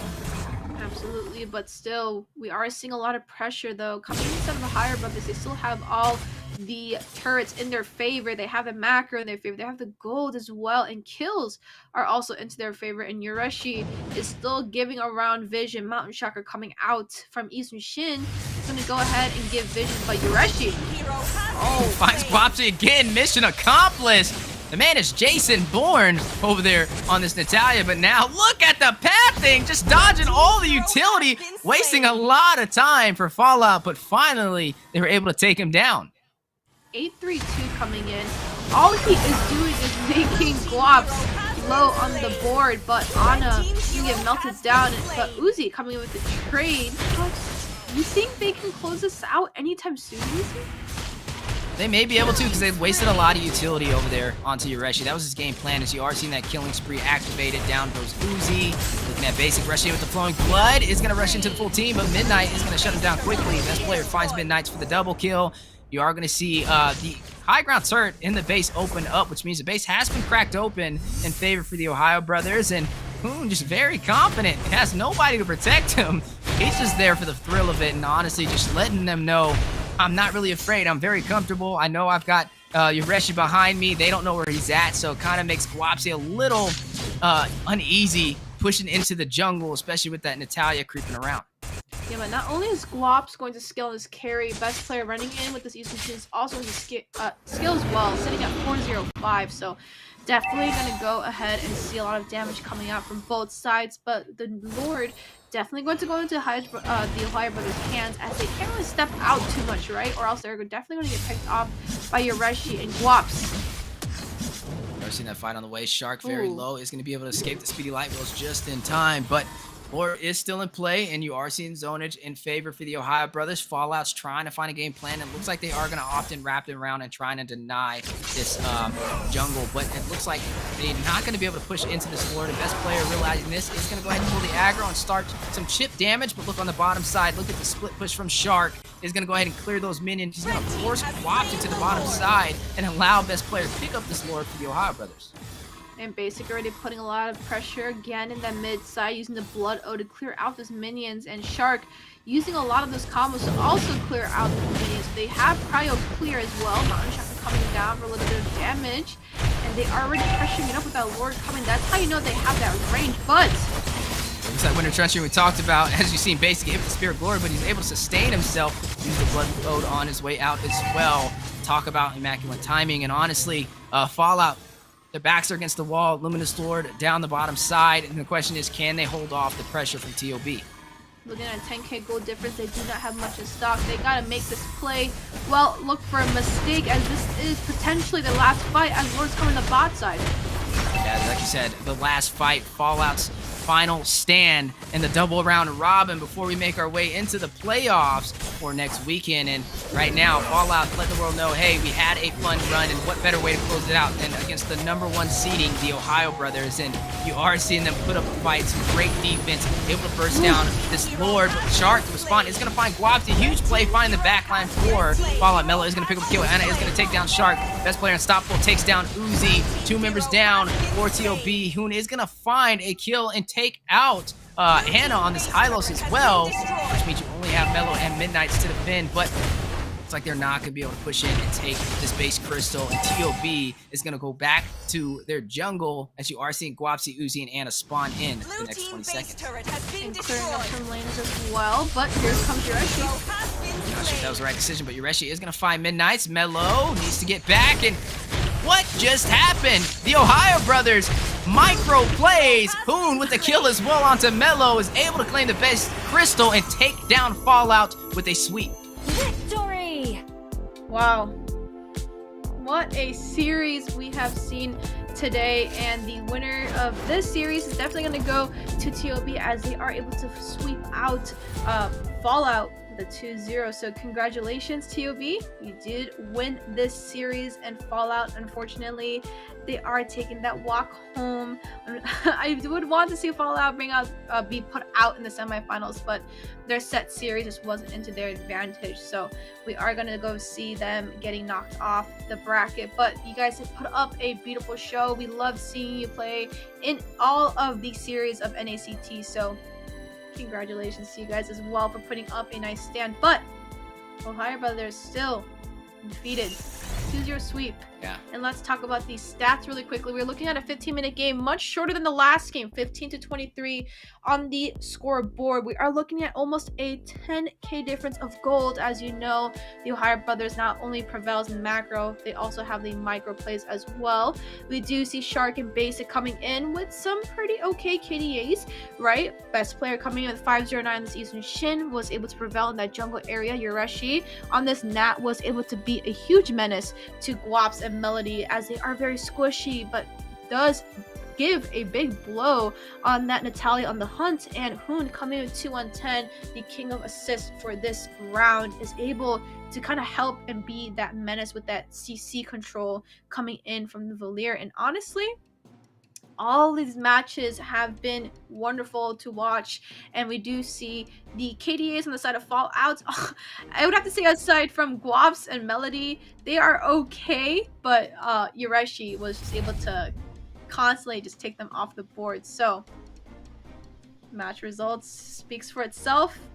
I'm just gonna have to say congratulations once again to Ohio Brothers. You guys do make it to semifinals, so congratulations. Yes, what a way to end the night. Good game well played to the side of Fallout. They did put up a fight this tournament, but was not able to take the top 4. We commend you for getting so close, though. Congratulations to the Ohio Brothers for taking another series win, which leads us to who is our MVP, guys? Ooh, I mean, this is all over the place with these matches. Speaking of all over the place, here we go, jumping straight into it. I would have to say best player, definitely dominating. He had the Yisun Shin. I mean, look at him, frontline presence, man is everywhere, and he's running the YSS. First time we've actually really seen it in the NACT Spring season as well, and he's just been very creative overall the entire season. And the Ohio Brothers unorthodox draft kind of kept even us casters on our toes, trying to predict who was running what and where. And even though they were unorthodox, they were still able to win with a pretty easy fashion. And not to mention, Fallout didn't really do anything out of the ordinary. I would say even in this match, they had a couple of counters that could have worked in their favor, but the execution from the Ohio Brothers was unmatchable. Yureshi rushing in this play right here, caught him off guard, didn't even expect Yureshi to be there, and he was able to find a kill and take down Midnights. And this was the game factor, the game-winning decision from the Ohio Brothers, was able to claim this victory, able to claim the series up against Fallout and send them on their way out. But like Eunice stated, Fallout, man, honestly, really great run. We've seen some amazing changes from you guys throughout this NACT Spring season. A name change, you know, a little bit of hits, a little bit of losses in certain matches, but also a little bit of victories as well. So definitely congratulations nonetheless to be able to claim that spot as the 5th best team in North America. Absolutely. Now, if I have to say anything, best play does go in the MVP slot, was able to prevail with the Yisun Shin, doing a lot of micro, macro around the jungle area as well. So congratulations, best player. You are the MVP for this match. But we do see this Lord fight coming in this first game, right? Really running a very unique pick coming out. He is known for the assassin, but just like he's harped on it earlier, he is able to adjust very well, has a wide hero pool, along with being able to use that micro macro to his full advantage. So we're gonna have to definitely give that up to best player. Congratulations. But Weezy, we are at the end of the regular season, and before I do toss it off, I just want to say for all the teams, congratulations. I just even want to say congratulations to even making it in the top 8. 96 teams, and you guys did everything, fought with everything to get back up, and you guys did show your dominance. You guys showed, repped your team. So I want to say you guys did amazing. Congratulations to all. But for the semifinals, congratulations to you guys for making it and securing it in. We will see you guys this week, I believe, right? For the semifinals? Is that what the schedule's looking like, right? Yes, so we're gonna jump into our current standings right now. Let's see where everybody stands. We got the Ohio taking first place, and second place BloodThirstyKings. Securing third and fourth will be Ackerman and the Empire, which leads us to the playoff bracket, which we're gonna see in a bit. It's gonna be exciting matches to watch them go against each other. The OhioBrothers going against the Empire, and then BloodThirstyKings going against Ackerman. How exciting, guys! What do you guys think about this? Definitely gonna be some heavy fights, right? First off, the OhioBrothers up against the Empire. Empire able to claim that match, able to get that victory over LaimiTop, that deciding factor for them to claim that 4th seeding. That's going to be an amazing fight. And you look at the OhioBrothers, they haven't lost yet, right? Even when they run an unorthodox pick, they played almost flawlessly and claim a victory up against the 5th seeding, which was, not the easiest matchup for them to fall out. And looking at the second match, Ackerman versus BTK, I mean, I'll go ahead and let Eunice take that one. How do you kind of feel about that match? That series. So we are seeing Ackerman versus BTK now. We've seen them play, right, in the regular season a couple days ago. Or I don't think it was a couple days ago. Actually, it was a few matches ago. They actually were kind of neck to neck, right? Obviously BTK did take the win, but they did put up a fight, and it wasn't like a simple fight either. It was an actual like big scrimmage 5v5s, but just to recap though, if you look down below the leaderboard, first place right now is in OhioBrothers' hands. Up next is going to be BTK, that second place position. Third place is going to be Ackerman, and fourth is Empire. But we are also looking at a very tight bracket for semifinals. So it's not going to be just easy, flawless games as you imagine. We're going to be in for another ride, Weezy. All the casters right now are definitely willing to cast any of these because they're honestly great to watch all of them. Yes, these top 4 teams have worked so hard and it has paid off. Super excited to be seeing this happen, you know? The next question is who will these 4 out of these 4 who will be going to the grand final, which we will find out next week. Looking forward to see the battles of the NA's top 4 teams. Now it's time to end the show, guys. Let's thank our amazing casters Weezy and Eunice for their awesome play-by-play. Do you guys have any final words for everyone? Honestly, today was fun, right? We've seen a lot of unorthodox picks and a lot of fireworks exploding in the sky, and to be able to cast that definitely is something we kind of live for, and I just appreciate everybody, right? Seeing Eunice and myself since the first round robin, flashy, wearing the blue, wearing the red, today wearing the white. I even pulled out the tie, man. I knew I was going to be in for a show today. I pulled out the blazer, man. That's right, and the teams, they didn't disappoint, and honestly, even though only 4 made it to the playoffs, the other 4, great job overall. LaimiTop, man, definitely pat yourselves on the back, because they got some crazy stuff going on over there, and I look forward to seeing them next season. But overall, like I said, guys, thank you so much in the community for everybody that's been voting, not just for Eunice and myself, but for all the amazing casters we have on the desk. I want to give a special shout out to them as well.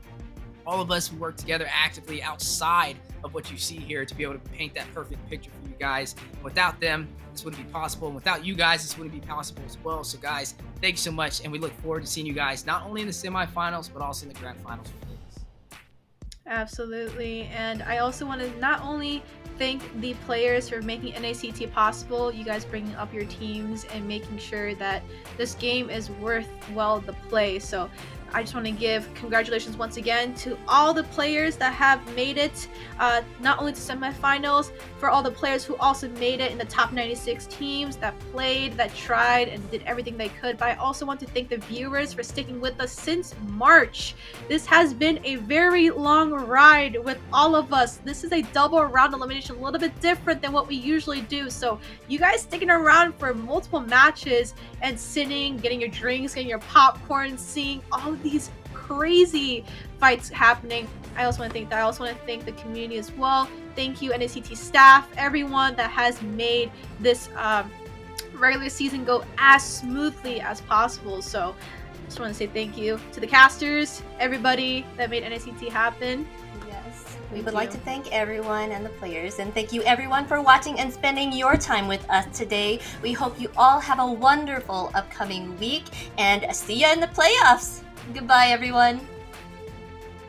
Here.